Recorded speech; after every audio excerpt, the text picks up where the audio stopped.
The reason for getting started was actually pretty simple. Looking at the game's banner, people started talking about how the game's quality is just mind-blowing. Hey, will we even be able to play other games once this one comes out? It's going to be absolutely amazing. Looking at the game's banner, which was posted on a building, the guy thought, no matter which way you look at it, it's just mind-blowing. It really is that much fun. After watching the trailer for the game, which is set to be released soon, people were impressed and started talking. The trailers are top-notch. I played it a few days ago. The graphics are mind-blowing. Standing on the sidelines and listening to the excitement, I want to try it as soon as possible. Do you want to play together next time? The guy said without taking his eyes off the screen. This is a masterpiece. There are so many different games in the world, ranging from those that have existed for millennia to those that represent the pinnacle of modern science, virtual reality games. And the goal of such a wide variety of games is just one: fun. Gamers are usually divided into two types depending on what they mean by the word fun. A hardcore gamer is someone who finds only victory in a game to be fun. Sitting at the computer and losing the game, the player shouted, "What the hell is this noob doing here? This is an important raid. If you screw up, we'll all lose." On the other side of the gaming world is the casual gamer, who doesn't care whether he wins the game. After finishing the game, the guy smiled happily and exclaimed, "Finally!" To which his friend remarked, "Hey, you lousy troll. Let's play something else." The casual gamer plays as much as he wants. Trolling is so much fun, while the hardcore gamer is the most valuable player, a top-tier ranker who doesn't troll. I wonder what would happen if these two types of gamers played together. They'll never get along no matter what, but what if these two have to play together until they reach the end? Smiling cheerfully, the guy said, "Sometimes the only thing left for us is to close our eyes and go with the flow." "Yeah, bro," his brother replied upon hearing the question. "What did I do wrong in my past life that I have to suffer like this?" Taking his seat in the gaming capsule, the guy said in amazement, "Wow, this chair is so comfortable. Well, let's go." This is the story of a hardcore gamer who strives to become the strongest player, and it begins right now. Kim Jong-hoon is 23 years old. Like most people in their 20s, he likes games. He's what you might call a casual gamer, since he jumps from one game to another. Covering his face with his hand and sighing heavily, Kim Jong-hoon thought, "Well, there are so many fun games in the world that I want to enjoy." Continuing his thoughts, Kim Jong-hoon, sitting in his gaming capsule, added to himself, "And that game was called Real Fantasy. As far as I remember, I played it for about half a year. About 6 months ago, a game development company released the world's first virtual reality game. 11 years in development and $1 million invested in the release of the MMORPGs. Given the long development period and the investment, the game was released as a blockbuster, just as everyone expected, and it was a complete failure. Exactly 1 year after that incident, an unknown company launched this game. Staring at the monitor in front of him, Kim Jong-hoon exclaimed in amazement, "It's true, just as the rumors said. There's no description of the game, no company credits, and yet the game was released anyway. What a wonderful way to go bankrupt. I wonder if it's because I started playing before everyone else. At first it didn't interest me, but now everything is different." 6 months ago, Kim Jong-hoon was distraught over some incidents in his life. After about 3 months, he came to his senses and started playing games again. Sitting in the cafeteria and waiting for his food, Kim Jong-hoon heard someone shout from the hall, "Hey, what's that?" "Oh my god, what is that?" News broke that a gamer had died while playing. Shocking news. A gamer had died while playing a virtual reality game. Recalling this incident and feeling a certain unease, Kim Jong-hoon said, "I feel a little uncomfortable, but I'm not one of those gamers who eat and drink while playing. Still, it'll be fine, right? If I die while playing, what will I become in my next life?" Finishing these thoughts, Kim Jong-hoon put on his virtual reality goggles and said, "Oh, it doesn't matter what I'm thinking about. It's all nonsense. Let's go." Finding himself in virtual reality, Kim Jong-hoon set off into another world, looking around at everything and exclaiming thoughtfully, "Wow, this is just amazing." The next moment, glancing at his hand and deciding to test his senses in this world, Kim Jong-hoon slapped himself in the face and cried out in pain. Beginning to rub his bruised cheeks after testing his senses, Kim Jong-hoon said, "Damn, that hurts." Soon upon seeing two creatures in front of him holding a sign that read, "We are the developers, Lhasa," Kim Jong-hoon thought, "How realistic. Even the aliens look like the real thing." Resting his hand on his chin after what he'd seen, Kim Jong-hoon thought to himself, "Compared to this game, real life is total crap." Later, upon seeing a slot machine nearby, Kim Jong-hoon exclaimed in amazement, "I can't believe my eyes." Freezing in place after what he saw, the guy said in surprise, "This really is a slot machine, isn't it?" Walking up to the slot machine and beginning to examine it closely, the guy said, "There are no buttons here, but at least there's a coin slot."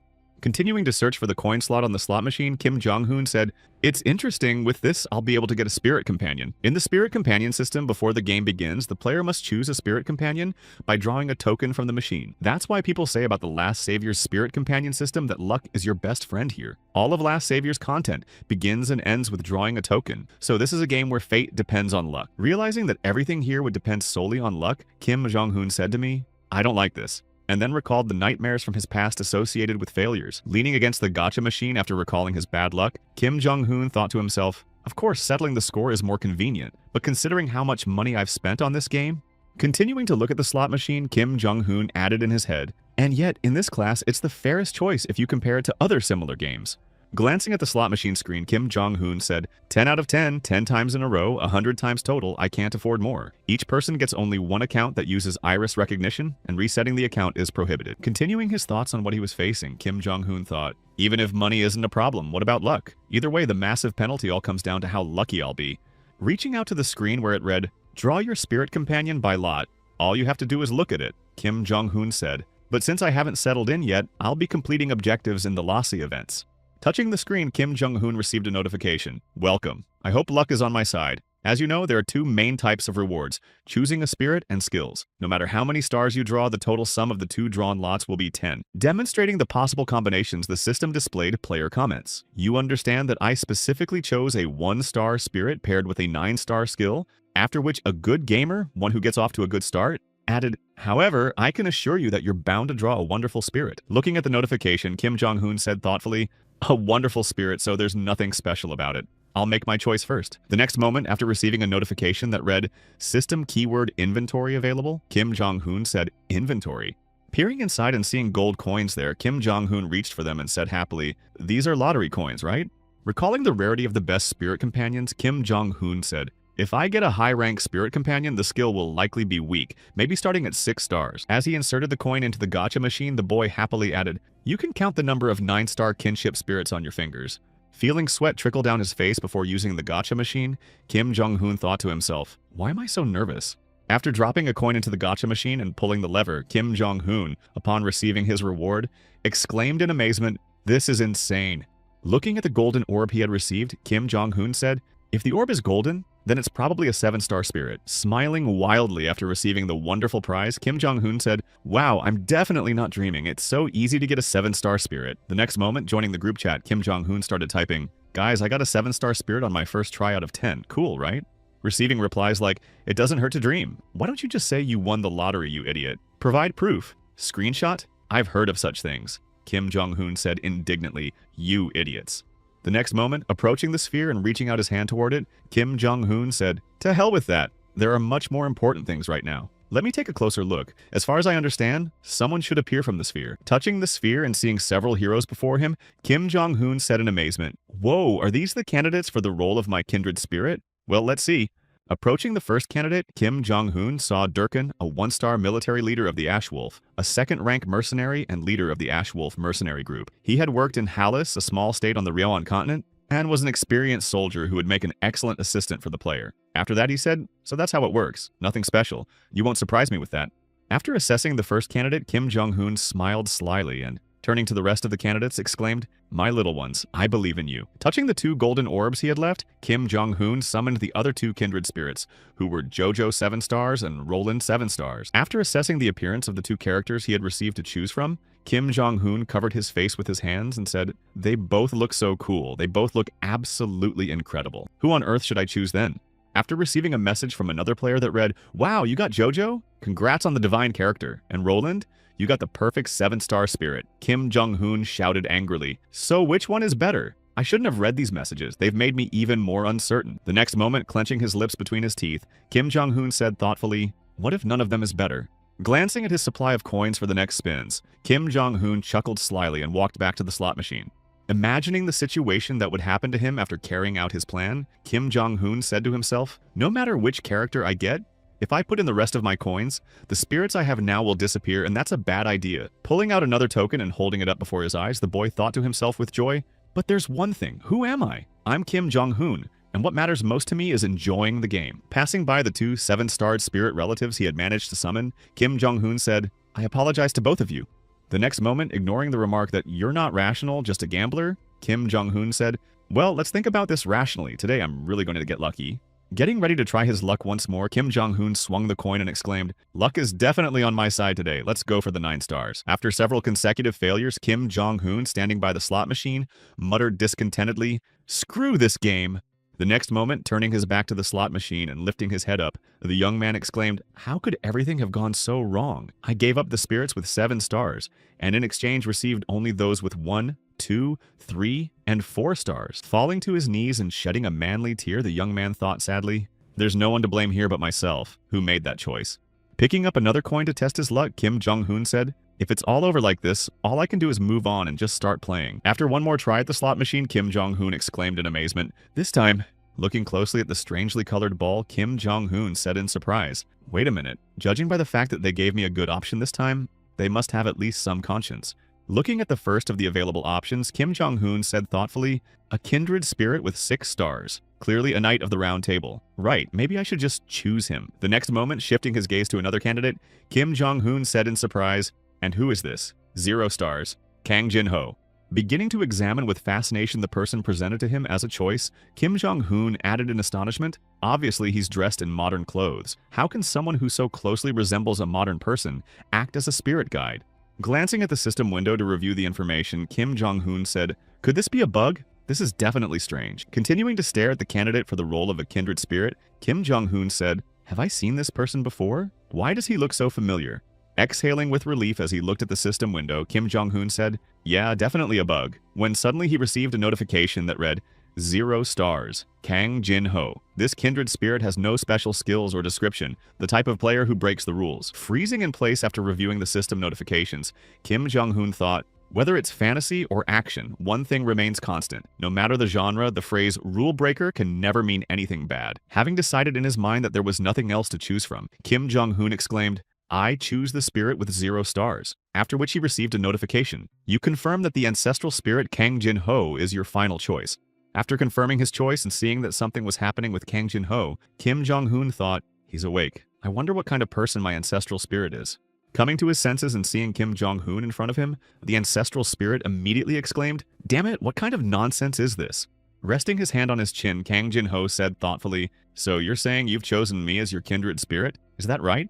Trying to gather his thoughts after everything he'd heard, the young man said, "My name is Kim Jong-hoon. Of course, you can talk to me casually. No need to be so formal, bro." The next moment, hearing his kindred spirit say, "Wait, this is all very strange. I was just playing a game until now. What's going on?" Kim Jong-hoon thought, "I should be the one who's surprised. There must have been a glitch in Lassie that broke the rules, damn it." Finishing his thoughts, Kim Jong-hoon said, "Well, there's nothing we can do about it now. You're probably a bug. Maybe we should roll the dice again." Hearing Kim Jong-hoon's words, Kang Jin-ho asked, "What are you talking about?" "I saw a notification in the window saying that I'm the one breaking the rules with 0 stars. That means the Lassie system recognizes me as a kindred spirit. There's no such thing as a bug in Lassie."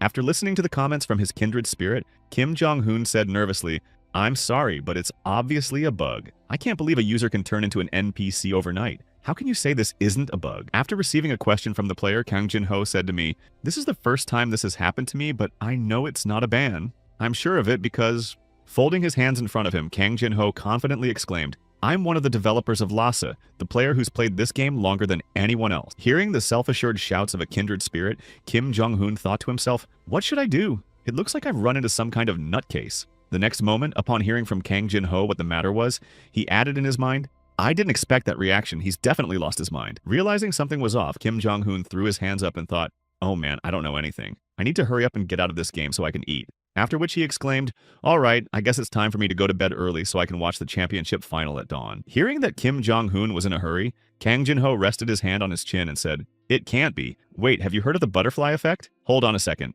You said the championship final. Isn't that in June? It's March right now." After being asked by his kindred spirit, Kim Jong-hoon replied, "Yes, on June 5th. More precisely, on the morning of the 5th. After that, Kang Jin-ho exclaimed, "Damn it, I'm going crazy. Hey, isn't it actually March 19th? Realizing he hadn't phrased his thought correctly, Kang Jin-ho paused and said, "No, not like that. Nothing unusual happened in mid-March. If there was any incident that caused a stir, it would have been something related to Lassie or something related to you." Hearing this question, Kim Jong-hoon asked anxiously, "Why are you suddenly bringing this up? Where did these questions come from out of the blue, and why does this concern you? I took the game and wasn't really doing anything. I just decided to play Lhasa once for fun." The next moment, as he began to realize something, Kim Jong-hoon thought to himself, "Wait, Lhasa. The news about the person who died while playing a virtual game. That player's name was Kang." Realizing what might be happening right now, Kim Jong-hoon exclaimed, "Kang Jin-ho, don't tell me you're the gamer who died playing The Last Savior." Resting his hand on his chin, Kim Jong-hoon said thoughtfully, They temporarily suspended all virtual reality games after that incident. Back then, the streamers caused quite a stir, while Kang Jin-ho, covering his eyes with his hands, said, "Damn it, now I've even died playing a game and become an NPC. Wear your life, Kang Jin-ho." After explaining the whole situation and seeing Kang Jin-ho's reaction, Kim Jong-hoon asked, "But bro, why are you so calm? Is what you just heard not such a serious problem for you?" Receiving the question from Kim Jong-hoon, Kang Jin-ho said, "Well, I'm fine. There have been situations worse than this. Upon learning the reason for his kindred spirit's absolute calm, Kim Jong-hoon asked in surprise, what could possibly be worse? Hearing the boy's question, Kang Jin-ho threw his hand behind his head and said, "Oh, how should I put this? You won't believe me anyway, even if I tell you. Let's draw the skill lot first." Following his kindred spirit's advice, Kim Jong-hoon activated the gacha and received a notification. Skill draw starting. Hearing Kim Jong-hoon exclaim, this time, Kang Jin-ho said, "Why do you always react so dramatically? You're just drawing a skill from the lottery, not a kindred spirit." After hearing Kang Jin-ho's comment, Kim Jong-hoon said, "Once you select a kindred spirit, the number of stars in the skill is already determined. Even the color effects change depending on the chosen kindred spirit. 6 stars is silver, 7 stars is gold. And what kind of effect is this?" After hearing his friend's words, Kang Jin-ho thought in surprise that the colors had disappeared from the machine. Hearing his spirit companion say, "You just said my rank is 0, Kim Jong-hoon exclaimed, "Oh, don't tell me that." Smiling nervously after Kim Jong-hoon's question, Kang Jin-ho said, "That's right. After all, the sum of a kindred spirit's stars and skills always equals 10. Shortly after, they received system notifications. "Congratulations! You are the first player to obtain a 10-star skill. You have earned the title of first player to obtain a 10-star skill. You will be awarded a bonus for the 10-star skill, and you will also receive rewards for skill points at each level." The guys exclaimed in unison, "Wow." Continuing to look at the notifications, which stated, "You have earned the title of the first player to summon a 0-rank spirit. The spirit's restriction has been lifted. You have earned the title of the first to obtain 2 titles," the guys exclaimed. "Impressive. A divine game, a hellish game. Hellish." Seeing yet another notification in front of him that read, "Unlocked a 10th rank skill. You have obtained your first skill. You can now view the status window," Kim Jong-hoon said in surprise. "The status window? What's that?" "From the moment you acquire a skill, you have the ability to view the status window. Let's take a look at the description of the 10-star skill." Hearing his friend's request, Kim Jong-hoon said, "Just a second," then opened the status window and exclaimed in surprise, "It opened so easily." Hearing this, he thought, "It really is that easy to read. You won't get confused even if you try really hard." Glancing at the description, which read, 10-star unlocking skill, level 1. You have earned the right to use items that were previously forbidden or locked. Title bonus active. Skill level automatically increases as the player's level increases, Kim Jong-hoon said disappointedly. "Is that all?" Hearing this, Lhasa, usually merciless toward noobs, replied, "But even I think that's excessive." After hearing the comment from his kindred spirit, Kim Jong-hoon asked, "And no further explanation?" To which he heard, "No, that's all. No conditions or scope of application for the skill. Now let's see how the skill works." Folding his hands in front of him after saying that, Kim Jong-hoon asked, "I don't know, is your skill active or passive?" The next moment, when he heard, "I've never seen anything like this in the 10 years I've been playing the game," Kim Jong-hoon exclaimed in surprise, "10 years?" Realizing what he had just heard, Kim Jong-hoon exclaimed in surprise, "Wait a minute, bro, you said 10 years? It's only been about half a year since Lhasa hit the market, right?" Upon hearing this question, Kang Jin-ho put his hand behind his neck and said, "I guess I didn't get a chance to tell you. Actually, how should I put it? You could consider me the main character in this game." Seeing the expression on Kim Jong-hoon's face, who was barely holding back a smile, Kang Jin-ho exclaimed, "Hey, are you laughing at me right now?" Finally, unable to hold back, Kim Jong-hoon exclaimed through his tears, "Are you serious? What kind of nonsense are you spouting, bro? Is it that hard for you right now?" To which Kang Jin-ho shouted, "Stop laughing. I'll explain in 30 seconds. You've read fantasy novels, haven't you?" After getting a question from his kindred spirit, Kim Jong-hoon asked, "Fantasy novels? Well, sometimes I read something to kill boredom." Hearing this, Kang Jin-ho put his hands on his friend's shoulders and exclaimed, "Then that's even better. You'll easily understand what I'm about to tell you." Winking at Kim Jong-hoon, Kang Jin-ho added, "You know the things that are common in fantasy novels? I'm a time traveler." Seeing Kim Jong-hoon fall to his knees and say, "Oh shit, this just made things worse for me," Kang Jin-ho asked in surprise, "What's wrong? Why is he reacting so strongly?" Pressing his hand to his face, Kim Jong-hoon said, "So it turns out that if certain conditions aren't met, you're forcibly sent back to the beginning. What conditions do you mean?" Receiving the question from the guy, Kang Jin-ho, picking his nose, said, "Well, there was definitely a failure in the capture." Lowering his gaze to his hand, Kang Jin-ho added, "I challenged the last savior 5 times and failed every single time." After listening to his kindred spirit story, Kim Jong-hoon said discontentedly, "That's worse than the plot of a fantasy novel. Do you really think I'm going to believe that?" Hearing Kim Jong-hoon's remark, Kang Jin-ho threw his arm around his shoulder and said, "Whether you believe it or not is up to you, but one thing is certain." Feeling the boy's touch on his shoulder, Kim Jong-hoon broke free from Kang Jin-ho's grip and shouted, "Damn you! You were just picking your nose with that hand?" Extending his fist toward his friend, Kang Jin-ho said, "You've been blessed with a kindred spirit that even one possessing 9 stars cannot match." The next moment, poking his finger at his chest, Kang Jin-ho added, "I'll make you the strongest player." Also hearing from his kindred spirit, "What do you think? Pants full of joy? I'll take care of everything, so just relax and watch." Kim Jong-hoon thought, "Go to hell, that's crap." Putting his arm around Kim Jong-hoon's shoulder again after his confident speech, Kang Jin-ho exclaimed, "Well then, let's go create a character." When they reached the character creation stage, Kim Jong-hoon said, "I'll choose the name Carpe," to which Kang Jin-ho replied, "Alright, I'm looking forward to working with you, Carpe. By the way, my name is Supreme Celestial Demon. You can just call me Celestial Demon." Seeing the notification that you have completed character creation and should proceed to training, Kang Jin-ho asked, "So, are you ready now?" Hearing yes, he exclaimed, "Well then, let's do this." After which Kim Jong-hoon thought, "Supreme Celestial Demon, damn it." Leaving the character creation area, Kim Jong-hoon shielded his eyes from the sunlight and said in surprise, "Where am I?" Hearing his friend's question, Kang Jin-ho replied, "Welcome to the training area." At that very moment, seeing the notification that read, "To complete the training, remain on the battlefield for 1 hour, fighting against 50 monsters. The reward will depend on how long you last. The monster onslaught will begin in 60 seconds. Kim Jong-hoon said, "So it's that simple. It's about to begin." Hearing Kim Jong-hoon's surprise, his kindred spirit said, "The monsters will pounce on you right from here. The only thing you need to do is dodge or hide from them." He then asked how long players usually manage to last. After receiving the question from the hero, Kang Jin-ho said, "Probably about 12 minutes. It's really hard, but don't worry, you've got a combo. If you listen to me, you'll reach the first rank very soon. I'll even get some hidden items for you." The next moment, feeling a breeze brush past him, Kang Jin-ho shouted, "You idiot! I'm still talking to you. Where are you off to?" To which Kim Jong-hoon shouted back, "I don't care." As he approached the center of the location, Kim Jong-hoon received a notification. Monster raid beginning. 25 goblins, 25 kobolds. Success countdown, 59, 58. Watching Kim Jong-hoon's actions from a distance, Kang Jin-ho exclaimed in dismay, "You crazy idiot, run into the forest. You have to survive the training and get the best reward, that's what matters." Hearing his friend's instructions, Kim Jong-hoon heading toward the monster shouted, "Don't worry, we'll become the best no matter what it takes." The next moment, swinging his fist to strike the monster, Kim Jong-hoon added, "And that reward, I'll get it even if I kill them all." "Right," came the confused reply. After striking the enemy, Kim Jong-hoon knocked it to the ground and received a notification. Title 1 of 2 activated. All your stats have been increased by 22 points. Seeing that he had easily defeated the monster, Kim Jong-hoon looked at his hand and said in surprise, "I didn't expect to take it down with just one blow."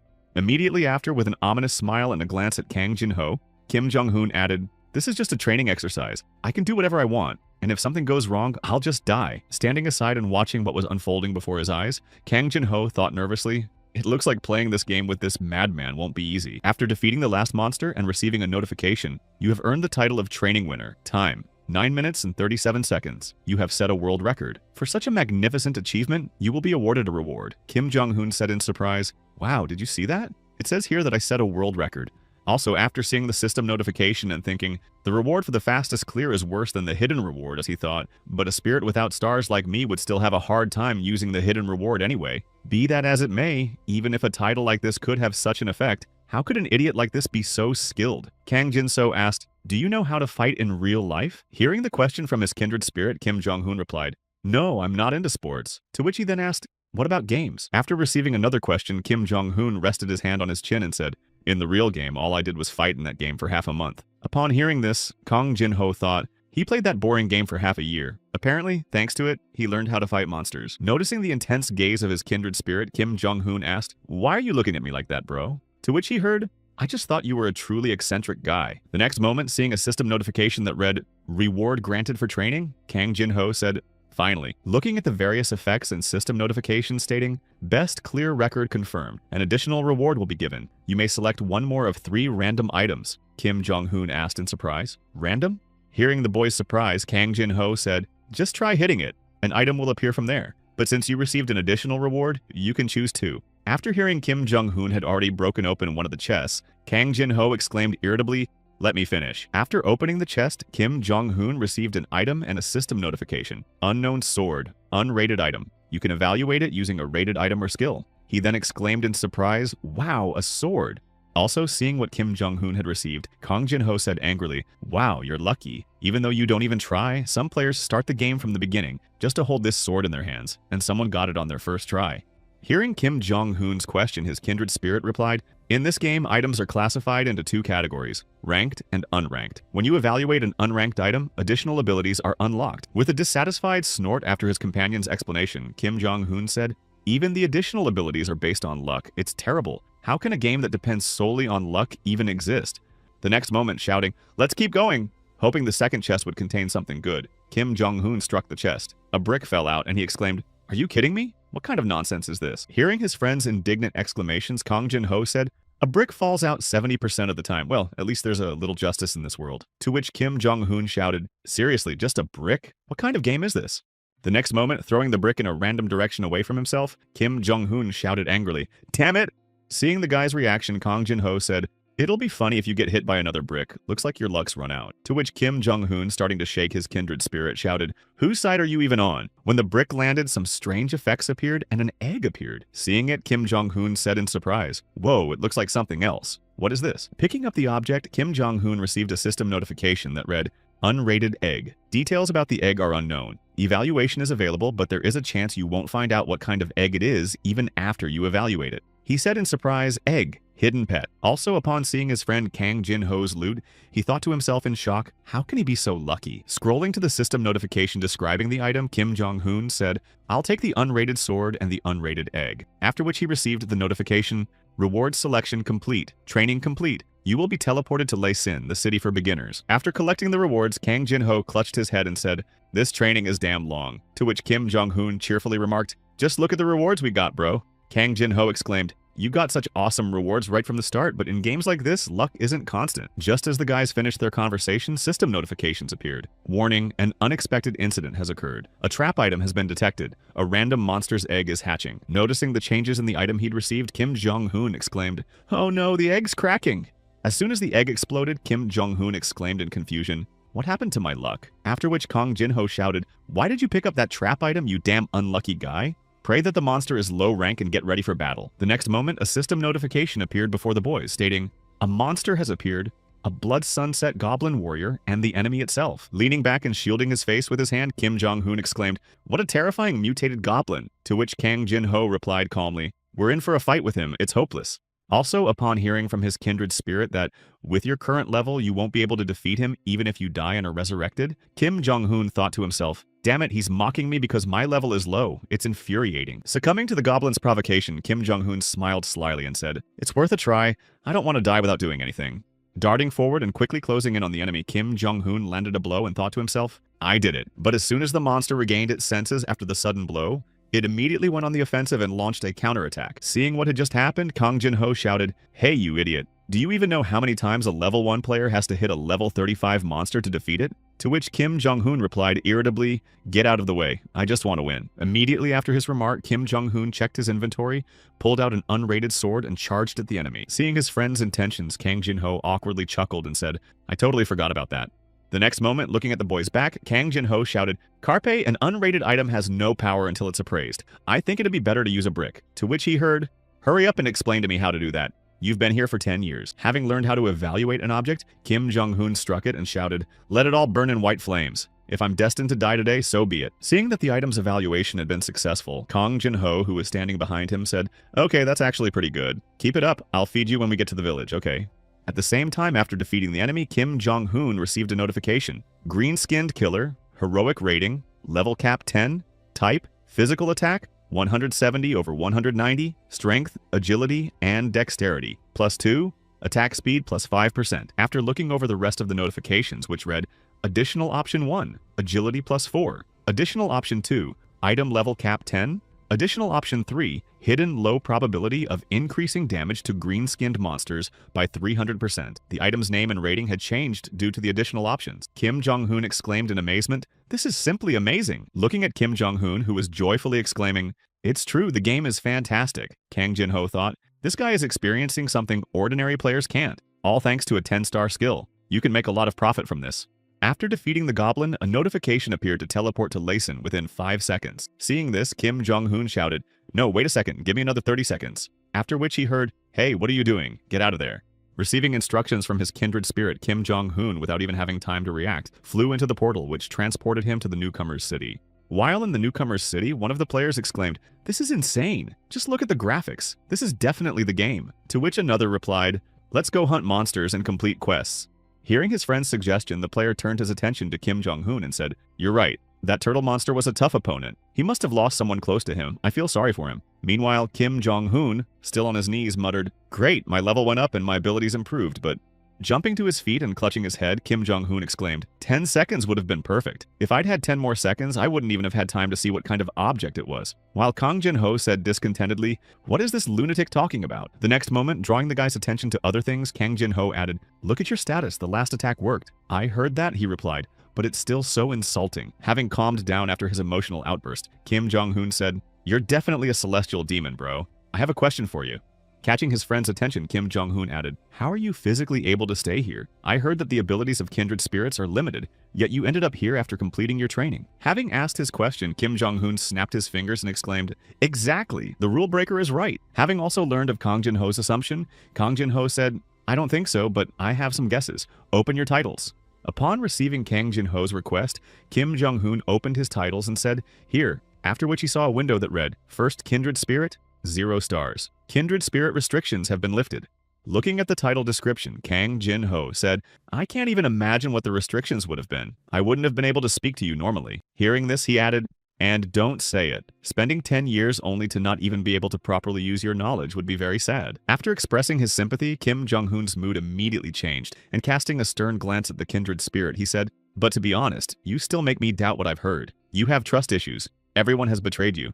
Immediately after asking his question, having decided to act decisively, Kang Jin-ho smiled and added, "Although I can understand your feelings, now I just need to prove to you how useful this is, don't you think?" Wandering through the city of newcomers, Kang Jin-ho said, "Tax, I have one question for you. Once you finish your training for the online action game, what are you planning to do first?" Receiving the question from his kindred spirit, Kim Jong-hoon replied, "Well, the answer is pretty obvious. I'll either complete the training or use the newbies' resources to hunt mobs, and if that doesn't work out, I'll probably just start the main quest." Upon learning of Kim Jong-hoon's future plans, Kang Jin-ho remarked, "Well, whatever choice you make, it will become a path you've carved out yourself, whether it's beating up a scarecrow, hunting weak monsters, or completing the main quest." Continuing to walk forward, Kang Jin-ho added, "In this regard, the last savior was supposed to offer unlimited freedom in the game, but I haven't the faintest idea if anything remains of that very unlimited freedom of action." Lagging behind his friend, Kim Jong-hoon thought to himself, what kind of nonsense is he spouting this time? Turning his attention toward where a large crowd had gathered, Kim Jong-hoon thought to himself, there are so many people gathered there. What's going on? Standing in the center of the crowd, Rohan said, "If you join our newbies guild, Mamanism, we can guarantee you a fun game." Hearing the guy's proposal yet again, one of those present exclaimed in annoyance, "No, we told you to back off. How many times do we have to repeat this? We'll discuss everything among ourselves and create a guild. I've already been forced to follow orders in real fantasy, and now you're saying it's the same here." To which someone replied, "Well, teacher, don't resist, and think it all through carefully." Standing aside and observing the situation, Kim Jong-hoon spoke to his kindred spirit. "People are quite hostile toward recruitment into the guild." To which Kang Jin-ho replied, "It's been about half a year since the PS started gaining traction in the market. The time has come when the hardcore players who have secured advantageous positions begin to quietly luring noobs into their nets." Folding his hands in front of him after hearing these remarks, Rohan smiled slyly and said, "With your behavior, you're putting yourselves in a difficult position. It's quite possible that in the future it will be very hard for you to play this game." Hearing Rohan's warning, one player from the crowd said in surprise, "What are you talking about?" After which another shouted, "Are you threatening us now? Did we run into trouble on the PC?" After the outburst about the PC, Kim Jong-hoon thought, if too much freedom of action is granted, experienced players will have the opportunity to abuse the game. They can either monopolize all the items or take over the game by eliminating every user who refuses to cooperate. The outcome is all too obvious, and for some reason it makes me feel sad. Later, a guy standing in the crowd shouted, "PC, what nonsense? Actually, it's exactly the opposite. I'm going to protect you." Trying to somehow win the people's trust, Rohan added, "Have you ever heard about spitting behind the horns of a mutant deer?" Information about this quest is also listed in the beginner's guide on the bulletin board. It's one of those tasks that a first-level player must complete. Upon hearing what Rohan was saying, Kim Jong-hoon exclaimed in surprise, "Such a quest actually exists?" To which Kang Jin-ho replied, "Yes, it's the most effective among the starting quests." Continuing his story, his kindred spirit added, "Mutant deer aren't actually that strong. The problem is where exactly they appear. After all, this is the only place in the city where PCs are allowed." Standing among the crowd, Rohan asked, "Have you ever heard of the Bloodthirsty Guild? It's a guild made up of assassin players who are widely known in this area." Mentioning the aforementioned organization, Rohan added, "About a month ago, this group began to grow rapidly in the starting city, positioning itself as a squad of killers." Also mentioning their specialization, Rohan added, "They set up an ambush near the deer spawn zone, and when a weak player appears..." Folding his hands in front of him after what he had said, Rohan remarked, "A voice from the speaker will say the game is over? You've been eliminated by a P-casher." To which someone replied, "Even so, how can we verify that you aren't a guild that preys on newbies?" After receiving a question from one of the crowd members, Rohan said, "As for that option, we'll protect you from those who thirst for blood so you can successfully complete the quest. Of course, this service will be provided absolutely free of charge since our guild's goal is to support newbies." After explaining the excellent terms of cooperation, Rohan added, However, there is one single condition for providing assistance. We want only one thing in return. Hearing what Rohan had just said, Kim Jong-hoon thought in surprise. So there is a condition then. Continuing to outline the terms of the cooperation agreement, Rohan said, "Give us all the coins you have left for drawing lots." Glancing at his inventory and seeing 0 coins there, Kim Jong-hoon thought discontentedly, "Damn, I spent all my coins." While behind him, a voice rang out. "Oh, I still have a decent amount of those, but the coins for the lottery are mere small change. You won't get anything out of them anyway." You're absolutely right. Hearing that the crowd was interested in his proposal, Rohan said, "In our guild, there's a person who managed to obtain the special profession of merchant. If we use his trading skill, we can sell the coins to the NPC at a higher price. In that case, after selling all the coins received from you, what do you think the total amount will be?" Having tasted the profit to be made from worthless items, all the members of the crowd rushed to Rohan's guild, exclaiming, "I'm so sorry. How could I have ever gotten angry at such a good and virtuous person? Let's go down this path. We'll trust only Rohan and follow him wherever he leads." Seeing how people had perked up after the announcement, Kang Jin-ho immediately asked, "That brings up a second question. What do you think about what that scoundrel said?" Hearing this, he thought, that sounded like complete nonsense, so the whole situation seems rather suspicious. After receiving a comment from Kim Jong-hoon, Kang Jin-ho said, "Although it sounds a little strange, he wasn't lying. Everything he said is true." Hearing the words of his kindred spirit, Kim Jong-hoon said in surprise, "So it turns out they really are a charitable organization." Shoving his hands into his pants, Kang Jin-ho said, "Could something like this even happen in a game?" Well, everything turned out for the best. Seize the moment and experience firsthand just how disgusting the PS's entrenched privileges are, as well as the top 10 guilds that sit at the very top and exploit those privileges. After listening to his friend's story, Kim Jong-hoon said, "Taking advantage of this chance, I think it would be fun to overturn their festive table." Well, the situation is similar to a scene from a novel where the reclusive protagonist stands alone against a colossal force. After that, Kang Jin-ho cheerfully added, "Congratulations on your debut, Mr. Main Hero." As he began gathering information, Kim Jong-hoon encountered an old woman who said, "The deer are destroying the farm. If you place the antlers of the herd's leader on the farm, they'll be scared and won't come near the crops anymore. Won't you get the antlers of the herd's leader for me?" Ignoring the old woman who jumped on him and asked, "You'll help me, won't you? You'll help me, right?" Kim Jong-hoon, examining the quest details, said, "There's even a tip, and the game isn't exactly friendly." After that, Kang Jin-ho remarked, "This is the starting city. It would have been worth sharing the full information." Having sorted things out, Kim Jong-hoon said, "So I've finished registering for the quest, but what the hell are all those people doing?" Shifting his gaze slightly to the side, Kim Jong-hoon could see a large crowd from which voices were echoing. "How much longer do we have to wait for our turn? Let's just go hunting already." Be patient a little. This quest is much more effective than the other 4 ordinary quests combined. The leader of the pack appeared, announcing, "Number 67, come to the starting line." Seeing that crowd of people, Kang Jong-ho put his hand on Kim Jong-hoon's shoulder and said, "It's pretty hot in here, isn't it?" To make it easier to understand the situation, think of the crowd as the line for the most famous restaurant, where you have to stand for hours. To which Kim Jong-hoon replied, flustered, "After what you said, I don't even have anything to add." At that very moment, laughter rang out nearby and someone shouted, "You fools, are you all really just going to stand there waiting for someone to call you to the starting line?" Turning his head toward the source of the voice, Kim Jong-hoon heard again, "Who do you think you are pushing in line? You scum, do you want to know who we are?" Emerging from the crowd in all their glory, 3 guys shouted, "Minsu, Jungsu, Kwangsu." Together were the unbeatable trio. After that, a trio of madmen appeared on the horizon. Rushing toward the deer without waiting in line, the unbeatable trio shouted, "Whoever catches it first gets it." Standing aside and observing the whole situation, Kim Jong-hoon thought to himself, idiots who decided to go it alone so they wouldn't have to pay anything. Hearing his comrades shout, "Jungsu, attack him!" One of the trio of the unbeatable struck the deer and shouted, "No sooner said than done." After knocking the deer off its feet and preparing to deliver the final blow, Minsu shouted, "Perfect! And the cherry on top will be my swift dagger piercing his throat." At that very moment, a pikachu was sitting in one of the trees in the forest, having already drawn his bow and prepared to shoot. Releasing the string, the archer shot Minsu in the leg, after which Minsu, feeling discomfort in his leg, looked down and saw an arrow in his leg. Hearing their comrades' cries, the other 2 members of the incredible trio ran to him, shouting, "Minsu!" while the wounded man cried out, "Damn, my leg!"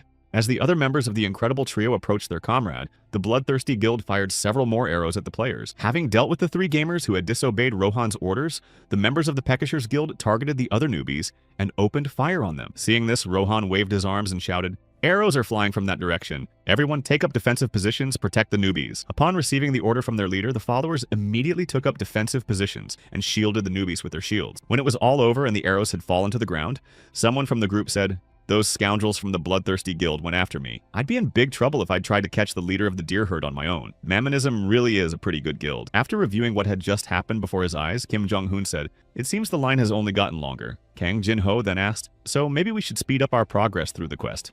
Upon receiving the suggestion from his kindred spirit, Kim Jong-han said discontentedly, looking at the crowd, "You still have the nerve to say something like that? Do you really think I'd make you waste so much time for nothing?" Heading deeper into the forest, Kang Jin-ho added, "There are other places where the leader of the deer herd appears, and much more often than right now." Taking a closer look at the place where his kindred spirit had led him, Kim Cheon-han asked, "So you're suggesting we enter the lair of those who thirst for blood? I feel like it'll be fun, but it seems that guild is quite numerous. Will I be able to defeat them all on my own?" To which he heard, "You still haven't realized how absurd a choice you've made." Continuing his story, Kang Jin-ho added, "The default stats for each level are 5, but you have all stat bonuses plus 24. Have you already forgotten what happened when a stream of arrows flew at you? It felt as if the arrows were flying too slowly." Continuing to walk on, Kang Jin-seon added, "So now I hope it's all sunk in. Are you ready, the reclusive protagonist, for an unbeatable throw?" To which a voice replied, "Of course, the fighter is ready to hit the road." Meanwhile, watching the boy who hadn't succumbed to Rohan's sweet talk, one user muttered discontentedly, "He's entered the forest. He's a rookie. Take him out as usual." Walking through the forest with his kindred spirit, Kim Jong-hoon said, "I noticed something strange." Hearing this, Kang Jin-ho asked, "What exactly?" Continuing to walk forward, Kim Jong-han added, "The first volley of arrows fired by the bloodthirsty guild was different from the second." Recalling what exactly had alarmed him, Kim Jong-han added that at first, the arrows fired at the 3 targets were highly accurate, heading straight for the mark. But the arrows fired at the Mammonism guild were different. Hearing Kim Jong-han's explanation, it seemed as though they had rehearsed every move with each other in advance to execute a perfect block against Kang Jin-ho's attack. Kang Jin-ho froze for a moment and thought, "Perhaps this boy is much smarter than I imagined." The next moment, hearing from his kindred spirit, "And what is your conclusion?" Kim Jong-han, dodging the arrows, exclaimed, "It's all too obvious. Both guilds were in cahoots from the very beginning." After failing to land an attack, one of the attackers whispered, "But they told us he was a rookie," to which another added, "Obviously the intel was unverified. How could anyone call someone who moves that fast a rookie? He's at least level 10. He hid behind a tree. Let's take him down in close combat. We need to work hard for this money." Hearing Kim Jong-han say, "Bro, is there something like a game recording feature here?" Kang Jin-ho replied, "The last savior automatically saves a video of the gameplay." To which he suddenly asked, "Are you a streamer?" Receiving the question from his friend, Kim Jong-han smiled happily and said, "No, that's not it. It's just that we might need a recording like this in the future." Closing the notification that read, "You have been attacked. A penalty will be imposed on the first attacker. In the event of death, item loss will be 90%. Kim Jong-han rushed toward the enemy. Seeing the enemy heading toward him, the Pikasher closed his eyes and cried out in fear, "You scoundrel, why are you so fast?" After landing the first blow and moving behind the enemy, Kim Jong-han shouted, "You're so boring, so take another hit." Falling to the ground after receiving several blows from his opponent, the Pikasher cried out, "Have mercy!" Ignoring the enemy's plea, Kim Jong-han delivered the final blow and received the notification, "Opponent defeated." At that very moment, 2 members of the Bloodthirsty Guild assessing the situation thought, "Goodness, we definitely can't beat this guy." Picking up the weapon that had belonged to the defeated enemy, Kim Jong-han approached the next one and said, "Well, another scoundrel has gone to heaven to meet God. Only you remain." Upon hearing this, the other man cried out, "Wait!"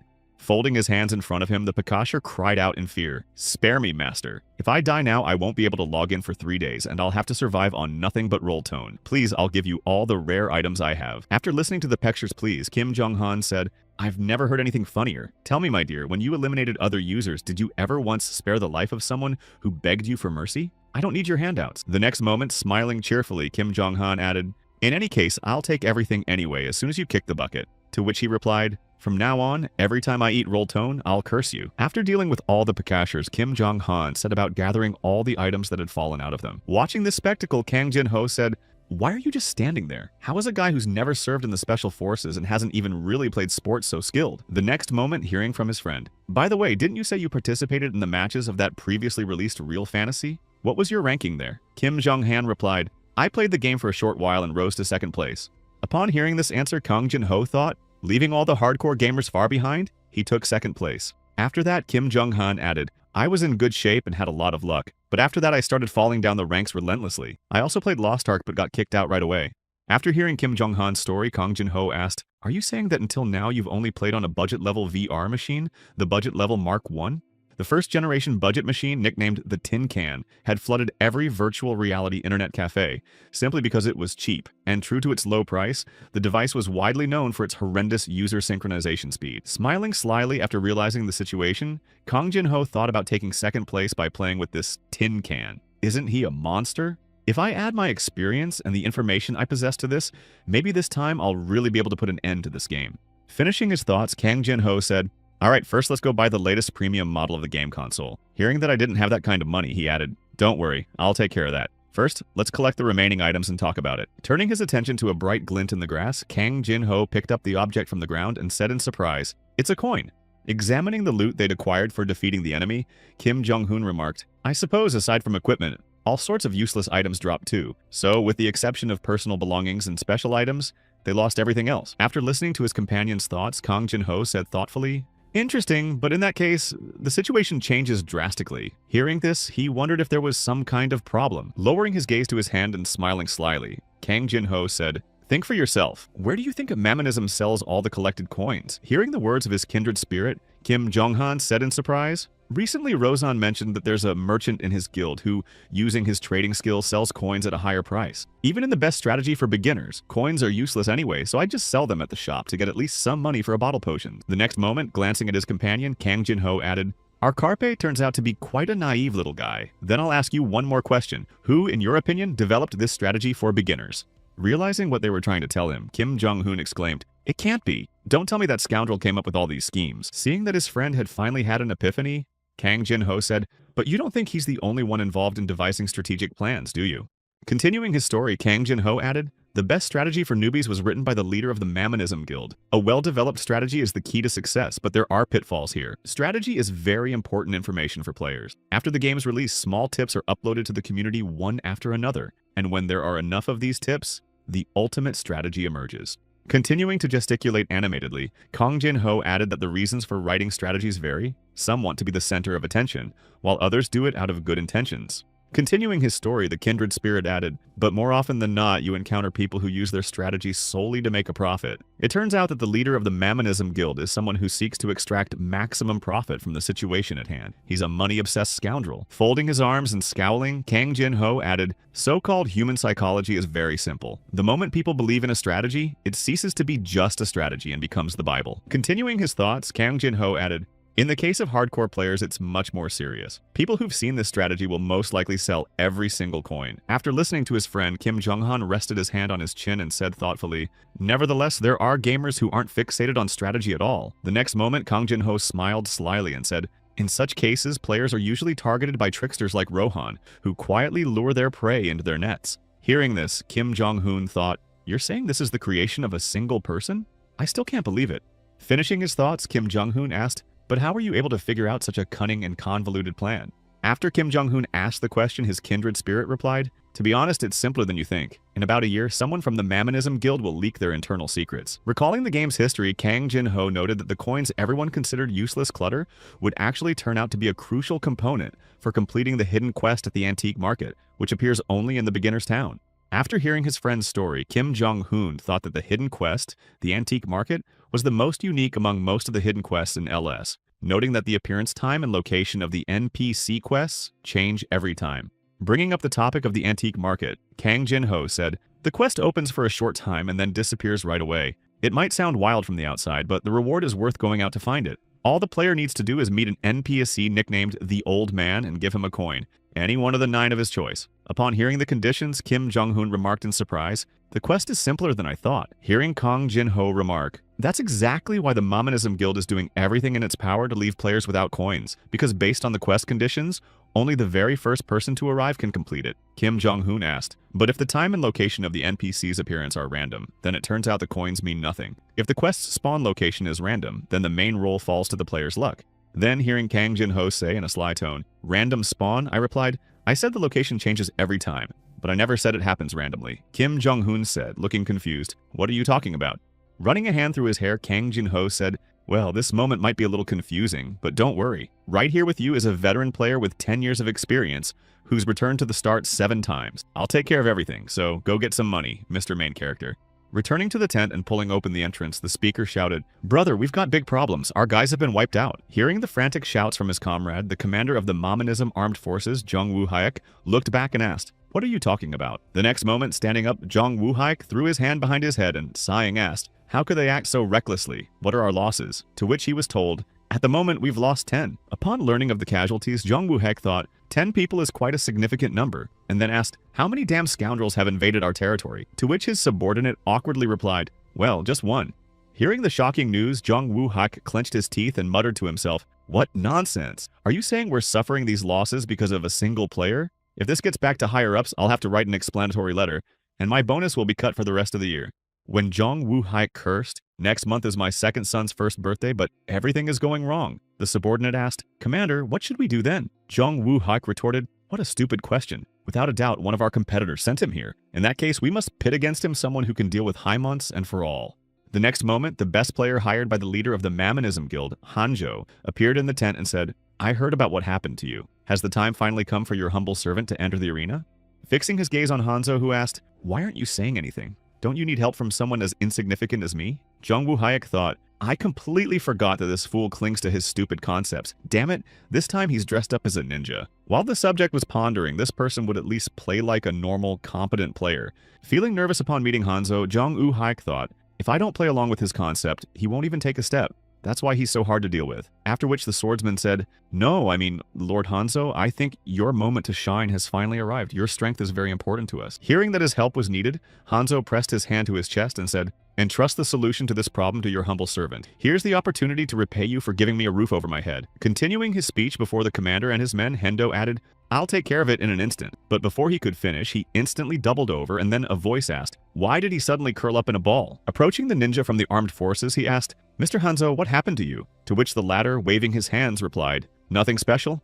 The next moment, standing up and brushing the dust off his knees, Hanzo added, it's just an old wound reminding me of itself, one inflicted by that man from the past. And this time, I also remembered my own old wounds. Bowing his head, Hanzo added to himself, a guy named Hanzo, managed to secure a spot in the top 100 in LS, but I couldn't make it into the top 20 because I mistakenly chose the most important spirit companion after creating a new character. By winning victory after victory, I was able to achieve everything I have today. And yet, Hanzo had another reason to rise to the next level, the God of Battle, a rare fighter who appeared in real fantasy like a comet, and immediately rose to second place in the ranking. Recalling a moment from their last encounter where he had lost the battle, Hanzo thought to himself, I also fought him in the arena, but I was completely crushed, and then one day the God of Battle suddenly vanished like a mirage, and we never crossed paths again. Clenching his hand into a fist and pressing it to his chest, Hanzo said, however, I know that he is definitely somewhere here in the vastness of the game, the last savior. Heading for the tent's exit, Hanzo said, God of Battle, I would very much like to face him in battle at least one more time. If fate truly exists, then we will surely meet again. Witnessing this rambling, a soldier whispered, what did he say? I was the only one who didn't understand a thing. To which Jong Woo-haik remarked, no, I didn't get the meaning of his words either.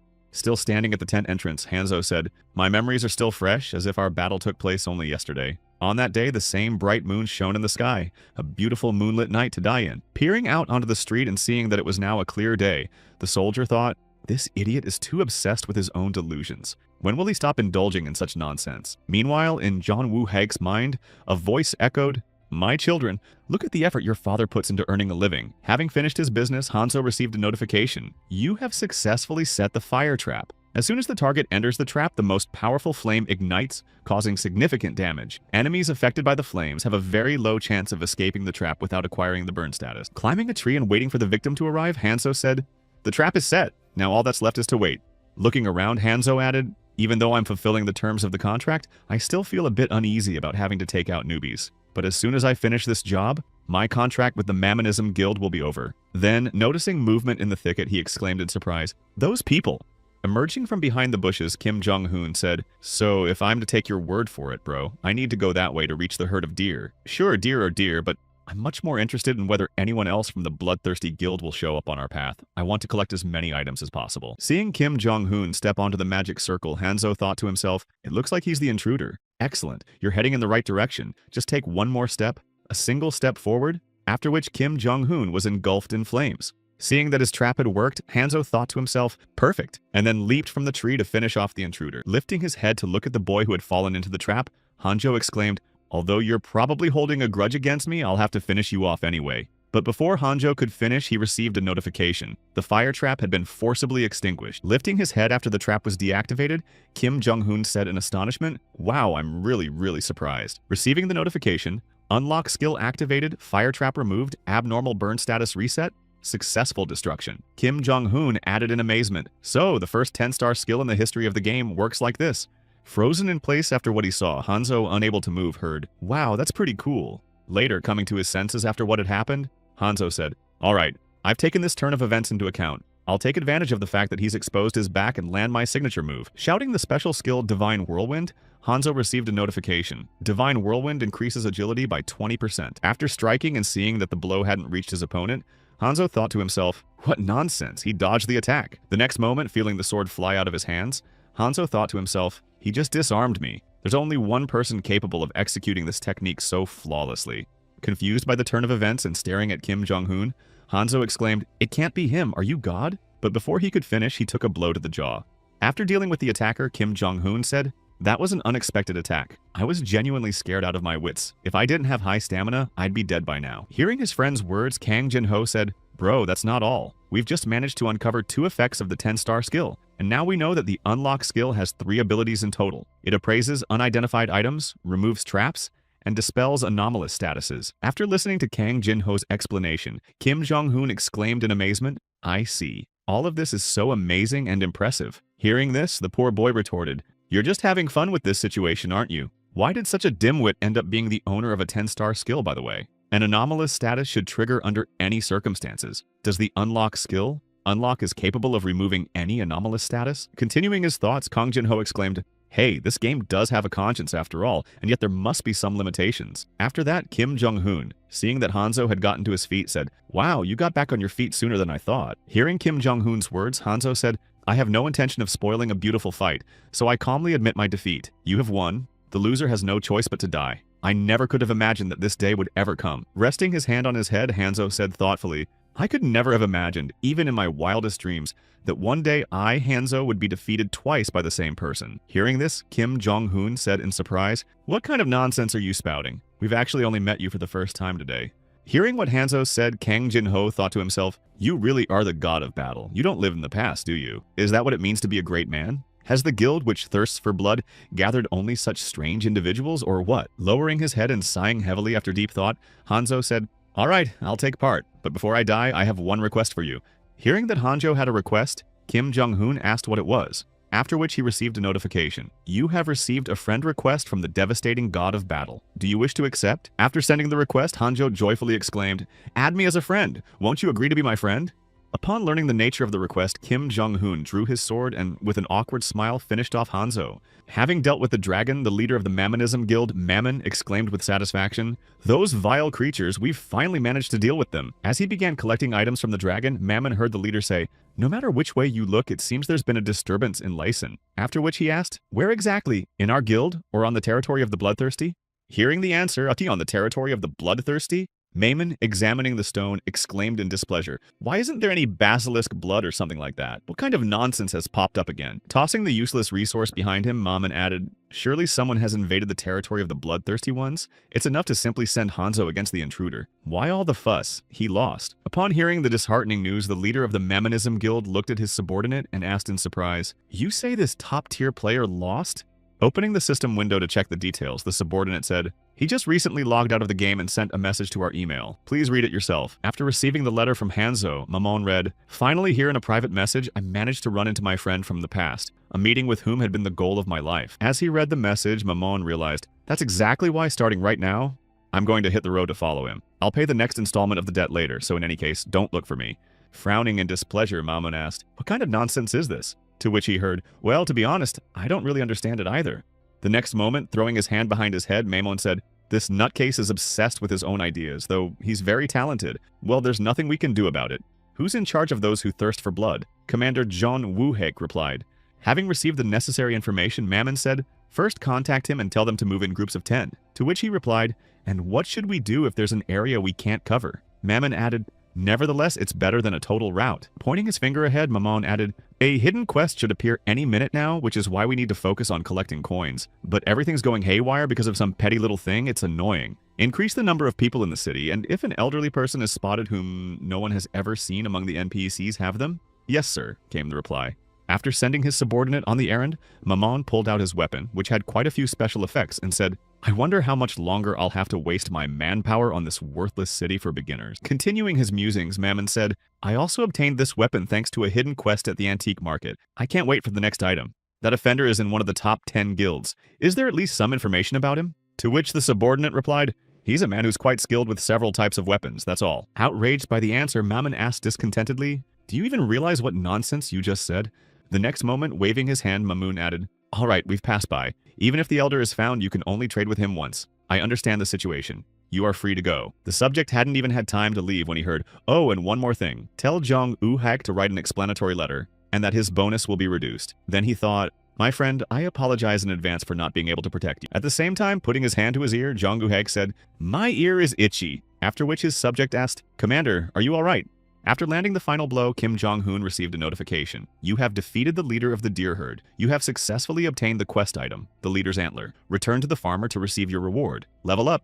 Bonus points awarded. Stretching contentedly after defeating the enemy, Kim Jong-hoon exclaimed, Done. He felt a bit sad that it had all ended so quickly, after which Kang Jin-ho said, Good work. Now let's head back to town. We need to collect the quest reward. To which he replied, You think it's time to go back? The next moment, recalling a scene from the hunt where he had grabbed an enemy and said, Hand over the coins and die. Kim Jong-hoon remarked, By the way, at some point the scoundrels among those thirsting for blood started moving in groups. Perhaps they'd been given a similar order from above. Continuing to reflect on the changes in the enemy's behavior, Kim Jong-hoon added, This creates a minor difficulty. Knocking a few people down won't be a big problem. To which Kang Jin-ho remarked, However, if the rest of them all come at us together, it'll be tough to handle them. After hearing his friend's comment, Kim Jong-hoon cheerfully asked, So does that mean we're heading out now to complete the hidden quest? To which he heard, Where do you think you're going? There are actually specific conditions for this NPC to appear. There have been cases where the elder hasn't shown up for over a week. After learning about these restrictions, Kim Jong-hoon asked, Interesting. So what are we going to do during this time? Wait day and night for the quest to appear in the starting city?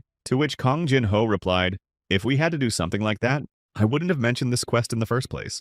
Continuing his story, Kang Jin-ho added, In 4 hours and 27 minutes, we'll go to the right spot, which is next to the church if we head 5 o'clock from the central square. Pointing his finger at Kim Jong-hoon, who was sitting in front of him, Kang Jin-ho added, Until then, all that's required of you is to work hard to level up, and nothing else. After listening to the stories from his kindred spirit, Kim Jong-hoon said, Well, that's great. If you're not lying, then you could say I've already hit the jackpot. And by the way, since we're on the subject of quests, I have a question. Aren't there any story-based or main quests in this game? Folding his hands in front of him after hearing the question, Kang Jin-ho asked, Why wouldn't there be any here? Hearing Kang Jin-ho add, The person standing in front of you will give you the quests you're interested in? Kim Jong-hoon exclaimed in surprise. Why are you only telling me this now? In response to Kim Jong-hoon's question, Kang Jin-ho said, Most of the main quests in The Last Savior are given by a kindred spirit. Let me give you a quick rundown or you'll wear me out. Citing examples of various situations for obtaining quests, Kang Jin-ho said, For convenience, let's call the quest main. But this has nothing to do with the game's plot because most of them provide items that help the user's development. Continuing his story, Kang Jin-ho added, That's exactly why every player goes out of their way to raise the affinity level with their soulmate. Because if they get close to their soulmate, they can get something quite beneficial for themselves, right? After hearing Kang Jin-ho's story, Kim Jong-hoon thought, Well, this game certainly can't be called a romance simulator, but what on earth is going on here? Then he heard, And one more thing. In any case, you won't be getting a quest from me. Hearing this remark and freezing in surprise, Kim Jong-hoon heard, It's not that I don't want to give you quests, but that I can't. Your level isn't high enough yet. When you reach level 10, you'll be able to get the main quest from me. Upon learning the reason he couldn't receive quests, Kim Jong-hoon pressed his hand to his face and said disappointedly, I see, so that's what it means. After that, he stopped groaning and said, Then let's go level up. There might be some hidden detail in this 10-star skill, so we need to keep exploring it. Heading in the indicated direction, Kim Jong-hoon remarked, It's so quiet. It seems like there's not a soul here. I guess once we're outside the city limits, everyone's running around like headless chickens chasing rabbits and squirrels. Hearing Kim Jong-hoon's thoughts, Kang Jin-ho said, Well, you're right. There aren't any valuable items here that players could collect, nor any mobs. Show me the items you bought at the general store. Hearing his kindred spirit's request, Kim Jong-hoon reached into his inventory, thought about what exactly he was going to do here, and took out 3 acorns from his supplies and some water from the fountain in the town square. Seeing that Kim Jong-hoon had retrieved the items, Kang Jin-ho said, Great, take out 1 acorn and place it under that tree. Kim Jong-hoon then tossed the acorn forward and asked, Like this? The acorn hadn't even hit the ground before a giant squirrel snatched it up. Seeing this, Kim Jong-hoon exclaimed in confusion, What? After swallowing the acorn and stopping near the boys, the hidden monster, the squirrel tyrant, roared loudly.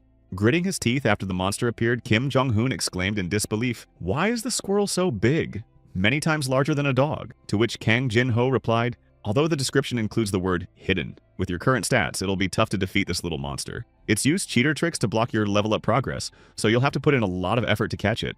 After hearing Kang Jin-ho's explanation, Kim Jong-hoon grabbed his sword and exclaimed, And I was wondering why, after defeating a level 35 goblin, I could only level up by 1. Swinging his sword and preparing to attack the monster, Kim Jong-hoon shouted, You dared to interfere with my training? That's the same as signing your own death warrant. Get lost, squirrel. After defeating the monster, Kim Jong-hoon received a notification. Level increased. You have reached level 5. Bonus status granted. Skill points awarded. He also received an item with the description, Acorn of the Tyrant Squirrel. Classification, material. Rating, rare. The acorns of the tyrant squirrel, which dwells in the forest near Laysan, are sold at high prices to merchants who collect items. Kim Jong-hoon said in surprise, a hidden item or something? For some reason, it doesn't impress me at all. Seeing that Kim Jong-hoon had received an item from the boss, Kang Jin-ho said, this isn't the end yet. Plant the acorn you're holding in your hand in the ground and water it with the water from the fountain in your inventory. Following Kang Jin-ho's instructions, Kim Jong-hoon took a glass and began to pour water on the acorn. As soon as enough water hit the acorn, a tree instantly grew, and after the sudden growth, Kim Jong-hoon exclaimed in confusion, what is this? Also, seeing that a tree had grown from the acorn, Kang Jin-ho said, wonderful, everything is going smoothly. See that hollow in the trunk? Stick your hand in there. Following Kang Jin-ho's advice, Kim Jong-hoon stuck his hand in and received a notification. Hidden dungeon found, giant squirrel's nest. Dungeon rating, heroic/legendary. Level restriction, level 5 and below. Upon first entering the dungeon, experience points, and the drop rate for items obtained from monsters are increased by 100%. The chance of boss monsters appearing is increased by 200%. After activating the dungeon, Kang Jin-ho asked, are you ready to sweep away all the hidden items in your path? The reclusive protagonist replied, listen, heavenly demon. Drawing attention to himself and smiling joyfully, Kim Jong-hoon said, when I read martial arts novels, I liked the villains from the demonic clans much more than the guys from the righteous sects. Long live the heavenly demon. Hip hip hooray. After that, a voice rang out, maybe we should go now. As they made their way through the dungeon, Kang Jin-ho said, among the dungeons, there are some whose ratings are determined randomly. Although the monsters don't change when the rating increases, much stronger creatures may appear in exchange. After that, notifications appeared. Attempted invasion of the Great Squirrel's Nest dungeon. Dungeon rating assessment in progress. As Kang Jin-ho spoke, it was common knowledge that in LS, everything has a 6-tier rating system. In reality, however, there are 3 additional ratings above the legendary tier. They are quite rare. Kim Jong-hoon raised his hand and said to the teacher, I have a question. Ask away, student, came the reply. After granting him the floor, Kang Jin-ho folded his hands in front of him and asked, I heard there are 3 ratings that occupy the top tier. So, besides the epic and mythical ratings, what other rating exists? To which Kang Jin-ho replied, I don't know either. Surprised by Kim Jong-hoon's answer, Kang Jin-ho added, until recently, I thought it all ended at the mythic rank. But while completing a hidden quest, I came across a clue suggesting the existence of an even higher rank. Continuing his story, Kang Jin-ho said, so I followed the clue and entered a certain dungeon, whereupon I heard, you've entered? And then what? When asked by Kim Jong-hoon, Kang Jin-ho replied, at that moment, my physical body ascended to heaven, and my soul was dragged here as an NPC with 0 stars. To which I replied, that really does sound very sad, but one way or another, if you don't want to die suddenly, you have to constantly take care of your health. Then Kim Jong-hoon said, oh, it seems the system has decided. So what rating awaits us? The next moment, seeing how the dungeon had rated them, Kang Jin-ho exclaimed, are you trying to joke with me now? In all my 10 years of playing this game, I've only managed to see that legendary dungeon, maybe once or twice. See the legendary dungeon. What on earth were the developers of this lousy game thinking? Meanwhile, Kim Jong-hoon remarked, bro, calm down. Hearing Kim Jong-hoon add, come to think of it, in this situation, ending up in a legendary rated dungeon isn't a good thing. Kang Jin-ho asked, why do you think that? Putting his hand to his lips, Kim Jong-hoon said thoughtfully, the stronger the monster, the higher the probability of failing the dungeon raid. After listening to Kim Jong-hoon's assumption, Kang Jin-ho said, in reality, situations like this happen quite often. For example, a team was formed to conquer a dungeon of a rare rating, but because the dungeon was reclassified as unique, every single one of them was wiped out. After telling this story and giving a sly smile, Kang Jin-ho added, but still, you're going to go into the dungeon anyway, aren't you?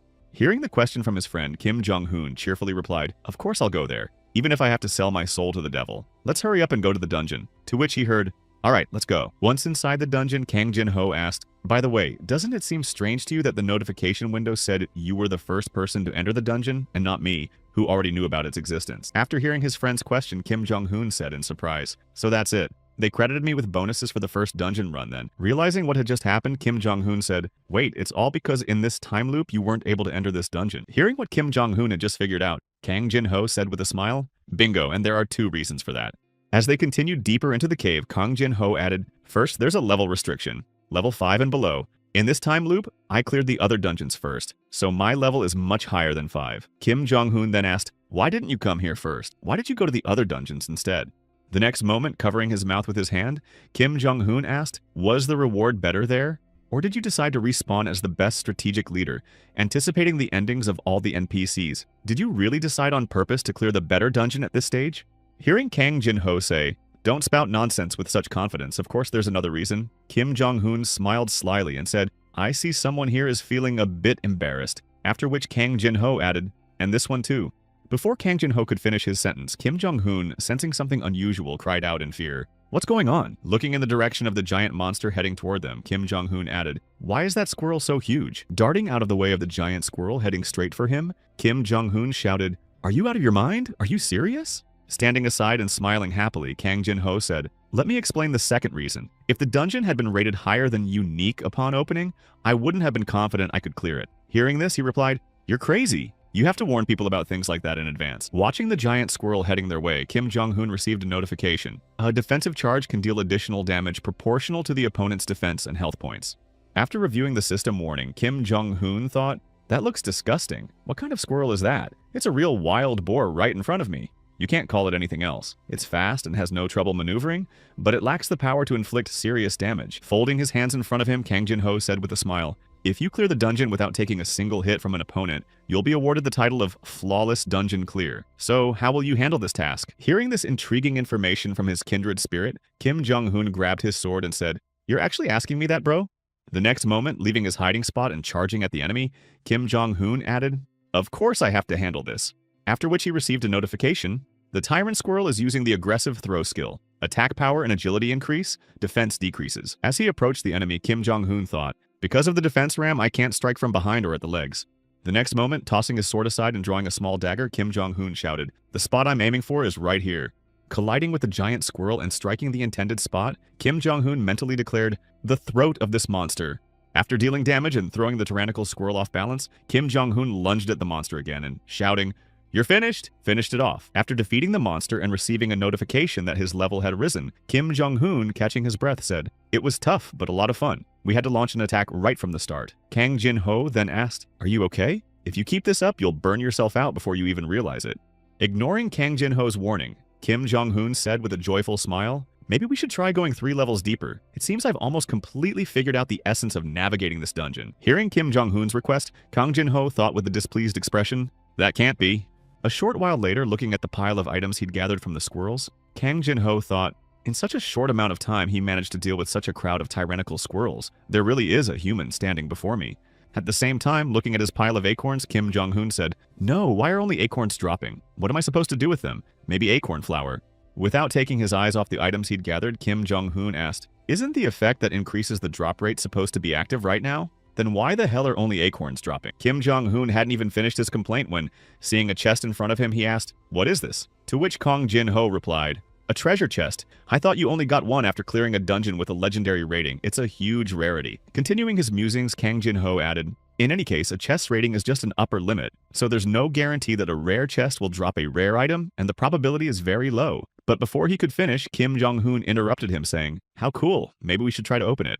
I'm burning up with impatience. Later, when Kang Jin-ho added, Since when did the meaning of the word cool change? Did something just hit you in the head? Kim Jong-hoon felt a tremor and exclaimed in confusion, What's going on? Not understanding what was happening, Kim Jong-hoon exclaimed in confusion, Why did the walls suddenly start shaking? Is there an earthquake? After that, Kang Jin-ho grabbed his hand, pulled him along and shouted, First, let's hide. We need to figure out what's going on. Seeing a giant monster nearby, Kim Jong-hoon thought, It's definitely a squirrel in front of us, not a hippopotamus. Also, upon seeing the colossal monster nearby, Kang Jin-ho said, Just as I suspected, that creature is a mutated entity. It's many times stronger than a dungeon boss. It's a hidden mob from the legendary dungeon, whose appearance is usually a great rarity. But why did it come out right now? Peering out from their hiding spot at the monster that had appeared before them, Kim Jong-hoon said, If this is a hidden mob, then there must be a good reward for it. In that case, there's nothing wrong with it crossing our path. Hearing Kim Jong-hoon's words, Kang Jin-ho said, Maybe in other games things work exactly like that, but here it's different. This creature is more like a trap, which is why there won't be any loot dropped. Instead, the player is awarded a large number of points, allowing them to level up immediately, and if they manage to win the battle one-on-one, you'll be awarded a title. What will you do? Will you try to defeat this creature?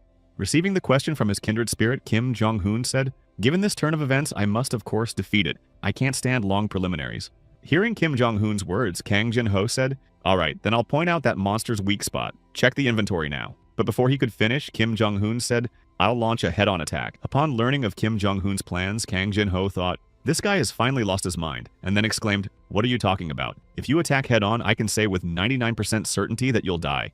After listening to the remarks from his kindred spirit, Kim Jong-hoon glanced at the giant squirrel and said, "Of course, it's much better to grow slowly, exploiting the weaknesses of the opponents you point out, but I want to do things a little differently." With a sly smile, Kim Jong-hoon added, "Even if I take fatal damage, it doesn't bother me much, because I only want to play games for fun." Resigning himself to Kim Jong-hoon's decision, Kang Jin-ho exclaimed, "Fine, let's do it your way this time." After which he thought, "The more I watch him, the more absurd his actions seem to me." Then Kim Jong-hoon grabbed his kindred spirit and, shaking him, shouted, "Brother Jin-ho, look over there, what's going on?" Outraged by Kim Jong-hoon's actions, Kang Jin-ho said, "You scoundrel, I'm actually offended. How many more times do I have to tell you what's there?" Then, turning his head to the side and seeing a squirrel with a chest and a necklace, he added in surprise, "Tant." Seeing a rather valuable item on the monster's chest, Kang Jin-ho said right there, "Carpe entertainment, that's certainly wonderful, but first, I think we should change our tactics a bit." After hearing Kang Jin-ho's comment, Kim Jong-hoon, licking his blade, exclaimed, "Okay, I much prefer the idea of smashing that legendary chest to fighting the monster one-on-one. Entertainment? No, I didn't hear what you said about that monster's weakness." Hearing the question, Kang Jin-ho replied, "It's very simple. There's a gluttonous mob right in front of you. You still have all the acorns you've collected so far? Take them out of your inventory and throw them at that squirrel." After that, Kim Jong-hoon threw all the acorns at the mob. After doing everything as instructed, Kim Jong-hoon asked, "So where exactly is that monster's weak spot? Is it really its back?" To which he heard, "Look closely." Peering intently at the monster's behavior, Kim Jong-hoon realized exactly where the monster's weak spot was and thought in amazement, "I must be losing my mind. What a fool I am." Hearing Kim Jong-hoon speak with his head bowed, his brother Kang Jin-ho asked with a sly smile, "Why are you standing there? Hurry up and strike its weak spot. Just look. The monster's rear end is practically begging for your attack." Unable to withstand this pressure, Kim Jong-hoon grabbed Kang Jin-ho and exclaimed, "What kind of person are you? You're driving me crazy." To which Kang Jin-ho replied, "Hey, the squirrel's about to finish all the acorns and disappear. Then your legendary chest will be in trouble." The next moment, shifting his gaze to the squirrel, Kang Jin-ho said, "Look, the squirrel's about to leave." Seeing Kim Jong-hoon rush toward the monster, shouting curses, Kang Jin-ho called after him, "Mr. Carp, hurry up!" Heeding Kang Jin-ho's instruction, Kim Jong-hoon rushed toward the mutant squirrel and cried out, "I'm sorry." Attacking the giant monster's weak spot, Kim Jong-hoon cried out, "Forgive me, a sinner. I have done very wrong." After the attack, he received a notification. Perfect attack on weak spot. The mutated squirrel tyrant has been defeated with a single blow. Level up. Bonus points awarded. You have been granted the title of Discoverer of the Legendary Dungeon. Kim Jong-hoon, shedding tears, said, "Forgive me, little squirrel." Seeing his friend's reaction, Kang Jin-ho asked, "Why are you so sad? A squirrel is just a piece of computer data, my friend. If you're so upset, light a candle for her soul." Hearing the remark from his soulmate, Kim Jong-hoon, wiping away his tears, said, "Bro, you're the real devil. Replace my soulmate. I don't want to play this game with this madman anymore." To which he replied, "You're the madman. That's what you're calling yourself right now." The next moment, hearing Kang Jin-ho say, "By the way, we still need the chest," Kim Jong-hoon, joyfully heading toward the reward, exclaimed, "Oh, it's definitely the chest." Approaching the legendary chest, Kim Jong-hoon said in surprise, "Bro, there's a lock on this chest." Hearing this, he added, "That complicates things. Usually to open a lock like this, you need a key of the same rank." After a moment's discussion about opening the chest, Kim Jong-hoon asked, "Bro, we're both thinking the same thing, right?" To which Kang Jin-ho replied, "Yeah, that's true, but no. Actions like that are pure fraud." Ignoring Kang Jin-ho's remark, Kim Jong-hoon placed his hand on the chest and said, "Well, I don't know, but it's worth at least trying to unlock it." After activating the skill, notifications began appearing before the guys. Unlocking skill activated, processing of the legendary rated chest complete, chest successfully opened. After successfully opening the chest, Kang Jin-ho said discontentedly, "Can you really always count on luck in this damn game? There's no such thing as a 100% chance of unlocking. Nothing is more absurd. The balance is just going to hell." To which Kim Jong-hoon exclaimed indignantly, "Wait, but there's nothing a 10-star skill can't handle." We all heard that perfectly well.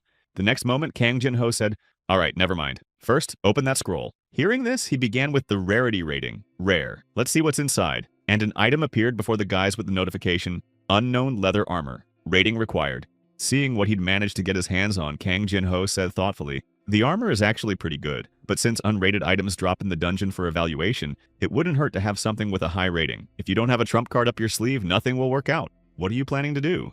Hearing Kang Jin-ho's question, Kim Jong-hoon replied, "You know, the main character isn't called the main character for nothing."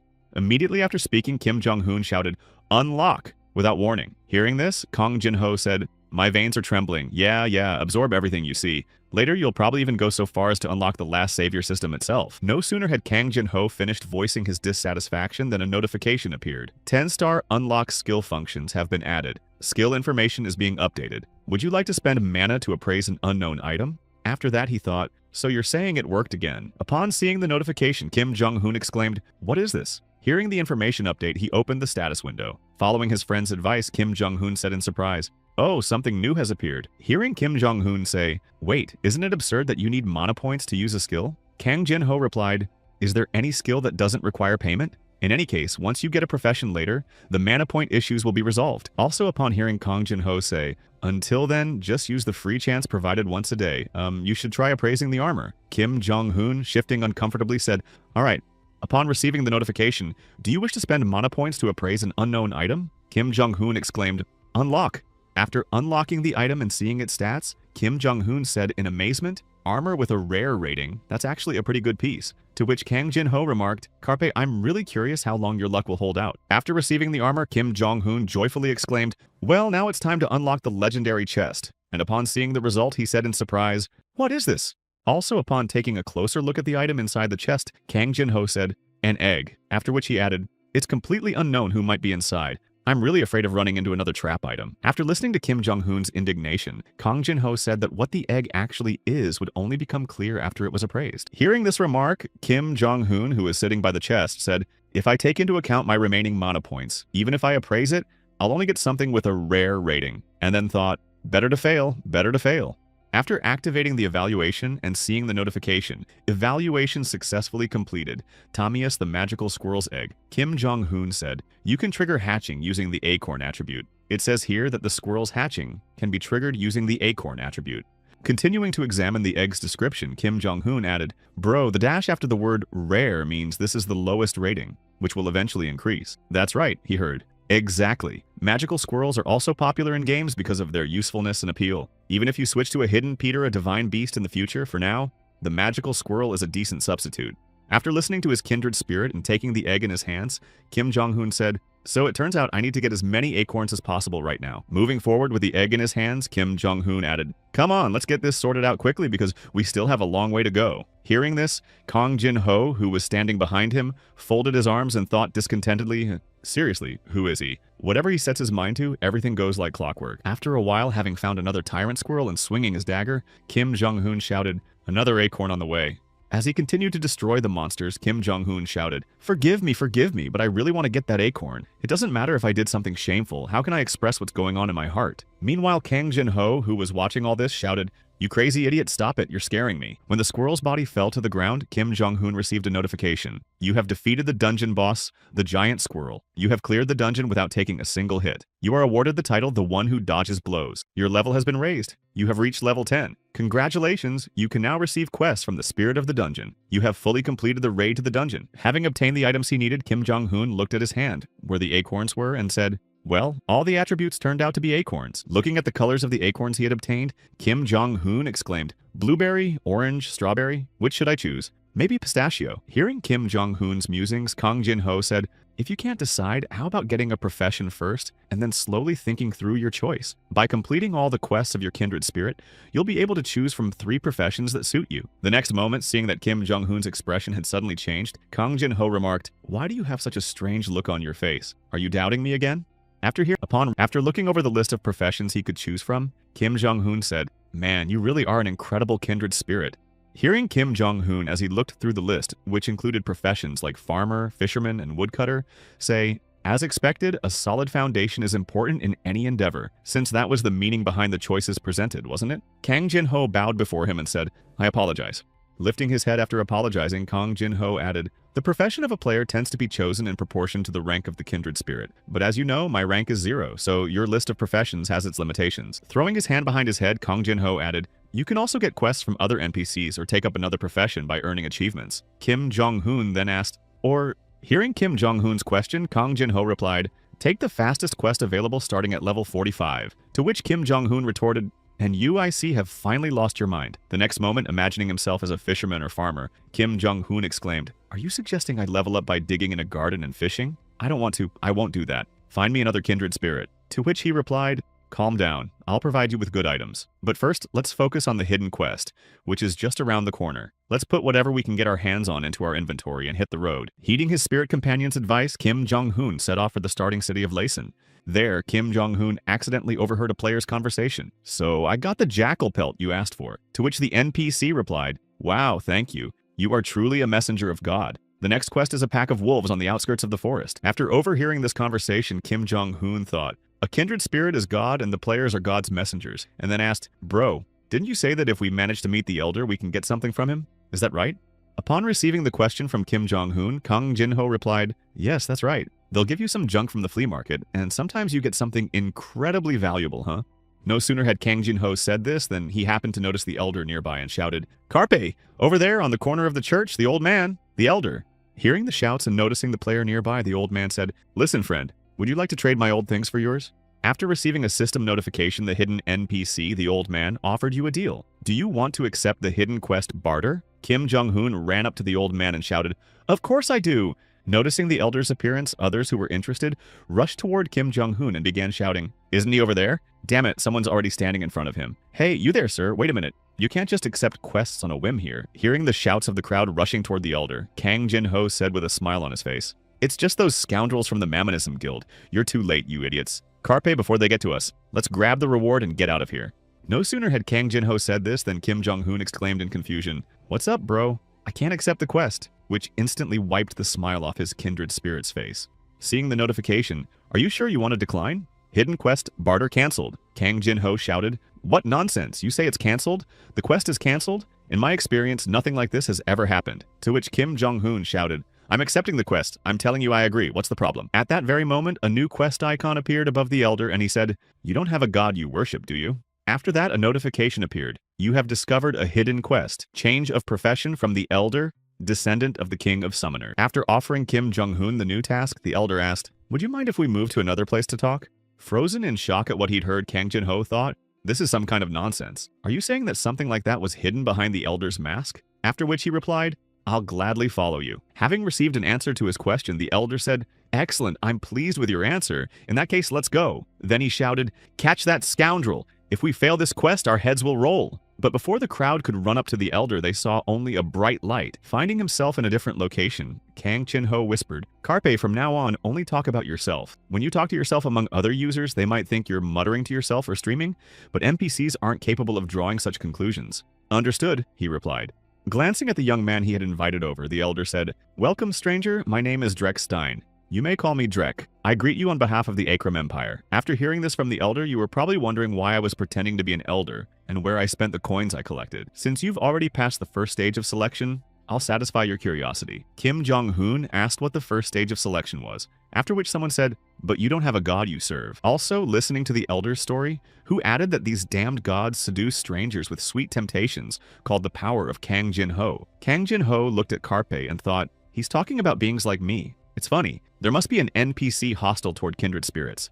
Feeling a certain unease about what had happened, Kang Jin-ho added in his mind, "So it turns out such characters existed in Laysan. It seems that even in the information I've accumulated over 10 years, there are far more gaps than I could have imagined." Folding his hands in front of him, Drek Stein, sitting at the table, said, "You must be a benefactor. Do not succumb to the temptations of these evil beings." After receiving a question from the Elder, Kim Jong-hoon said, "Excuse me for interrupting you mid-sentence, but I have a kindred spirit, a god whom I serve." Hearing what the young man had just said, the Elder jumped to his feet, looked into the system, and exclaimed, "It can't be.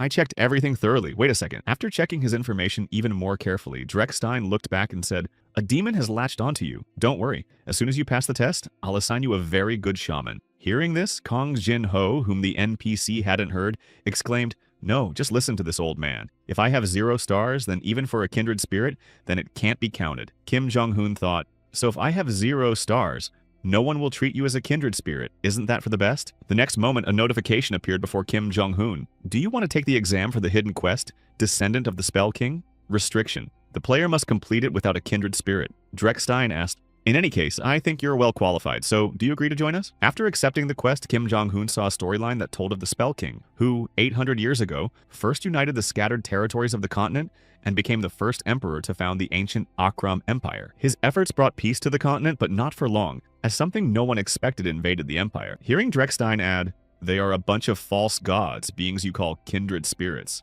Kim Jong-hoon froze in his tracks in surprise.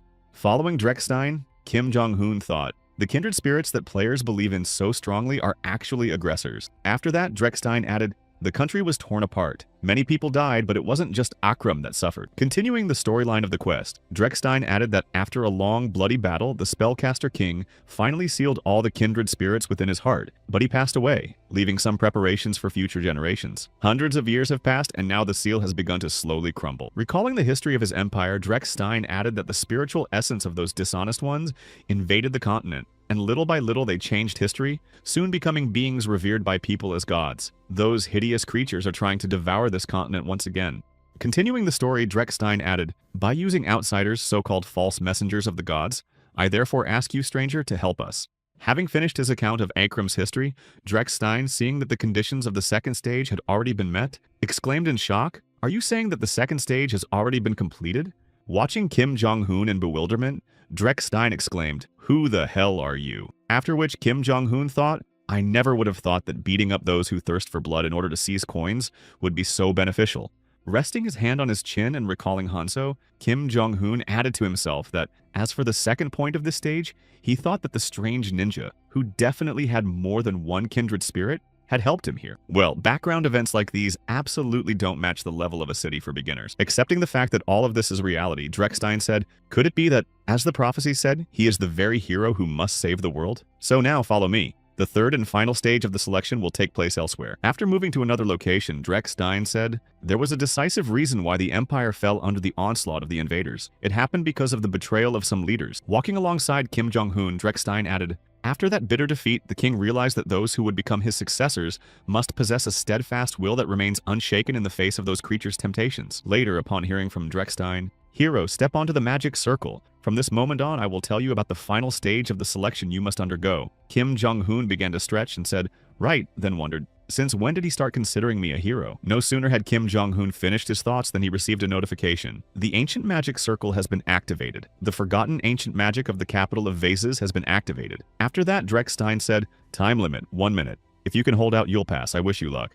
Looking back at Kang Jin-ho, Kim Jong-hoon exclaimed, bro, don't you think all this is a little unusual? To which he replied, it seems so. After all, the capital of vases has 9 stars, the highest difficulty. Hearing this, Kim Jong-hoon exclaimed, 9 stars? Even if the difficulty were cursed, that's way too high. Does this game even have a conscience? The next moment, seeing the notification with a considerable number of debuffs piled onto Kim Jong-hoon, Kang Jin-ho said, wow, this could be considered the most intense debuff bombardment. Called the 7 Deadly Sins, a complete deception. And this is the final test. The next moment, raising his head, Kang Jin-ho added, even in this balanced place, everyone survives as best they can. Make it work, or else disappear.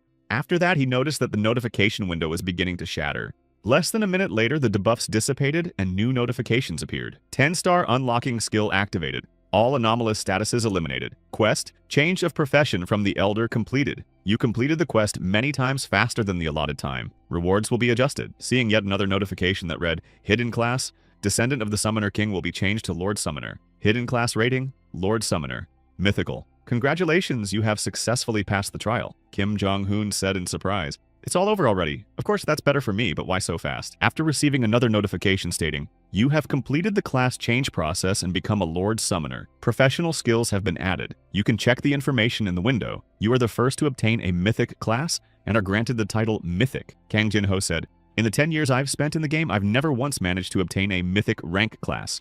Hearing Kang Jin-ho add, and it just fell into your lap on a silver platter on your first try? I'm simply speechless. Kim Jong-hoon said joyfully, I must have been someone like General Lee Sun-sin in a past life. To which his kindred spirit remarked, that idiot is here too and he only has 8 stars. Finishing the conversation and looking away, Kim Jong-hoon thought, first I want to check the skills of my new profession. Let's see what's there. But before he could do so, he turned back to Dreckstein, who exclaimed in amazement, incredible, the king of spellcasters. Falling to his knees and beginning to embrace Kim Jong-hoon, Dreckstein exclaimed, now we have a new lord, the master of Akram. To which Kim Jong-hoon, trying to extricate himself from the old man's embrace, shouted, I understand. Stop it already. Get up from your knees, please. Heeding the request, Dreckstein stood up and handing the box to Kim Jong-hoon said, open the box. Following the instruction, Kim Jong-hoon opened it and exclaimed in surprise, wow, it's that. Seeing the boy's joyful reaction, Dreckstein said, A magical weapon used by the king. It resembles gloves in shape but functions like a wizard's staff. My mission was to deliver the items the Sorcerer King left for his heir.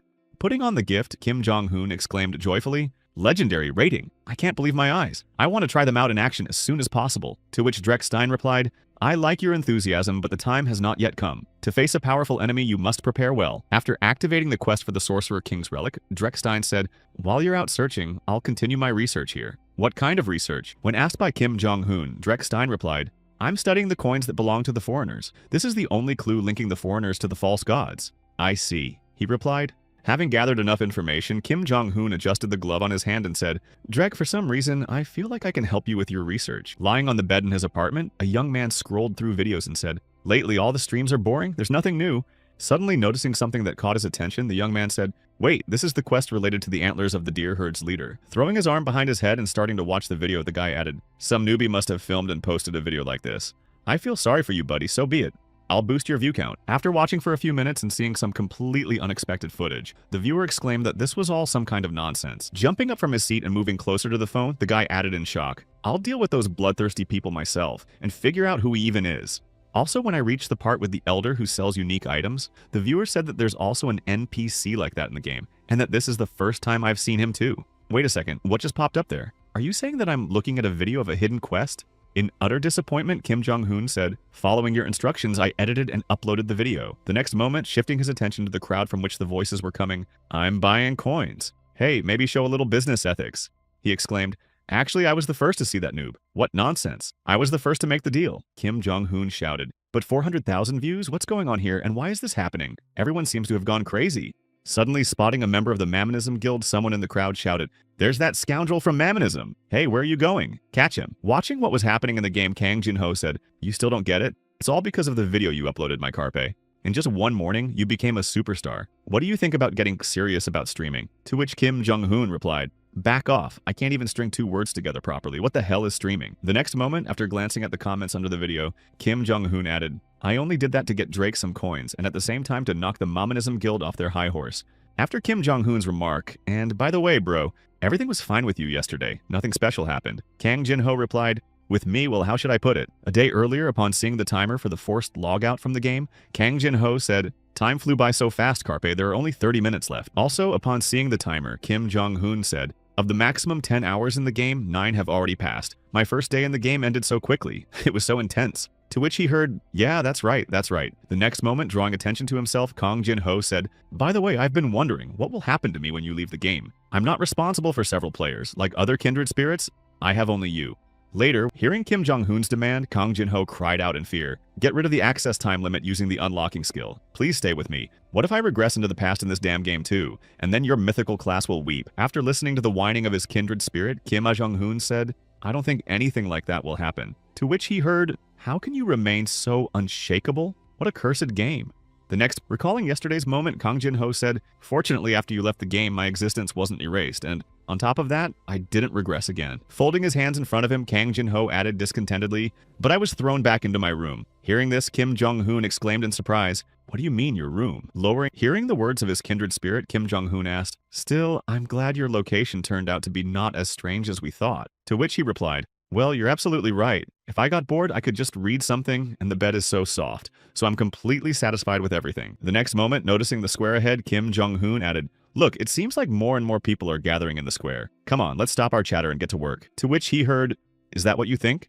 After leaving the starting city and finding themselves in the forest, Kim Jong-hoon said, "Such silence, and there's no sign of those thirsting for blood anywhere." Kang Jin-ho then thought, "They've gone into hiding along with Mammonism. Perhaps something else happened here while we were away." Stopping suddenly, Kang Jin-ho said, "Great, I think we've gone far enough into the depths of the forest. Open the status window." Kim Jong-hoon then said, "Open the status window," and after glancing at the stats, added, "I can't even get the words out. This is the status window of someone who changed professions." Hearing that, even I felt a slight pang of conscience. I think we went a little too far. Continuing to look at the stats, Kang Jin-ho added, "The total of all stats has increased to 159, with an average of about 32. If you're going to keep streaming, you should hide all your personal information, otherwise the kids will cry." To which Kim Jong-hoon replied, "All right, I'll hide everything." Stretching out his hand and saying, "Now open the skill window," Kim Jong-hoon received a notification. Skill: Magical Engineering, Elemental Mastery, Elemental Arrow, Penetrating Strike. He said in surprise, "This is the first time I've seen a skill like this. It must be directly related to the profession. I'll try clicking on it once." After activating the skill and seeing the notification, there are items with the magic engineering skill in your inventory. Kim Jong-hoon thought, "There's something in my inventory." Deciding to look into his inventory to find out what reacts to the skill, and seeing several flickering items, Kim Jong-hoon said in surprise, "The acorns are glowing." Upon receiving the notification asking if he wanted to synthesize the acorns into magical materials using magical energy, Kim Jong-hoon exclaimed, "Synthesize magical materials? What does that mean?" He checked the system window. Glancing at the system window with the skill description, Kang Jin-ho said, "I see. It's some kind of crafting skill. The King Summoner must have been just as skilled in alchemy. You've managed to acquire a truly valuable skill." Glancing at his hand, Kim Jong-hoon heard, "As soon as rumors of this spread, all the guilds in LS will line up before you to recruit you." To which he replied, "I'm not interested in that at all. When it comes to a hidden class, it's much more interesting to develop on my own." After listening to Kim Jong-hoon's story, Kang Jin-ho exclaimed, "As expected, you really do know your stuff, and you're no slouch either." Soon after, Kim Jong-hoon noticed 2 bright cubes in front of him and a notification. "There are materials in your inventory that can be synthesized. Do you wish to synthesize them?" After reviewing the system prompt, Kim Jong-hoon said, "I just need to place the components here. The interface is so simple that you can operate it intuitively. Maybe I should start by putting just 2 items inside."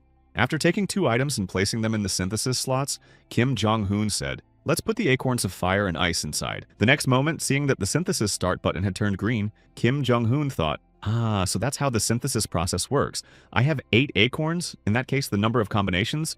Hearing Kim Jong-hoon's thoughts, Kang Jin-ho said, "So it increases to 28. After which he saw Kim Jong-hoon smash the system window and exclaim, "First of all, I got this profession to narrow down the attribute options for my pet. But what am I supposed to do if, on the contrary, there are now even more of them?" After venting his frustration, Kim Jong-hoon said in surprise, "Wait, is that really it?"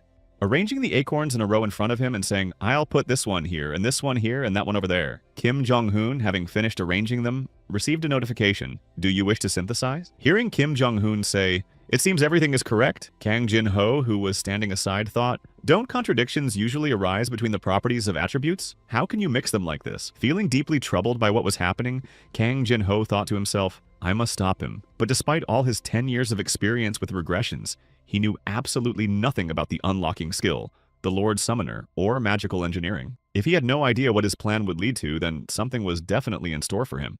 Lost, envisioning the worst-case scenario in his mind, Kang Jin-ho cried out in fear, "Not this." The next moment, placing his hand on Kim Jong-hoon's shoulder, Kang Jin-ho said, "Carp, I think you're doing something wrong. First, slow down and put down just 2. What will you do if, in case of failure, you lose all your acorns?" To which he replied, "Sorry, bro." As a result, reaching out to the created item, Kim Jong-hoon received another notification. Primordial Fragment, Epic Tier, Magic Material, Attribute Stone. It all began with the foundation of all existence. A fragment in the shape of an acorn containing the energy of the beginning. Hearing Kim Jong-hoon ask, "So now we'll find out what the result will be, bro." Kang Jin-ho awkwardly replied, "Why are you even asking if you're handling everything perfectly on your own anyway?" Also, hearing this from his kindred spirit, our Carpe had really grown up. A big boy like him didn't need help from some nobody. Kim Jong-hoon looked around and asked in surprise, "What kind of nonsense are you talking about? After all, it's from you that I learned everything."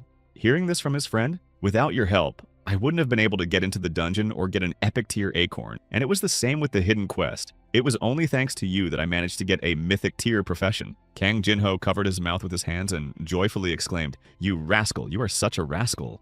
After fulfilling all the conditions and activating the trigger to hatch the egg, Kim Jong-hoon saw a magical squirrel cub before him. When the animal began to hug him, Kim Jong-hoon said happily, "Just look at this little one. How cute." To which Kang Jin-ho remarked, "If you ignore the black fur, the animal looks like the most ordinary, charming squirrel." The next moment, noticing a notification next to him that read, "Choose a name for your pet," Kim Jong-hoon said, "We definitely need to decide on a name." Hearing this, Kang Jin-ho said, "Don't waste time looking for something with a special meaning. Just pick something simple. Lately, the animal has been repeating QQ. What do you think of the name QQ?" After listening to the suggestion, Kim Jong-hoon stroked the animal and thought, glancing at the nickname Jin-ho, "I thought he was skilled at this. My big mistake. I'd better reject his recommendation," and said, "I've decided on the name Chornish." After naming his pet, Kim Jong-hoon picked it up and exclaimed, "Chornish, stay with me forever." To which Kim Jong-hoon remarked, "Enough playing around with it. Let's get going. Didn't you say you wanted to test your combat skills?" Hearing the question from his spirit companion, Kim Jong-hoon asked in surprise, "What? Doesn't my stay in the beginner's city end after reaching the 10th level?" In response to Kim Jong-hoon's question, Kang Jin-ho said, "The moment your 10th level is confirmed, you'll be able to receive a quest from your kindred spirit. and you'll also be granted the right to leave Laysan. Continuing his story, Kang Jin-ho added that if you inform the leader of Kedlak at City Hall of your intention to leave, he will send you to the mainland. Continuing the conversation, Kang Jin-ho added, but lately the trend has been to stay in Laysan a little longer, rather than mindlessly hitting the road. To which he heard a response. Without taking his eyes off Kim Jong-hoon, Kang Jin-ho asked, "Are you still asking? Isn't all of this done because there's so much worth experiencing?" Hearing the remark from his kindred spirit, Kim Jong-hoon thought of the player's absolute mastery of the sword and the magical skills he had acquired. Realizing the meaning behind his kindred spirit's words, Kim Jong-hoon exclaimed with a gleam in his eyes, "True, very wise words, heavenly demon." Reaching out his hand, Kang Jin-ho noted that the quests on the mainland are difficult, so there are both those who stay and use their skills in Laysan, and those who set out on a long journey to reach the end of the stage. Specifically for the players who remain here, a mob boss was designed separately. After listening to Kang Jin-ho, Kim Jong-hoon said in surprise, "If it's a mob boss, then it'll be perfect for my final exam." Hearing his friend's exclamation, Kang Jin-ho said, "Then let's head to the Cave of Horror in Laysan, home of the so-called hellish monster." Making their way through the thicket to the cave, Kang Jin-ho said, "So we're here." Seeing the place on the horizon toward which they had been striding so confidently, Kang Jin-ho added, "There it is, the Cave of the Hellish Monster." As he approached the crowd and heard the attacking players shouting, "Group up to catch the hellish monster. Its core is worth a fortune," Kim Jong-hoon exclaimed, "There are a lot of people here." To which Kang Jin-ho replied, "This is the second spot on the list where users gather outside the city." After listening to his kindred spirit, Kim Jong-hoon rubbed his nose and asked, "And the first one then? Where is it?" To which he heard, "You've already been there. It's a place connected to the antlers of the leader of the deer herd." Despite all the shouts from the crowd, Kim Jong-hoon happened to hear someone nearby say, "Hey, did you watch the video uploaded to the channel yesterday that made it into the top 10? Turning his gaze, Kim Jong-hoon saw two guys talking. "You mean the quest related to bartering?" "Of course I watched it, but when I went to the place shown in the video, I didn't see any NPCs. I guess the location changes every time. By the way, that player is also a newbie, right?" As he continued listening to the guys talk, even if that's what's going to get him teamed up with his dream partners, you'd think the guy who single-handedly took care of those bloodthirsty ones would get in the same boat with us. "Shut up, you fool. You can try it," Kim Jong-hoon thought. "How this annoys me." Noticing the dissatisfied Kim Jong-hoon, Kang Jin-ho approached him and exclaimed, "I see you're a very famous person. Please join my team, at least once." Hearing his brother, he retorted, "What's with you, you pain in the neck? How many times do I have to say I don't want to become a local celebrity?" Later, upon approaching the entrance, Kim Jong-hoon received a notification. "Cave of the Hellish Monster. Do you wish to enter?" Upon entering, after forming a team, the difficulty level is adjusted. Before you lies a special dungeon. The time taken to clear it is recorded here. Seeing the notification, Kim Jong-hoon exclaimed in surprise, "A dungeon to clear against the clock?" To which he heard, "Yeah, look over there." Hearing Kang Jin-ho's instruction, "This is the system where records are updated on this stone. Come over and open the stats." Kim Jong-hoon approached the stone. After opening the stats, Kim Jong-hoon said in surprise, "The interface is pretty simple. Everything is easy and intuitive." "And what do the question marks at the top of the list mean?" he asked. "That means access to the profile is blocked," Kang Jin-ho replied. "If a player decides to hide their information, it will be marked that way." After listening to the explanation, Kim Jong-hoon asked, "Wow, so that player is none other than Mr. Heavenly Demon? Just look at this record." To which Kang Jin-ho replied confidently, "You really do have a sharp mind." It's been half a year since Kang Jin-ho said that, and no one has managed to knock me off the top spot, though the one who took second place seems like a very promising player, Kim Jong-hoon thought. "The champion of the gods? I've heard that name somewhere before." Soon a voice rang out from the crowd. "Someone's coming out of the cave. It looks like a player has cleared the dungeon." Leaving the dungeon, one of the players said, "Finally, we've caught that little dog. Minsu, Jongsu, and Kwangsu, we've come for your souls again." Hearing one of the trio exclaim, "I wonder if we made it onto the top list. Go check quickly," Kim Jong-hoon thought. Just some familiar faces. After checking the list, one of the trio shouted, "We're 17th. Let's hurry to the city for the reward and head to the mainland." Hearing the exclamation, Kim Jong-hoon asked, "I see that a reward is given for making it onto the top list." To which he heard, "Yes, but it's not very good. I think the list on that stone is more important. If you set a decent record, you'll be able to easily join the Muram Grandmasters Guild in the future." The next moment, hearing, "Well, even if you're not interested in something like that, as a player with pure intentions to become famous, you'll want to take on the challenge because these records are eternal," Kim Jong-hoon said. "Interesting." Approaching the cave and receiving the notification, "Do you wish to enter the Cave of the Hellish Monster?" Kim Jong-hoon shouted, "Confirm entry." Once inside the cave, Kim Jong-hoon received a notification. "The Hellish Monster will be summoned in 3 minutes. Prepare for battle."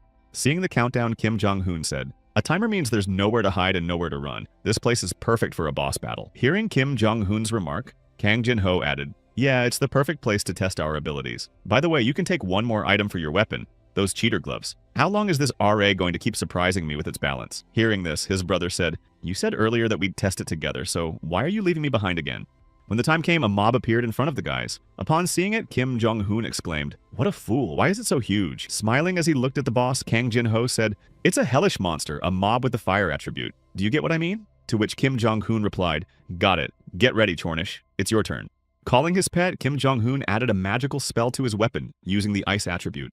Upon receiving a notification that the weapon had acquired the attribute, Kim Jong-hoon used another skill, a devastating strike. Watching the countdown timer before the battle began, Kim Jong-hoon immediately launched an attack on the monster. As he approached the hellish monster, Kim Jong-hoon read its movements, dodged the attack, and remarked, "By the way, you're too slow." Meanwhile, watching the battle, Kang Jin-ho thought, if I add various items and title effects to Karp's agility, it will only be a matter of time before he starts figuring out how to act without my advice. Even if I'm powerless now, I'll feel even weaker later. Enraged by the missed attack from Kim Jong-hoon, the monster used the Hellfire Breath skill. Noticing the monster's intentions, Kim Jong-hoon, preparing for a counterattack, said, "Hey dog, by attacking right in front of my nose, you're begging me to finish you off faster." The next moment, leaping from his spot and jumping onto the mob, Kim Jong-hoon shouted, "If that's what you want, I'll send you straight to God in heaven right now." After landing a single blow and receiving the victory notification, Kim Jong-hoon said disappointedly, "Damn, I beat him too quickly." Standing near the cave entrance, one of the players mused, "I can't seem to get a team together today. Maybe I should just head back to town." The next, continuing his thoughts, the guy added that it was clear at first glance that he was a newbie. They should go in with him and use him as cannon fodder. After which he noticed the other's surprise. Hearing the crowd shout, "No, aren't those numbers absurd? What are the developers even doing? Have they forgotten how to work? A bug was reported in just one dungeon of the hellish monster. What kind of nonsense is going on here?" The guy pushed his way forward and said, "There's a bug in Lassie. Excuse me, I'll go through. Why all the commotion?"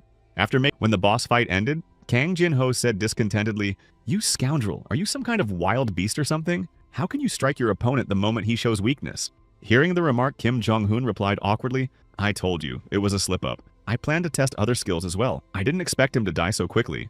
The next moment, upon seeing the hide of the Hellhound and the core of the Hellfire, Kim Jong-hoon added, "Just items. There won't be any equipment." After his complaint, hearing that the hellish monster doesn't drop equipment and rarely drops anything at all, Kim Jong-hoon said, "I see. Then I'll collect what's there first. Hey, Blackie, where did you run off to?" Seeing how Chornish jumped off his shoulder and began digging in the ground, Kang Jin-ho said, "It seems the little guy figured it out right away." Not understanding what was happening, Kim Jong-hoon asked, "What does that mean?" To which he heard, "You still don't get it?" After which, upon seeing the chest, he exclaimed, "That's it." When the chest of potions opened, Kang Jin-ho said, "That's right, here's the Easter egg." After receiving quite a few different potions and using some of them, Kim Jong-hoon said, "Tasty?" To which Kang Jin-ho remarked, "Master Carpe, if you've all drunk it, let's hit the road. We've got a ton of stuff to do." Having completely emptied the potion bottle, Kim Jong-hoon said, "Hey bro, listen, what if..." Hearing the long pause and sensing his friend's anxious thoughts, Kang Jin-ho said fearfully, "You scoundrel, there really isn't anything else here. In any case, my answer will be no."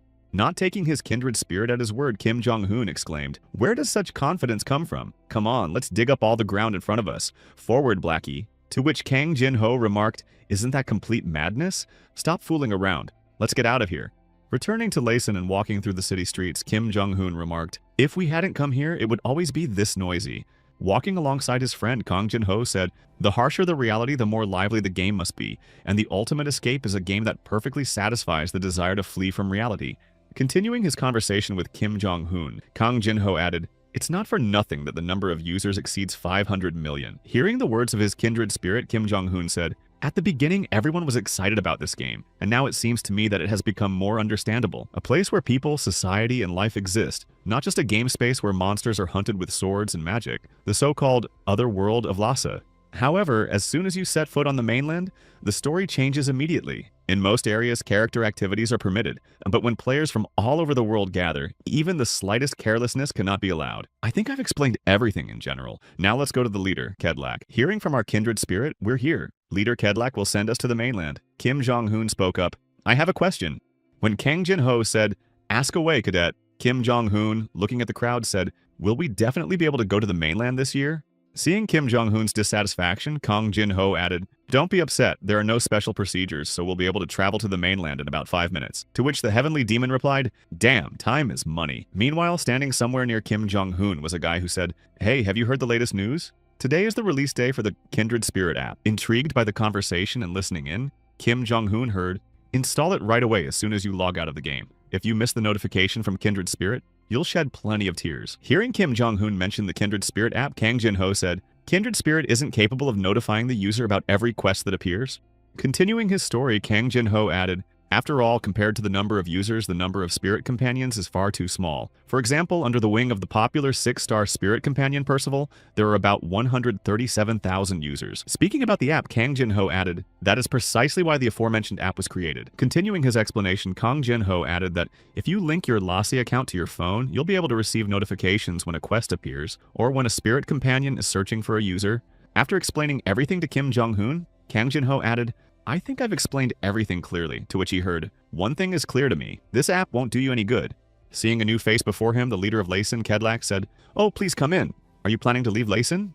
The next moment, placing his hands on the boy's shoulders, he added, if you leave our city, it will be very difficult to return. Is that okay with you? To which Kim Jong-hoon replied, what can you do? No sooner had the young man answered than Kedlak, staring at him, exclaimed, wait a minute, you're the very hero who defeated the hellish monster, aren't you? To which Kim Jong-hoon exclaimed, wow, what a terrifying expression.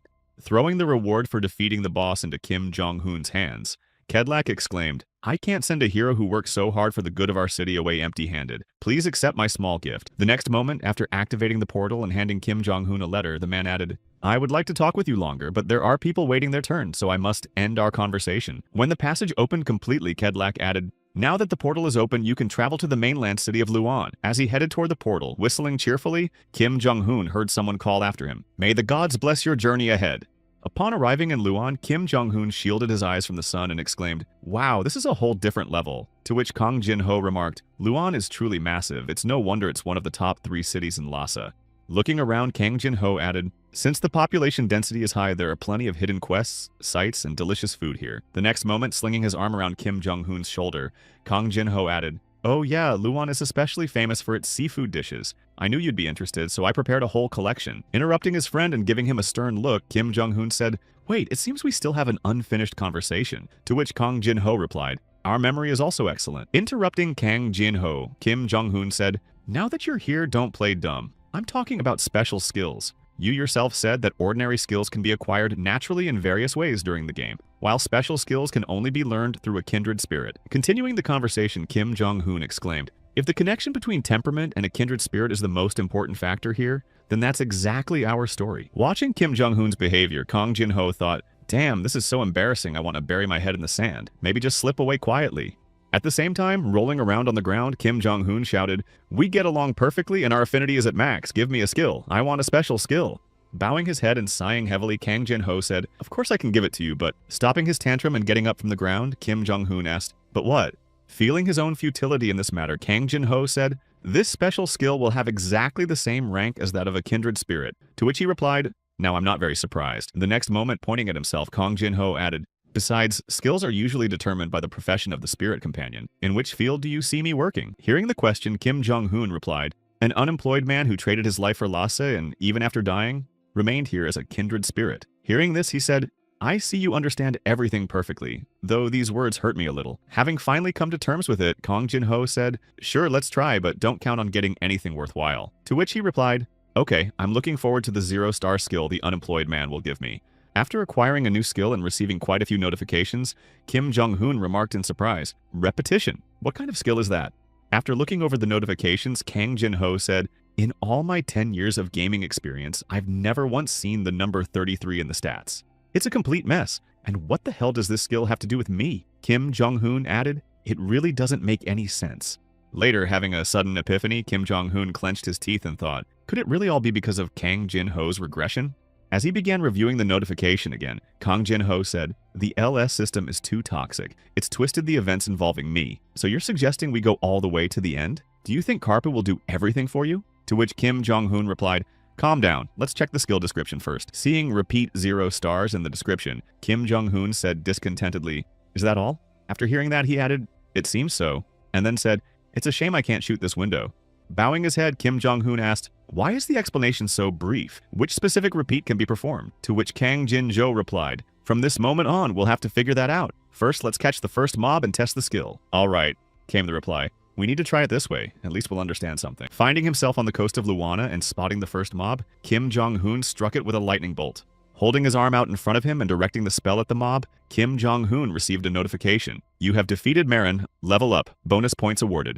Recalling his efforts to test the skill, Kim Jong-hoon said, I've leveled it up to 12, but I still haven't found a single clue. Continuing his musings, Kim Jong-hoon added, I've tried every possible way to use the skill, but nothing worked. What a fool I am. Continuing to complain, Kim Jong-hoon added, I really don't have any more ideas. To which Kang Jin-ho replied, It's no big deal, this is just the beginning. There's no point in rushing. Let's just keep working on the quest for now. After reviewing the conditions of the quest he had to complete, Kim Jong-hoon said, I'm sure that in this quest too, we first have to find an NPC, but how am I supposed to find one in such a huge city with only his name to go on? As he began the mission, Kim Jong-hoon grabbed various people and shouted, What's your name? To which they replied, How dare you? After several failed attempts, Kang Jin-ho said, You'll have to pay a price for that mythical rating, and asked, So what's your verdict? Don't you want to complete this quest? When asked by his companion, Kim Jong-hoon replied confidently, On the contrary, my desire to complete it has only grown stronger. I think something interesting awaits me, so I'll put all my effort into the search. Wait, NPC? I'll find you soon. After some time, the search was successful and Kim Jong-hoon received a notification. New information had been updated, and Gaesa's location was now displayed on the minimap. Lost in thought, Kim Jong-hoon recalled visiting a hotel where the owner had said, You mean the gravedigger? He should be at the cemetery beyond the western gate. To which he replied, Why have you already told me everything? Recalling that conversation, Kim Jong-hoon said, They gave me the information I needed so easily. Where has all the beauty of an exhausting search gone? To which Kang Jin-ho remarked, Why, an easy solution to a problem is a good thing. Those who try to complicate their lives from the very beginning are like perverts. There's a portal near the eastern gate. Let's use it to get at the opposite end of the city. Using the portal and ending up near the cemetery by the western gate, Kim Jong-hoon, upon seeing a house, said, That must be Gaesa's home. Knocking on the door and peering inside, Kim Jong-hoon said, Sorry to bother you, and then, sensing a scent, thought, The aroma of lemon. Peering down from the second floor at the guest, Gaesa said, The smell is too strong, yes, but I hope you understand. It's the only way to get rid of the stench of the bodies. Continuing to smile at the visitor, the gravedigger Gaesa asked, What brought you to such a creepy place? Hearing the gravedigger's question, Kim Jong-hoon said, Well, and then thought, I suppose I should say this. I don't think I can just ask him directly to give me information about the legacy of the King of Summoners. Not hearing the reason for his arrival, Gaesa said, Do you need my help? Then, noticing the pattern on Kim Jong-hoon's gloves, he exclaimed, Good heavens! Clutching his face in surprise, the gravedigger added, I can't believe my eyes. These gloves. Falling to his knees and bowing to the young man, Gaesa added, A resident of the Akram Empire, Gaesa, greets the descendant of the Summoner King. You should have at least sent word of your arrival. Upon receiving the notification that the quest had been completed and a sequel would soon appear, Kim Jong-hoon thought, It's too easy. The quests complete themselves. I don't even have to do anything. At the same time, Gaesa continued his monotonous NPC speech, saying, I am very glad that I can finally give the descendant of our ruler the relic that has been passed down in my family from generation to generation. Hearing from Gaesa that the relic left by the King of Darkness was hidden nearby, I asked exactly where. Upon receiving the question from the King of Darkness's heir, the gravedigger replied, In the center of the cemetery, at a place called Luana's Pit. At first, Luan's Pit was a place that did not exist, and the inhabitants of Akram secretly guarded the king's relic there. But about 150 years ago, a city named Luan was suddenly built, and the local lord designated this place as a cemetery. From that moment on, a problem arose. The king's relic contained powerful mana, and as corpses began to pile up around it, the dead began to rage. Standing aside and listening to the story, Kan Chin-ho thought that the first relic he had received at the starting location was the Enigma, and most likely the next relic would be of a similar level. Continuing his story, Gaesa added, We who possess no power had no way to fight, so we settled here as gravediggers to watch over this place, but at some point, the energy of destruction became so strong that entering the ruins became practically impossible. Without taking his eyes off Kim Jong-hoon, the gravekeeper added, However, with the help of a few ingredients, I can create an artifact that will protect you from the energy of destruction. Recalling the merman's scale and the sea core, Gaesa added, The sea, which is known as a symbol of purification. Please bring the necessary ingredients from there. Upon hearing the task he had been assigned, Kim Jong-hoon thought, I haven't acquired the gatherer skill yet, so I have no choice but to rely on the drop rate. Finishing his thoughts, Kim Jong-hoon said, Understood, I'll definitely get the necessary ingredients. Starting the task and leaving Gaesa's house, Kim Jong-hoon said, First, I'll check the reward I received and open my inventory. After opening his inventory, Kim Jong-hoon saw a notification. New item, a mid-tier skill pack. This is a set of cards that can be used to obtain skills ranging from 2 to 8 stars. Not for sale. Upon seeing the package, Kang Jin-ho remarked, Just what you'd expect from a walking bundle of luck. They gave him skills as a reward. Skills are usually obtained upon leveling up. When changing professions, you can receive 1 skill pack for every 5 levels. Looking at the delighted Kim Jong-hoon, Kang Jin-ho added, It's all random, from which skills appear to whether they can be traded or not. Of course, non-tradable ones are more common. That's why if you manage to get, say, the truth skill, which is tradable, the price will skyrocket instantly. The next moment, with a sly smile, Kang Jin-ho added, Anyway, there are 5 cards inside the package they gave you, but you can only choose 1. His expression changing instantly, Kim Jong-hoon said indignantly, "I'd already managed to forget what kind of damn game this is." Smiling slyly again and taking the cards in his hands, Kim Jong-hoon said, "Well then, let's get started with the lottery, whether it's real or not." After which Kang Jin-ho remarked, "Seriously, doesn't he know what a normal reaction is?" Throwing the cards down in front of him, Kim Jong-hoon shouted, "Lay out the cards!" And now all that was left was to make a choice. Clenching his hand into a fist, Kim Jong-hoon added, "The main thing is to avoid skills with 2 or 3 stars on the left. Second, I choose you." Having made his choice, Kim Jong-hoon saw the notification. "Congratulations! You have received a card with the 2-star skill Lightning Arrow." Falling to his knees and bowing his head after the failure, Kim Jong-hoon cried out in disappointment, "Just not 2 stars." Seeing the result of his master's choice, Kang Jin-ho remarked, "It turns out there are days when he reacts appropriately. After all, he's got plenty of humanity in him." Hearing Kim Jong-hoon say, "This is nonsense. Is there really no second chance?" Kang Jin-ho replied, "Of course it's over the moment you draw a card. The other 4 cards disappear, but for some reason, those remained in place." Seeing the notification, "Skill activated. Do you want to repeat?" Kang Jin-ho said in surprise. So that means it worked. The skill activates in situations like this. Also upon seeing how it worked, Kim Jong-hoon said, "In a situation like this, an operator should definitely show up and give the rule breaker a beating." To which Kang Jin-ho replied, "Although the company's staff are monitoring, there are no operators among them who have the right to directly intervene in the game." Hearing this remark, Kim Jong-hoon said, "Strange, and yet the game continues to function." To which Kang Jin-ho added, "Well, for 10 years it has developed perfectly on its own without anyone's interference." The next moment, raising a finger, Kang Jin-ho added, "In any case, you're about to throw away a lost chance." Walking past his kindred spirit, Kim Jong-hoon said, "In any case, only the essence of the skill hidden behind the cards changes, whether a reshuffle occurs or how many times a repeat can be used." With a crazy grin before the test began, Kim Jong-hoon added, "Right now, I'll figure it all out step by step." After calling out second card from the right and failing, Kim Jong-hoon shouted, "Redo," and drawing another bad skill said, "It seems the skills themselves don't change, and neither does their placement." At that moment, standing behind Kim Jong-hoon, a kindred spirit said, "In that case, just keep drawing cards until something worthwhile comes up." Using the redo again, Kim Jong-hoon said, "That's what I'll do. I'll choose this card." After making his choice, the card shone brightly and a notification appeared. "You have obtained a card with the 7-star skill, Sacred Sacrifice." Seeing this, Kim Jong-hoon exclaimed, "7 stars! A 7-star card! I'm going crazy. This is the first time I've seen a 7-star skill. I'm going nuts." After which Kang Jin-ho, pushing the guy away, said, "I get it. Step back." Ignoring the request to stop, Kang Jin-ho, examining the skill, said, "This is no joke. The Sacrifice Festival skill?" To which he replied, "Something valuable has happened to me." Hearing Kim Jong-hoon's question, Kang Jin-ho replied, "Of course it's not for nothing. The 7-star skill, Sacred Sacrifice, is also known as the Sacred Grenade, and it is the strongest skill when dealing cards in the series of holiness attributes. The higher the total MP, the greater the damage, and if the skill is used on an immoral or demonic mob, the damage will be colossal. In exchange, using it once leaves only 1% of HP and MP, and stats are reduced by 300%. Continuing to explain the skill, Kang Jin-ho added that the penalties for a single use were too severe, and there was something else he had heard about. When Kang Jin-ho said, "Unfortunately, this is a one-time skill that will be removed after use," Kim Jong-hoon slumped in shock. Glancing at the system window, Kang Jin-ho added, "Nevertheless, it's in high demand, so if you list it on the auction, this skill will go under the hammer instantly, and a sale is indeed possible." Well, let's try opening the bidding. Hearing Kang Jin-ho say, "I think about 5 million won will be quite enough," Kim Jong-hoon thought happily, "I'm so glad that Kang Jin-ho has become my kindred spirit." The next moment, clutching his head, Kim Jong-hoon added, "Wait, but if we count that amount in chicken sets, how many would that be? A number the students at the academy couldn't even dream of." A short while after that, so now let's go make some money, the two guys found themselves in front of an auction house in the commercial district near the eastern gates of Luan.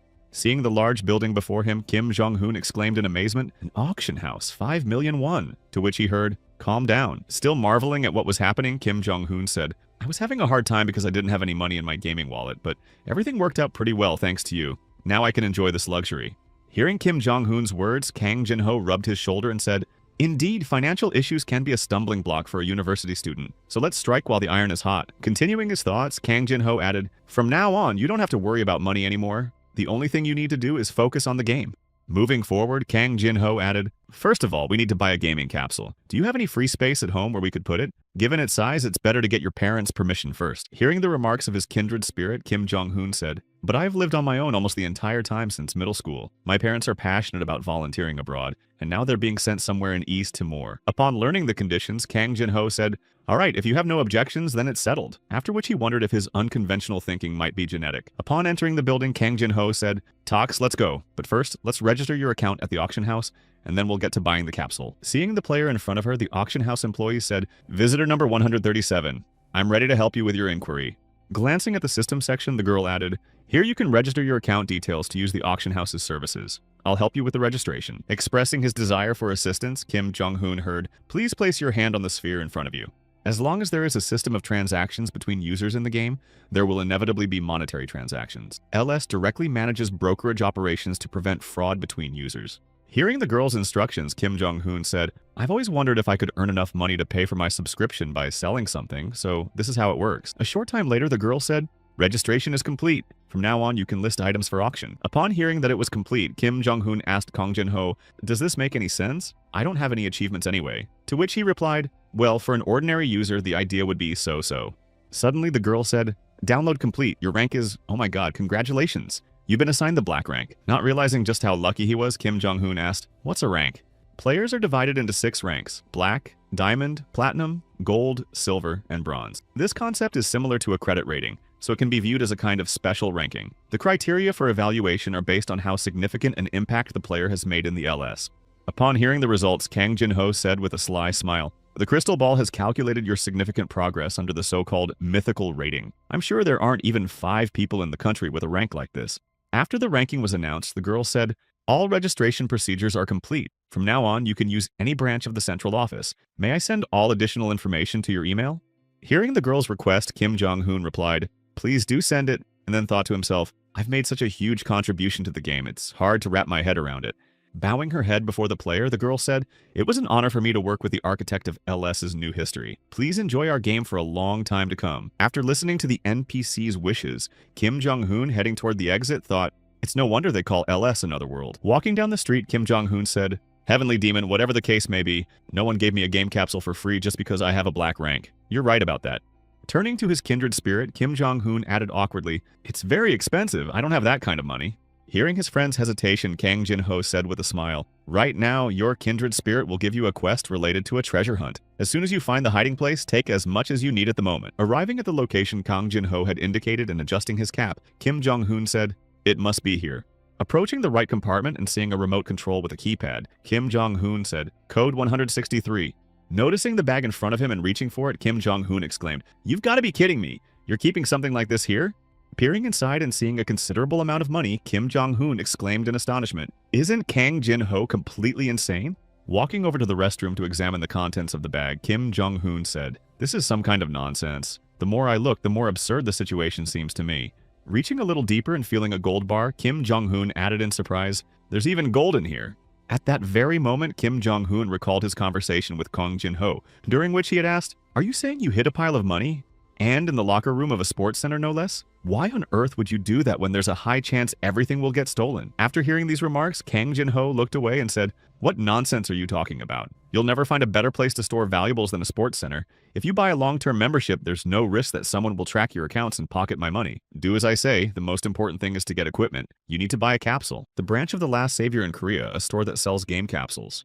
Glancing at his phone, Shin Bong-hyun, a sales manager for premium goods, thought to himself that for the 3rd day in a row, there had been no end to the visitors. And it was all because of that damned Apollo test drive. Seeing Kim Jong-hoon in a cap and heavy clothing outside the store, Shin Bong-hyun thought, "What a bunch of losers. Why do they keep gathering here? There's no doubt I won't make a single penny off him. I need to get rid of him as soon as possible." Approaching the customer, Shin Bong-hyun said, "I'm sorry, but the event related to the Apollo test drive has ended." Continuing his explanation, Shin Bong-hyun added, "If you want to test drive the car, how about coming tomorrow?" Then he thought to himself, "If you're as broke as a church mouse, you'd better stay home." Hearing the manager's remark, Kim Jong-hoon said in surprise, "I'm not interested in the Apollo, I came to buy the Artemis." Upon learning the reason Kim Jong-hoon had come to the store, Shin Bong-hyun said in surprise, "Excuse me, what did you say you were going to buy?"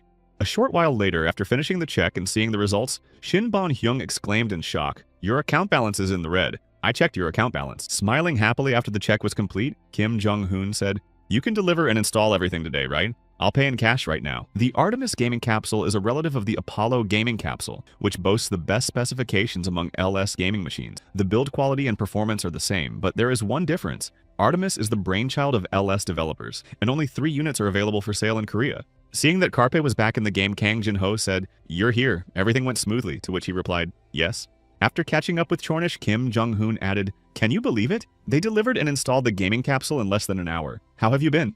After listening to his friend, Kang Jin-ho said, "Why ask about that? In any case, I'm a creature that doesn't exist. The beast has been by my side the whole time since you left." To which he replied, "Why did he act that way?" Continuing the conversation, Kang Jin-ho said, "How am I supposed to know? Anyway, the main thing is that the summon works properly without any glitches." To which he replied, "You're right on the money."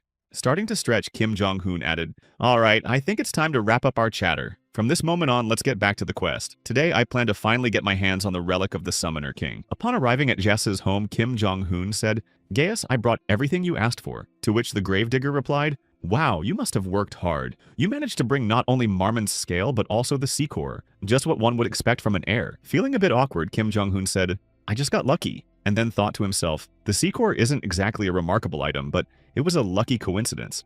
Seeing that his pet had puffed out his cheeks, Kim Jong-hoon exclaimed, "Hey Chornish, what do you have in your mouth? My goodness, my walking lucky charm has saved me." Watching as Blackie turned something over in his mouth, Kim Jong-hoon said happily, "You've helped me a lot, so I'll buy you an acorn right now." While Kang Jin-ho remarked, "Isn't that little rascal about to throw up?"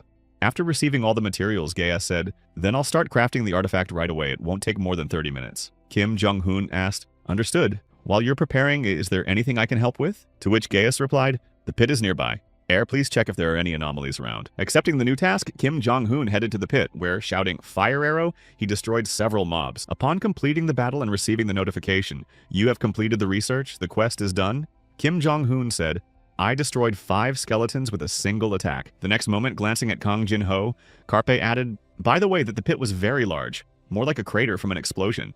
Seeing that he had reached level 14, Kim Jong-hoon said, "There's just one more level to go to get another skill pack. In that case, you can head to the dungeon after mastering one more skill." "Bro, why are you looking so gloomy?" Hearing Kim Jong-hoon's question, Kang Jin-ho said regarding the last quest, "Didn't it look like they deliberately led you out of the house?" After listening to his friend's speculation, Kim Jong-hoon asked in surprise, "Seriously? Is that what you heard? Either way, I don't like any of this. Let's go back to the house first." On their way back to Gaius's house, Kim Jong-hoon spotted a game character and exclaimed in surprise, "It's Vakanka!" Returning to the young man she had met in the forest, Vakanka called out, "Hello, could you help me get my bearings, Mr. Adventurer?" To which Kim Jong-hoon replied, "Sure." As they chatted amiably, Vakanka said, "I'm currently hunting the dead. Have you happened to see any mobs nearby?" To which Carpe replied, "I have. You need to go over there to the cemetery." Having received the information she needed, the girl smiled and said in a sinister tone, "Very well. Thank you for providing me with such valuable information." Staying behind Carp and smiling broadly, Kang Jin-ho exclaimed, "Oh, so you're a scoundrel. So, girls are your type, huh?" To which Kim Jong-hoon replied, "No, that's not it. I just feel uneasy somehow." Recalling the moment when the Bacante had walked past him, Kim Jong-hoon thought to himself, "Wait a minute, I'm uneasy. I clearly sensed a lemon scent coming from that woman, and..." Recalling also the hints of iron emanating from the girl, Kim Jong-hoon mentally added, "The smell of blood." Immediately after rushing toward the gravedigger's hut, Kim Jong-hoon shouted a curse, so that was what it was. Walking alongside Kim Jong-hoon toward the cemetery, Kang Jin-ho shouted, "What's wrong? What happened?" To which his brother replied, "It's all about the smell." Upon arriving at the gravedigger's hut and opening the door, Kim Jong-hoon shouted, "Gaius!" and saw his body on the ground. Staying behind while Carpe ran to the old man, Kang Jin-ho said, "Now I understand why you were sent on that pointless quest. That's just how the game's script unfolds." Lifting the gravedigger into his arms, Kim Jong-hoon shouted, "Gaius, come to your senses." Breathing heavily, the gravedigger added, "Those scoundrels have noticed my existence." The next moment, reaching out to Kim Jong-hoon, Gaius added, "This is the last thing I can do for you. Please fulfill Akram's will." Taking the items from the gravedigger's hands, Kim Jong-hoon received a notification. Fragment of the Crystal Sphere of Purification. Category, Quest, Akram's Mark. Category, Exclusive Quest. After Gaius's death, a new quest appeared, The King's Legacy. Akram's hostile forces have attacked. You must return the relic before they destroy it. Success. You will obtain the relic and the chance to receive another. Failure, deactivation of the main branch. The Akram quest disappears. Standing behind and watching what was happening, Kang Jin-ho said, "It seems to me that you're getting too worked up. Don't forget that this is just a game, just one of the events in the story branch. Don't be so upset." Hearing this, Kim Jong-hoon said indignantly, "Of course I understand everything, but that doesn't change the fact that I'm very angry. How dare they touch my relic?" After hearing this, Kang Jin-ho said, "Oh, is that what it's about? Well, then everything's fine. I was just worrying for nothing." Later, after leaving Gaius's house and arriving at the crater, Kim Jong-hoon said, "We've returned to the pit again. There were no traces of it on the ground when we were clearing the area." Continuing his thoughts, Kim Jong-hoon added, "I see they're even kindly letting us know that the enemy is already inside." After receiving the notification, he added, "There's also a warning here. We'd be in big trouble if we'd rushed headlong into the abyss." After reviewing the conditions for entering the dungeon in the crater, Kim Jong-hoon said confidently, I confirm entry. Finding himself in a completely different place, Kim Jong-hoon said in surprise, "We're here." After which he received a notification. This space is filled with the energy of death. Monsters with attributes of corruption, demonism, and immortality are significantly strengthened. After receiving a couple more notifications stating that visibility was limited due to an unknown aura, and that stats were drastically reduced, Kim Jong-hoon clutched his head, and gritting his teeth thought, "Debuff." The next moment, clutching a shard of the crystal sphere of purification in his hand, Kim Jong-hoon thought to himself, "But thanks to this item, the situation is more or less bearable. Without it, I'd be completely screwed." Once everything was settled, Kang Jin-ho remarked, "Even though you've already read the quest information, I'll repeat it anyway. If you die, it's all over, so under no circumstances act rashly." To which Kim Jong-hoon replied, "Of course." The next moment, glancing at his profile window, Kim Jong-hoon said, "Whoa, my stats have dropped significantly. The penalty turned out to be pretty hefty. Should I invest my bonus stats into my stats?" Hearing Kim Jong-hoon's thoughts, Kang Jin-ho said, "That's not a bad idea. Maybe you could tell me about your plan in more detail, since our Mr. Casual always does whatever first comes to mind." Also, after hearing from Kang Jin-ho, "First of all, buddy, let's start by hunting some mobs." Carpe replied discontentedly, "No, why is your tone so sarcastic? Fine, let's go." After walking to the cave and hearing a strange noise nearby, Kim Jong-hoon said in surprise, "What's that sound?" Turning his head toward the source of the sound and seeing a skeleton glowing red there, Kim Jong-hoon received a notification. Monster appearance. Enhanced skeleton. Noticing the mob, Kang Jin-ho said, "The red light means its level is higher than yours." Karp replied, "Great, let's get into battle." The next moment, without hesitation, Kim Jong-hoon shouted, "Fire arrow!" and attacked the enhanced skeleton with a magical attack. Seeing that the enemy remained unscathed, Kim Jong-hoon exclaimed in surprise, "That shield. It blocked the attack." Then kneeling down and placing his hand on the ground, Kim Jong-hoon thought, "In that case, close combat is much better." Leaping to his feet and heading toward the enemy, Kim Jong-hoon shouted, "This is better!" As soon as Kim Jong-hoon began to approach the skeleton, several arrows fell in front of him, forcing him to stop and exclaim, "What the?"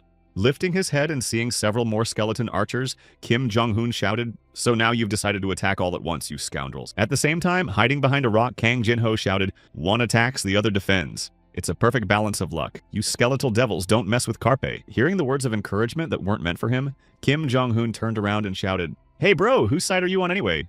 The next moment, remembering Vakanka, Kim Jong-hoon thought, "Damn, there's not much time left, and I have no idea what that bitch who snuck into the dungeon first has managed to do." Finishing his thoughts and coming up with an idea, Carpe exclaimed, "Bro, can you destroy individual parts in Lassie, like horns or monster equipment?" Hearing his friend say, "Well, or something like a shield," Kang Jin-ho exclaimed in surprise, "Well, of course you can."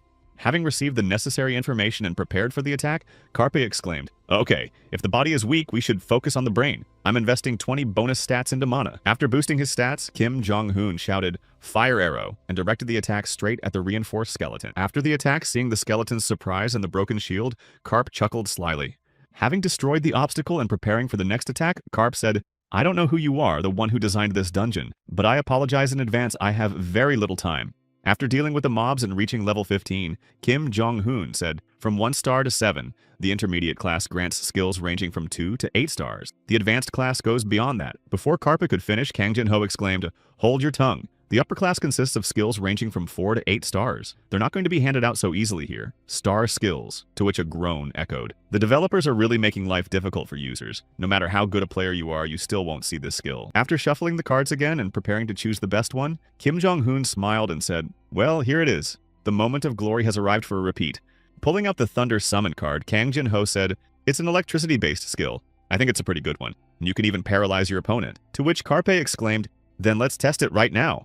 Turning his head to the timer, which showed just over an hour remaining, Kim Jong-hoon said, "Well, let's see how much time I have left." Marching further to clear the dungeon, Kim Jong-hoon added, "We need to advance slowly." Also recalling Vakanka, who was likely in this location, Kim Jong-hoon added, "I think the enemy is already waiting for us, armed to the teeth." Continuing to walk toward the boa room, Kim Jong-hoon asked, "Bro, aren't we currently on a quest to capture an intruder?" To which he heard, "That's right."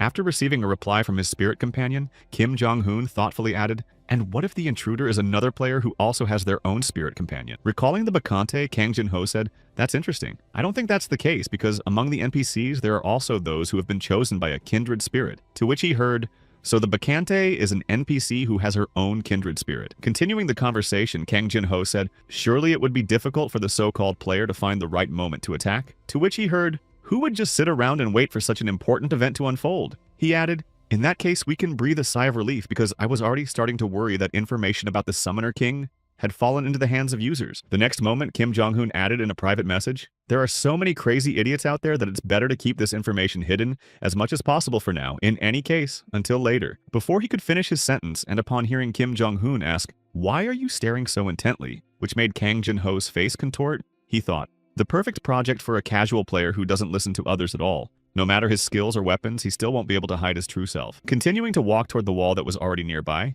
Kang Jin-ho said, "One way or another, this is a very important quest, so don't die and finish everything properly." Approaching the last room and beginning to open it, Kim Jong-un said, "Bro, judging by the slightly ajar door," to which he heard, "Without a doubt, the one we're looking for is in there," and added, "Then let's continue the game's storyline." Once inside the room, Kim Jong-un heard Vakanka say in surprise, "Oh my, you arrived earlier than I expected, Mr. Hero."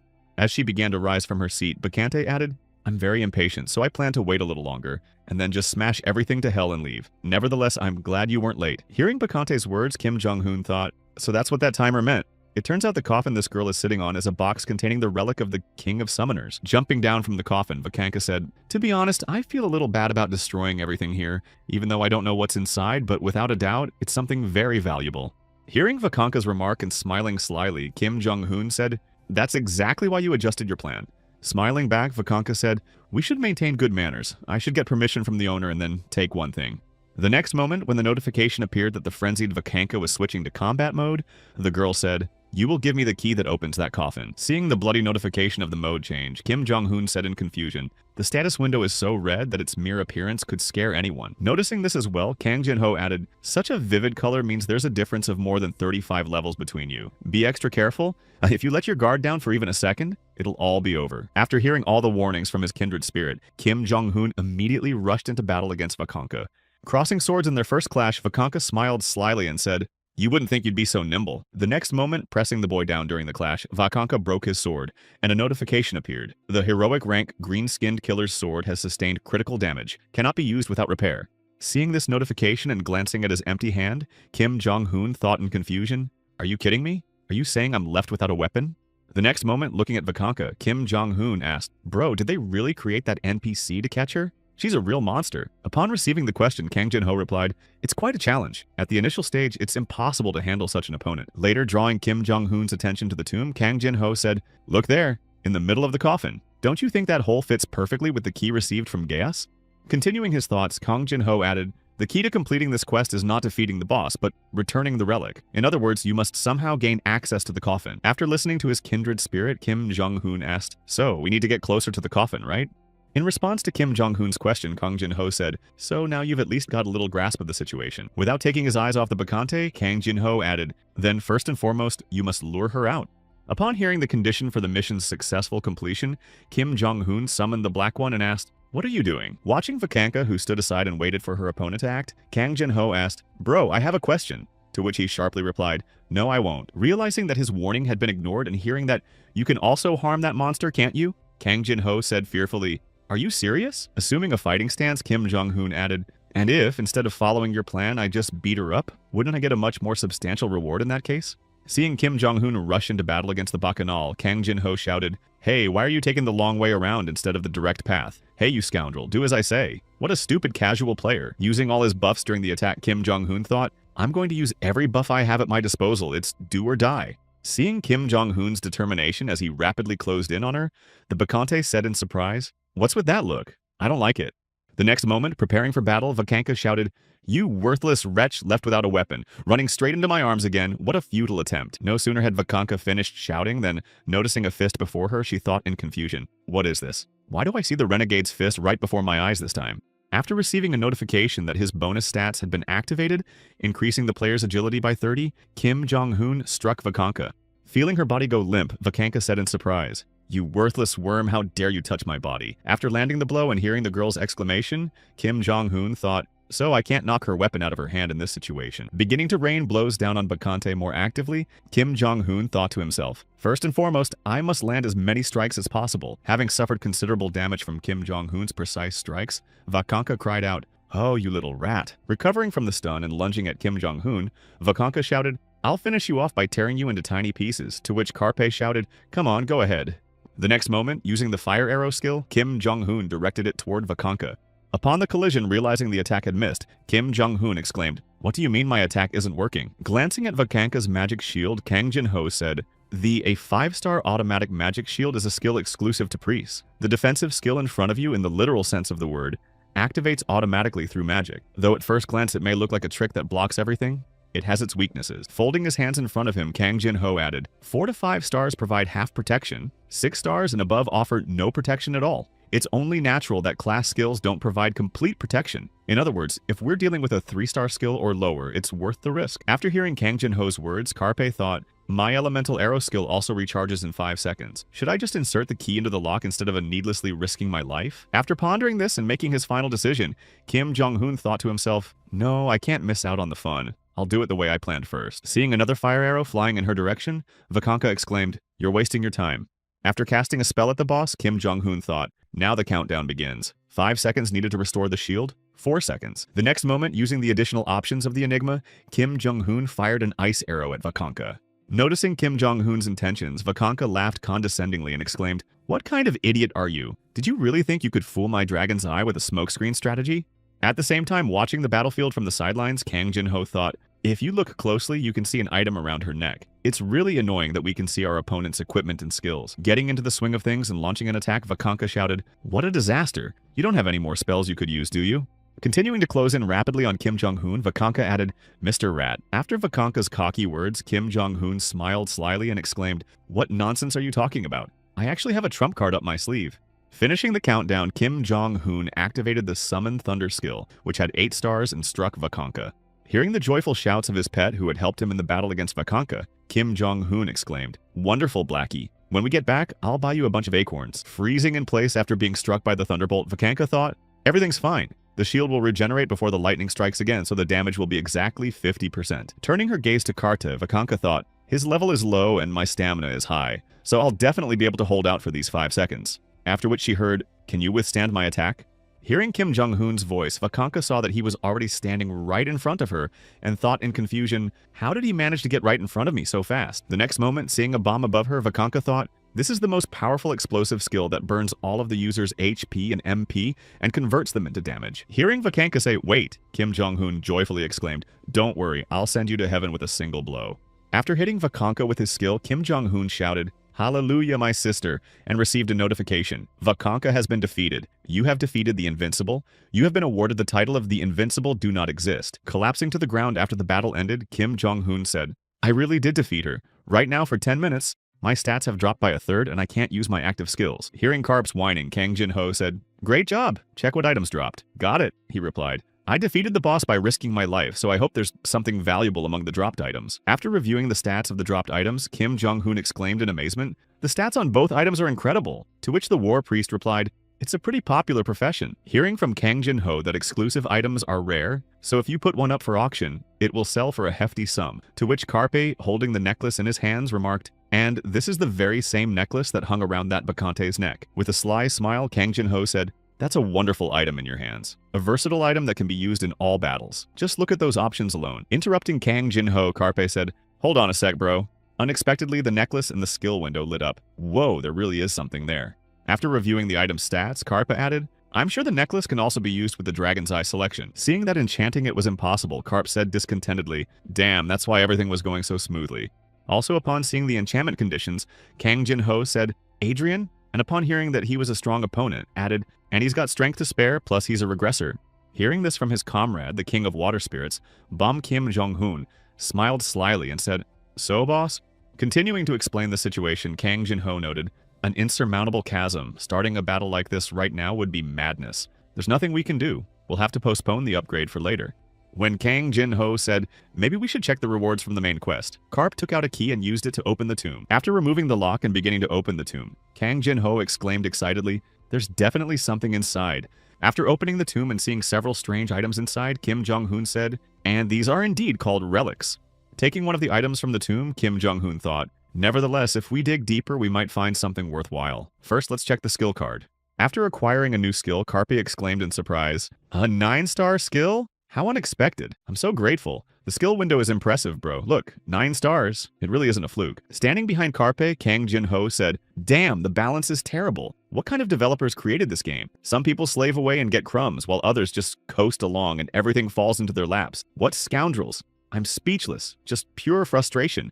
At the same time, ignoring his friend's discontent, Kim Jong-hoon pondered. The description mentioned a doll. It must be about her. While the guys were examining the rewards, something unusual began to happen behind them. Noticing a notification that read, "The next quest is unlocked," Kang Jin-ho instantly turned around and shouted, "Carpe, look behind you." Along with the announcement, the quest event God of Madness began. The Bacante, who had risen to her feet, said, "So you are the scoundrel who killed the apostle in this body." Fixing her gaze on Kim Jong-hoon, Bacante said, "There is nothing worse than the realization that the place where I awoke after so many years of sleep is this tomb. You, one of the surviving inhabitants of Akram." Hearing Bacante's question, Kim Jong-hoon asked, "And if that is indeed the case, what will you do?" Stamping her foot loudly, Vakanka said angrily, "For the first time in a long time, the current world has descended into complete chaos." The next moment, waving her arm, Vakanka added, "That is precisely why wouldn't it be right for you to take responsibility for what you've done?" Watching what was happening, Kim Jong-hoon thought, this divine level is not something ordinary players could possibly handle. Bowing his head and letting a tear fall, Karp thought to himself, "Because of this stupid situation, I used an offensive arrow strike, so I won't be able to enjoy the fight, and there's still a deadly danger hanging over my head. I really screwed up." The next moment, raising his head, Kim Jong-hoon added confidently, "At least I finished the quest, so if I die here, all my efforts won't be in vain." At the same time, preparing to settle the score with Carpe, Vakanka shouted, "How ridiculous that you managed to relax when facing me one-on-one." Directing her devastating attack at Kim Jong-hoon, Vakanka shouted, "Now your time has come. Get ready to die." At that very moment, a notification appeared. The Soul Stone is responding to the intense energy of a kindred spirit, and energy began to fill the doll. As soon as the filling process was complete, a female knight appeared on the battlefield and protected Kim Jong-hoon from Vakanka's attack. Seeing that her destructive attack had just been blocked, Vakanka exclaimed in confusion, "Who the hell are you?" Receiving the question from her enemy, the female knight replied, "I see no need to introduce myself to such a lowly deity." Immediately after speaking, the female knight closed the distance and struck Vakanka. Having suffered damage and fallen to the ground, Vakanka cried out in confusion, "What nonsense! Are you saying that Akram still possesses such power?" Living out her final seconds, Vakanka added, "And I thought today would be the end for the scum of Akram. I must have made a huge mistake." Bending over Vakanka, whom she had just defeated, the female knight said, "You have no right to speak of Akram with your filthy mouth. Disappear." At that very moment, Kim Jong-hong simply stood behind her, watching the sudden turn of events. Having dealt with the enemy, the female knight raised her head and glanced at Carpe, who was standing behind her. Surveying the female knight's appearance, Kim Jong-hoon thought, "A blonde with blue hair, she's actually quite pretty." Just as Karp was pondering the girl's appearance, he heard, "My name is the king's first sword, the summoner, the shining Statinia." And he exclaimed in surprise, "What?" Also hearing from Statinia, "Following Akram's will, I have opened my eyes." Carpe added in surprise, "No, wait, what is this unexpected turn of events?" Looking at Kim Jong-hoon, Statinia said, "I'll ask you just one question." Hearing Statinia's words and stumbling to his knees, Carpe exclaimed in confusion, "Oh my god, maybe we shouldn't." Just a second. Without taking her eyes off the bewildered boy, Statinia asked, "You are my master, aren't you?" After receiving Statinia's question, Carpe exclaimed in shock, "But isn't what's happening here complete madness? Listen, ma'am, if I get caught plagiarizing, what will you order me to do?" The next moment, realizing some inconsistencies and pressing his hand to his lips, Carpe asked, "By the way, what did you say your name is?" Pressing her hand to her chest, the female knight said, "My name is Brilliant Statinia. A long name can cause delays and emergencies, so just call me Tina, my lord." While Chornish was peacefully dozing, she added, "And please feel free to address me informally." After learning more from Tina, Carpe asked, "Tina, I want to ask just one thing. So you're a doll created by the Spellcaster King, in other words, a homunculus? Is that correct?" Receiving the question from her new lord, Tina replied, "You are absolutely right." Beginning to recount her story, Tina added, "The Spellcasting King created 7 dolls, into each of which he imbued a fragment of his essence." Continuing her story, Statinia added, "We were the Sorcerer King's closest aides, helping him right up until the final battle with the kindred spirits." After briefly recounting the story of their origins, Tina added, "And I, Statinia, am the first homunculus created among them." After listening to the girl's stories, Kim Jong-hoon said thoughtfully, "So that's how it really is," to which Tina replied, "Exactly." At the same time, standing apart from the events, Kang Jin-ho thought, "Lord Summoner, I couldn't even imagine that such a title would include the ability to summon." Continuing his musings, Kang Jin-ho said, "And the boy is gradually becoming all-powerful." But suddenly, noticing a piercing gaze on him, he exclaimed, "What?" Noticing Tina's penetrating eyes on him, Kang Jin-ho asked in confusion, "Why are you staring at me like that?" Upon hearing the question, Tina pointed at Kang Jin-ho and said, "My lord, I've been burning with curiosity lately. Could you please tell me what the hell is going on with you?" Clutching his head after hearing the question, Kang Jin-ho thought, "She called me a devil? Why are all these NPCs unanimously saying that I'm some kind of demon? Instantly grabbing her sword, Tina added, he looks weak. An unchanging deity remains an unchanging deity. You don't mind if I deal with him, do you? Meanwhile, Kang Jin-ho muttered in disappointment, they called me the best regressive player, a devil. Carpe, cutting him off, exclaimed, don't stand there for a second. I'll explain everything right now. After listening to her lord's story, Tina said, now I understand everything. An incredible accident happened to him, and when he came to, he was already in the shell of the unchanging deity. Hearing that the girl had understood everything correctly, Carpe, reassuring Kang Jin-ho, said, well, to summarize what was said earlier, that's exactly how it is. Still weeping after the insult, Kang Jin-ho heard, I have offended the military advisor who assists my lord both physically and morally. Bowing her head before Kang Jin-ho to offer an apology, Tina added, please forgive me, military advisor. Seeing that the situation had been resolved, Kang Jin-ho said cheerfully, that sounds good. Carpe, sighing with relief, thought to himself, it's so easy to get through to him. Later, after completing the quest and seeing the countdown timer, Carp said, well, the connection time is up. I'll check the other quests tomorrow. To which he heard, then go back to your room and get some rest. See you tomorrow. After the connection was severed and he found himself in his room, Kang Jin-ho said, as expected, I'm back in my room again. Looking around, Kang Jin-ho added, every time I end up here, I just can't seem to adapt to the situation. What's the logic in this anyway? Turning his head toward the raven perched on his shoulder, Kang Jin-ho added, you're a real mystery yourself. I can't explain why you're following me around. At that very moment, upon seeing the intriguing interior, Tina exclaimed in amazement, so, military advisor, am I really in your private office right now? Truly an unusual place. Hearing Tina's question and stumbling to his feet, Kang Jin-ho exclaimed in shock, what nonsense? And how did you end up here? After the shocked exclamations, Tina said, I have no idea why I'm here. To which he replied, when you talk like that, you scare me even more. Coming to his senses and getting back on his feet, Kang Jin-ho said, this is madness. Why does everyone walk into a stranger's room as if it were their own home? I'm simply speechless. No sooner had Kang Jin-ho thought this than he saw a notification. The number of family members has increased. From this moment on, the room feature will be unlocked. You are the room administrator. He exclaimed in surprise, what the hell is this? The next morning, upon arriving at the Karpa dungeon, he heard shouts. It's time for the raid.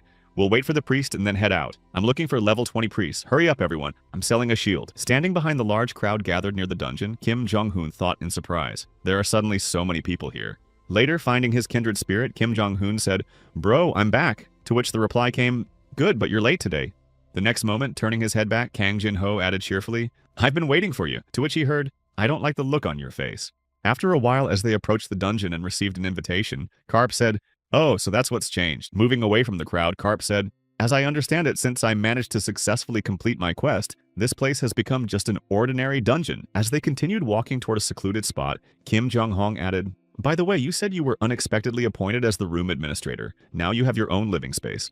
When asked about the topic he'd been eager to share, Kang Jin-ho said, yeah, this is the first I've heard of anything like that. Later, upon arriving at a clearing where there was no one else around, Kang Jin-ho said, there's not a soul here. I think this spot suits us. Open the status window. I need to show you something. Following Kang Jin-ho's instructions, he pressed the room button and exclaimed in surprise, whoa, what's this? Turns out there were hidden conditions.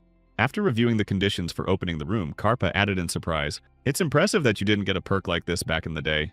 Hearing this remark, Kang Jin-ho said, if I had fulfilled the conditions one by one, sooner or later I would have achieved the desired result. You scoundrel, you're a real monster. Fulfilling all the conditions at once is beyond comprehension. Seeing that he could visit the room, Kim Jong-hoon said, look, it's better to see it once than to hear about it 100 times. After hearing the advice from his kindred spirit, Kim Jong-hoon said, all right, I'll confirm the teleportation, and then found himself in front of a large estate. Looking around after the teleportation, Kim Jong-hoon exclaimed in amazement, this is insane, and you call this a room? Hearing his friend's astonished exclamations, Kang Jin-ho said confidently, cool, right? It's enough to make you jealous, isn't it? Now I understand why you had such a smug look on your face. Suddenly noticing that Chonish and Tina were busy, Kim Jong-hoon added, well, of course I'm surprised by the size of the estate. It looks like it came straight out of a manhwa. But the fact that even Chonish and Tina are farming in the garden is beyond my imagination. To which Tina retorted, what farming? Glancing at Tina, Kang Jin-ho asked in surprise, what are the two of you doing there? To which Tina exclaimed, you're here, Lord. Standing up, Tina added, it seems Chonish wants to have his own tree, so I decided to help him with that.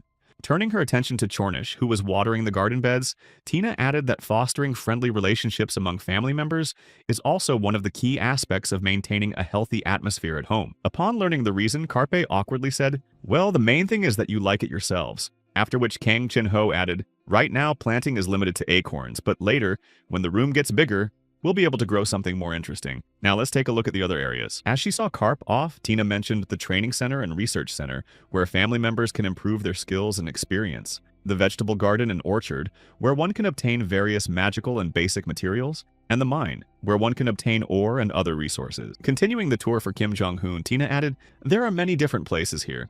Upon reaching the most interesting spot on the entire estate, Tina added, as for the door right in front of you. Opening the door to the workshop, Tina added, I think this is what will interest you the most. As he began examining the tools, Carp thought, this workshop is amazing, while Kang Jin-ho said, since we've come all this way, how about we make something? Hearing his friend's suggestion, Carp asked in surprise, what can we do? To which Kang Jin-ho replied, well, the profession of a summoner can be classified as that of a creator, though in my opinion, it's just another scam. The only drawback, Kang Jin-ho continued, is that the difficulty level is very high. You'll understand better once you see it with your own eyes. Carp froze in surprise. After giving Carpe the material for forging, Kang Jin-ho said, first, try to create something using your magical engineering skill, since there are currently no registered blueprints. Only the most basic items will come off the machine. After receiving the notification, you selected the creation of a chainmail sabaton. Production will begin in 5 seconds. As the countdown began, Carp exclaimed in surprise, what exactly is about to start? Watching the countdown, the boy cried out in confusion, no, wait! First explain what I need to do. Hit the center or something? Still not understanding the task and having received the notification that production was starting, Carp shouted, damn it! It's all white flames. I'll just hit it. Seeing that the material was damaged, Kim Jong-hoon thought in confusion, could it be that what I was just doing was a game of catch the rhythm? After continuing to fail in his forging attempts, Carpe exclaimed, please, just once, I have to hit the rhythm. Soon after, Carpe saw a notification appear before him. Excellent! You have successfully created a magical Sabin rating. You have created your first piece of equipment. Receiving a new title as a reward, Kim Jong-hoon joyfully exclaimed, awesome! Meanwhile, clapping his hands behind him, Kang Jin-ho thought, so rhythm isn't his forte after all. There is justice in this world. Succumbing to the temptation of his first success, Carpe said, great! If I manage to do it once, I'll try to create other pieces of equipment too. Before Carp could even start forging, he received a notification. Over 90% of the process had been completed perfectly, and in addition to production, rune engraving was possible. Surprised by this, Carpe asked, engraving runes? To which Kang Jin-ho replied in shock, what nonsense. The Lord Summoner has yet another personal skill. Upon seeing the notification about the engraving, Tina joyfully exclaimed, Lord, please just follow me. Heading to the laboratory, Tina said, the King Summoner has achieved outstanding accomplishments in many fields, but he has only one professional specialty, and that is rune engraving. After placing the item, Carpa received a notification. When you place the crafted equipment on the workbench, rune engraving begins. Use the magic pencil to engrave the runes. The effect of the completed rune activates randomly. Seeing the system instructions, Kim Jong-hoon thought, I wonder what they want from me this time. Is that it? Leaning on the workbench in front of Kim Jong-hoon, Tina exclaimed, Lord, now I'll explain the process of engraving runes to you, to which Carp replied, thank you, Tina. As she began the process, Tina said, first you must add the magical solution you received as a reward for opening the workshop. The solution is created magically by melting magical materials in specific proportions, and the higher the purity of the ingredients, the closer it is to a silvery color. Explaining everything in detail, Tina added, draw the solution from the glass using the pencil. Repeat this action several times until the pencil is filled with the solution. Taking the magical pencil in his hands, Kim Jong-hoon exclaimed in amazement, it's a feather pen, so I'll need to use it. Standing behind him, Tina exclaimed cheerfully, if you go even a millimeter over the line, the item will be destroyed, but I'm sure you can handle it. At the same time, feeling intense pressure, Carpe said, first the game was about rhythm and now a calligraphy exam. How amusing. After a while, having successfully created the rune, Kim Jong-hoon said, since the production tasks are easy compared to other quests, they give me bonuses. Great. Thanks to this, my rating has gone up, and additional options have been added. That's the advantage of 8 stars. Rejoicing over the successfully created item, Carpe said, but where are we going again? Hearing this, he went into my room and noticed, I can enter it too. Hearing the question from Kim Jong-hoon, Kang Jin-ho said, well, of course, after which Carpe remarked, so it turns out this game has everything except your resurrection. Continuing to walk forward, Kang Jin-ho said, when the room's function unlocked, something happened to my own room. I think you should see this. Upon reaching the room, Kang Jin-ho and Kim Jong-hoon froze in surprise and exclaimed, what kind of nonsense is this? Looking at the full immersion capsule in the room of his kindred spirit, Carpe added in surprise, why is this thing in your room? As he began to examine the capsule, Kim Jong-hoon said, the capsule suddenly appeared here, bro. Maybe it's possible to connect it. To which he replied, right now it's impossible to establish a connection, but I have a hunch that as the room's functionality grows, we'll be able to connect the capsule to the network. Then Carpa added, there's logic in what you're saying. Open the status window. After reading the status window, Carp thought, I decided to check just in case. But as expected, there wasn't a word about the capsule. Then Kang Jin-ho said, let me tell you something funny. Drawing everyone's attention, Kang Jin-ho pointed to the capsule and said, "There's internet access there." After which Carpe exclaimed in surprise, "Seriously?" The next moment, upon hearing from his friend that only internet platforms related to LS were available, Carp said, "I see." Continuing to share information, Kang Jin-ho added, "So now we've come to the most important part. You said you wanted to stream, right? You've already uploaded the video from the cave of the hellish monster." When asked, Carp replied, "Well, I edited and uploaded everything worth watching, carefully hiding my face." To which he heard, "Good job, now check the views." Opening his video on the platform and seeing the results, Carpi exclaimed in surprise, "Why so many views? What's with the email address? And what's wrong with the cryptocurrency window?" Staring at the screen in confusion, Kim Jong-hoon added anxiously, "What on earth is going on?" Seeing his friend's reaction, Kang Jin-ho said, 100 comments like that and voila, all the possibilities of management open up before you. Most famous streamers actively use management services. It helps with everything you need, from search engine optimization of posts to video editing. After listening to Kang Jin-ho's explanation, Carp said, "It really is a pretty good service, and on top of that, it saves a ton of time. Should I learn how to use it?" Hearing the uncertainty in Carp's words, Kang Jin-ho cheerfully said, "What are you talking about? I can handle all of this myself, my silly follower." Shielding his eyes from the radiance of his kindred spirit, Carp exclaimed, "I believe in your powers, heavenly boy." The next moment, having reconsidered a bit, Carpe asked, "Wait, in what sense will you handle everything?" To which Kang Jin-ho replied, "The internet is accessible, so after you leave the game, I can calmly handle issues related to streams." Continuing to elaborate, Kang Jin-ho added, "Carpe, the only thing you need to do is handle the tasks well, and I, for my part, will do everything possible to help. Remember our first meeting?" Hearing these warm words, Kim Cheon-hoon said, "Bro, I totally get that you're helping me, but is it worth putting so much effort into this? Anyway, just trust me, Carpe." Delighted by the offer of help, Carp gave Kang Jin-ho a tight hug and exclaimed, "Brother!" At that very moment, Kang Jin-ho imagined the worst-case scenario. Carpe leaving the game and saying, "I'm sick of this game. Goodbye," while he himself, kneeling and in tears, cried out, "Please don't go." After running through this scenario, Kang Jin-ho thought, "Of course, if you suddenly quit the game, all the effort we've put in will be wasted, and then I'll be stuck as a ghost in this damn game forever." Sometime after inspecting the room, Kang Jin-ho and Carpe moved to the city of Luang. Wandering the streets, Kim Jong-hoon thought to himself, "I've sent the items to auction, restocked the potions, and finished repairing the green leather killer, so I think we can continue the quest." Seeing the quest restrictions in front of him, Carp exclaimed, "I can't continue." "But why?" To which Kang Jin-ho remarked, "It's all too obvious." Pointing a finger at Carpe, Kang Jin-ho added indignantly, "Only after reaching level 35 could you attack Manada, but you took her down while you were still at level 17. Have some conscience, for heaven's sake." After listening to the remark, Carp said, "So it turns out I need to level up 8 times before the next quest. Then I think I should fill in the gaps in my inventory." To which he heard, "Good idea. Where shall we start?" Thinking about their needs, Carp said, "The only skill I can use right now is Elemental Arrow. I need one more offensive skill." Hearing his friend's words, Kang Jin-ho said, "The course is set. In that case, there's only one answer. We're moving on to the Sea Cave quest." Upon arriving at the location, Kang Jin-ho said, "The Sea Cave quest is the most important one in Luwani because it offers great rewards for completion. It's very popular among users, but the skills you get are usually of the lowest quality. Of course, it's a mandatory quest that's a great help for newbies, but there's one strange condition." After listening to the stories, Carpe, who had purchased a basic outfit without any additional effects, asked, "Which one?" Continuing to talk about the quest, Kang Jin-ho said, "To complete this quest, you need a group of at least 2 people, and both must be players. No NPCs allowed." Frowning in dissatisfaction, Kim Jong-hoon said, "Isn't this a total ripoff? I'm speechless. This damn game only cares about the trending experts. It needs to look out for those who are lagging behind too." Hearing his friend's words, Carp thought, "So I need to team up with another player, but aren't I currently on opposite sides of the barricades with everyone else because of the story of the Sorcerer King? Why can't I stop worrying about how Tina will react to this?"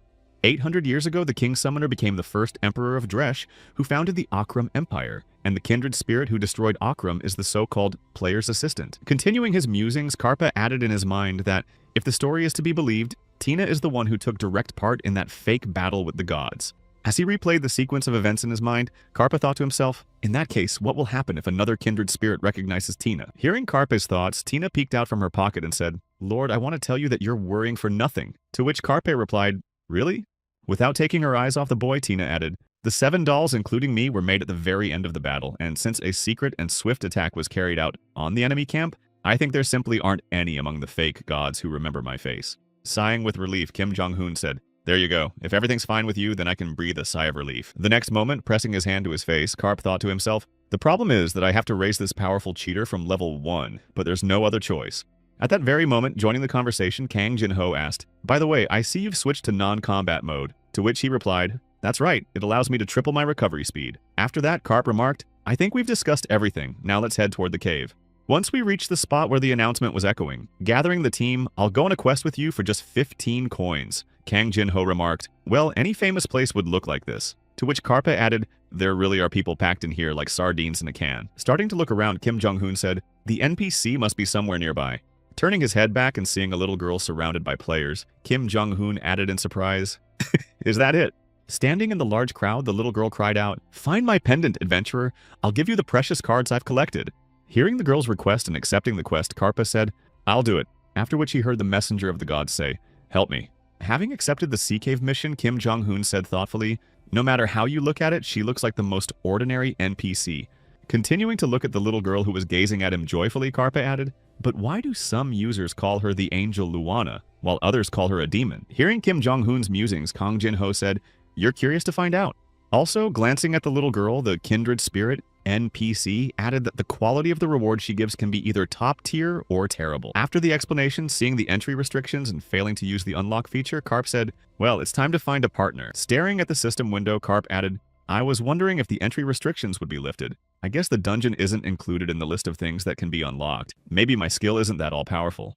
At the same time, standing nearby and watching Karpe, Kang Jin-ho thought, who knows when we'll head to some other dungeon? We'll have to check again then. Resigning himself to the turn of events, Karp said, nothing to be done. I'll have to go look for a partner to enter the dungeon. Skills don't matter. I'd prefer someone with whom I can coolly complete the quest, and then easily go our separate ways. Will I be able to find such a person?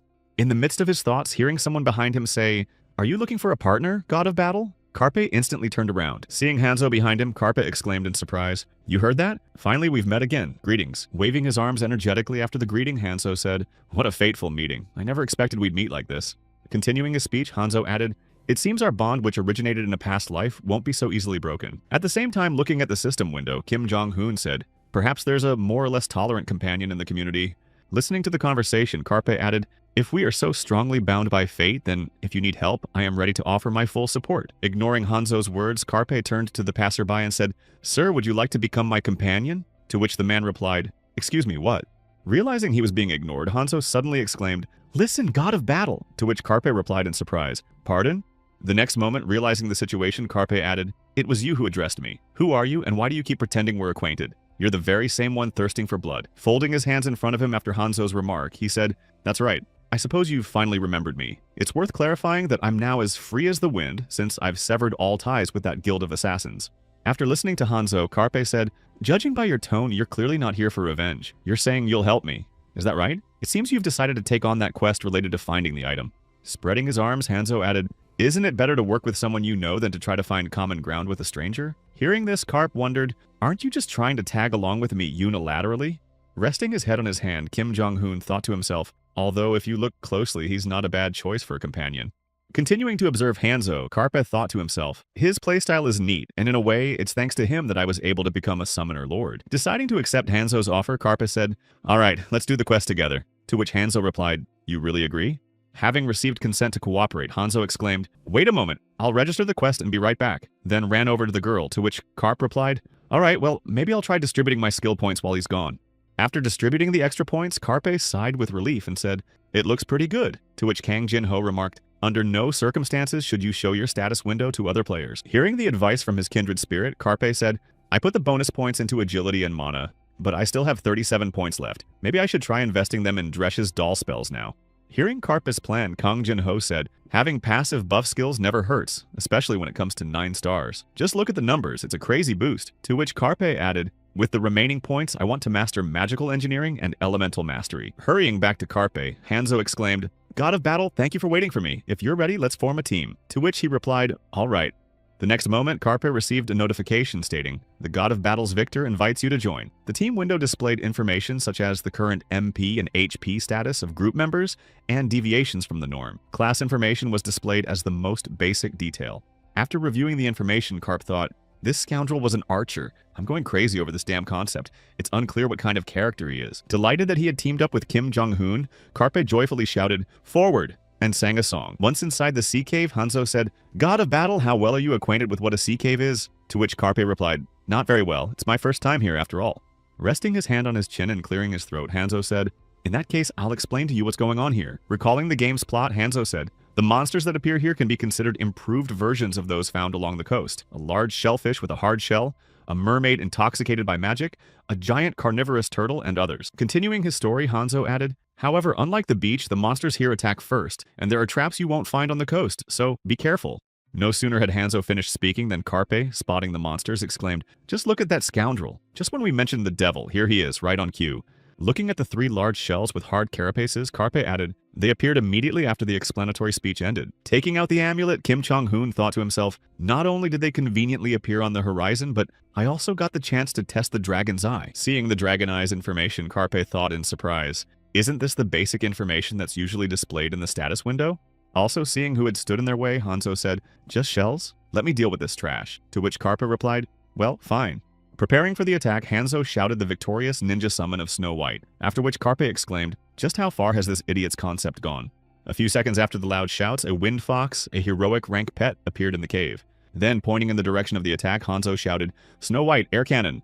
Watching the battle between Hanzo and the monsters, Carp thought to himself, turning the shells upside down will completely neutralize the opponent's attack. When the large shells were flipped onto their backs to prevent resistance, Carp said, "That worked out pretty well." Having completed all the preparatory stages and taking up his weapon, Hanzo shouted, "The Thunder Sword of the Invincible Ninja." After assessing his comrade's skills, Carpe said, "You destroyed the enemy in an instant. You're a good fighter, Hanzo." To which Hanzo replied, "You're exaggerating. I'm eagerly awaiting your battle with the next opponent." Hearing his comrade's words, Carp shouted, "Chornish, Call of Thunder, Lightning Arrow." When the enemies were defeated, Carpe, stretching his arm, said, "Great job, Chornish, you're a champ." To which Hanzo remarked, "God of Battle? I never would have thought you had a pet too. And what's that peeking out of your pocket? Is that a God of Battle doll? Have you switched careers to become a puppeteer? How cute." When asked, Carpe replied awkwardly, "A puppeteer? Something like that." Then thought it better to keep quiet, since who knows how things might turn out. I don't think there's any need to go into details, by the way, and since our last meeting, why does he keep calling me the God of Battle? Moving forward, Hanzo said, "There's a fork in the road. We could just go right." To which I replied, "And what's on the left?" He answered, "Of course the dungeon boss is hiding there." Upon learning that it was on the left, Kim Jong-hoon said, "In that case, shouldn't we go there first? The reward will be pretty good." Hearing the suggestion, Carpe Hanzo nervously said, "That's a very slippery creature. Our goal is to find the pendant, so we don't necessarily have to waste our strength on the boss." While Carpe wondered, what's going on? Why did he suddenly get so nervous? Joining the conversation, Kang Jin-ho said, "Actually, his reaction is quite reasonable. The boss here is a disgusting creature in many ways. Let's not stick our necks out this time. Just the thought of fighting him makes it hard for Carp to breathe." Hearing Kang Jin-ho's request, Carpe slyly replied, "On the contrary, it seems like it'll be a lot of fun." To which the crazy fool retorted, "Well, can't we just hold back the horses for once?" Marching forward joyfully, Carpe said, "Come on, let's see what's inside and move on." While Hanzo, catching up to him, shouted, "God of Battle, wait!" Not understanding his companion's fear, Carpe said, "No, what kind of boss is this if he's causing such a reaction in everyone?" To which Hanzo, frightened, exclaimed, "Please, speak more quietly." Hearing a rustle nearby, Carpe said in surprise, "What's that? I think I heard some rustling." To which Hanzo cried out in fear, "He's here! He's here!" Immediately after Hanzo's frightened cry, the boss monster, a giant slasher who had sensed the players, appeared near them. Seeing the boss monster heading toward them, Hanzo and Kang Jin-ho, hiding behind Carpe's back, screamed in fear. While the giant slayer was heading toward Kim Jong-hoon, he stood firmly in place, wondering what had caused his companion's reaction to the boss. The next moment, Tina, who had been sitting in Carp's pocket, returned to her normal size and stepped in to protect Kim Jong-hoon. Shielding Carpe with her body, Tina exclaimed, "As long as I exist, this creature won't come within a step of the Lord." After which Kim Jong-hoon joyfully said, "Thank you, Tina. Today you're as reliable as ever." The next moment, casting a dissatisfied glance at his companions, Kim Jong-hoon thought to himself, "I wouldn't say he's that huge, so why are they so scared?" Watching Kang Jin-ho, who was covering his face with his hands and saying, "I closed my eyes. Really, I closed them. I can't see a thing." Carp wondered what their problem even was. Later, upon hearing, "Lord, the monster's outer armor is very sturdy," Carp said, "Thanks for the info, Tina. In that case, it's time for a truly appropriate strategy, activating the Dragon's Eye." After reviewing the information from the Dragon's Eye, Carp thought, skills only for the boss. Something like an automatic magic shield like Mandela's. Also, upon seeing the skills possessed by the giant slayer, Carpe added, "Because of the lightning petrification skill, I'll have to put in a little effort." As he examined the monster, Kim Jong-hoon thought, "Right now I don't have any weapons capable of delivering an instant piercing strike or similar skills, so this information won't help me at all." Getting to his feet and preparing for battle, Carp thought, "Well, there's nothing I can do about it. I'll just try to land a solid hit on him first." Extending his arm forward and shouting, "Lightning Bolt!" Kim Jong-hoon launched his first attack on the boss. When the attack hit its target, Kim Jong-hoon wondered to himself, "I wonder how much damage I managed to deal." Glancing at the stats window and seeing that the boss had lost only 1% of his health, Carpa looked at the monster again. The next moment, summoning his pet, Kim Jong-hoon said, "Blackie, Call of Thunder." after which the beast attacked the boss. Seeing that Blackie's attack had taken away 2% of the boss's health, Carp thought, "Oh, there it is," and then shouted to Tina, "Tina, how long can you hold out?" Receiving the question from her lord, Tina confidently replied, "I can fight all day long as I'm here. This beast won't get close to you, my lord." Hearing Tina's reply, Kim Jong-hoon leapt to his feet and shouted, "Excellent! I'm counting on you, Tina. First and foremost, we need to reduce its health to 30%. As he approached the boss monster, Carpi shouted, "I'm investing 15 bonus points into mana." After increasing his mana by 15 points, Carpe used the Lightning Bolt skill. Over the course of a long battle against the dungeon boss, Carpe, with the help of Tina and Chornish, reduced the Slayer's health to 33. Seeing that the boss monster was targeting Carpe, Tina blocked its movement and shouted, "You bastard, your opponent is right here."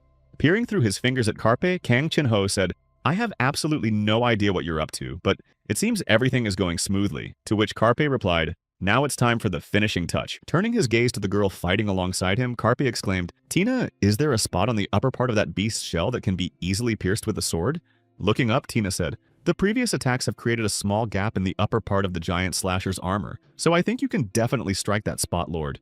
Having received the information he needed, Carp said, "Excellent, thank you for the information," and summoned the green-skinned killer. Grabbing his sword, Kim Jong-hoon quickly headed toward the monster to put his plan into action. Jumping onto a ledge in the rock and looking at the boss, Carp thought, this is the very gap Tina was talking about. The next moment, lunging at the monster, Carpus shouted, "Take that, you scoundrel! Now I'll show you where the crabs spend the winter." Driving his sword into the giant slasher's back, Carp quickly began retreating, sliding down the boss's back. Quickly descending to the ground, Carp shouted, "So that's what the outer oil coating means. I'm investing 5 bonus stats into mana and summoning Chonish." Having finished all preparations, Kim Jong-hoon launched a joint attack with Konish, shouting the summoning incantation, Thunderbolt Arrow. Seeing that the boss was defeated, Kang Jin-ho said, "You used your sword as a lightning rod. Not a bad idea." To which Carpe replied, "Fortunately, I had mastered the elements perfectly before entering the dungeon." Continuing the conversation, Kang Jin-ho said, "You're right, well done. Then let's take all the loot that dropped and move on." To which Carpe replied, "Chonish will take care of everything." Turning his head toward Chornish, Carpe asked, "Is that right?"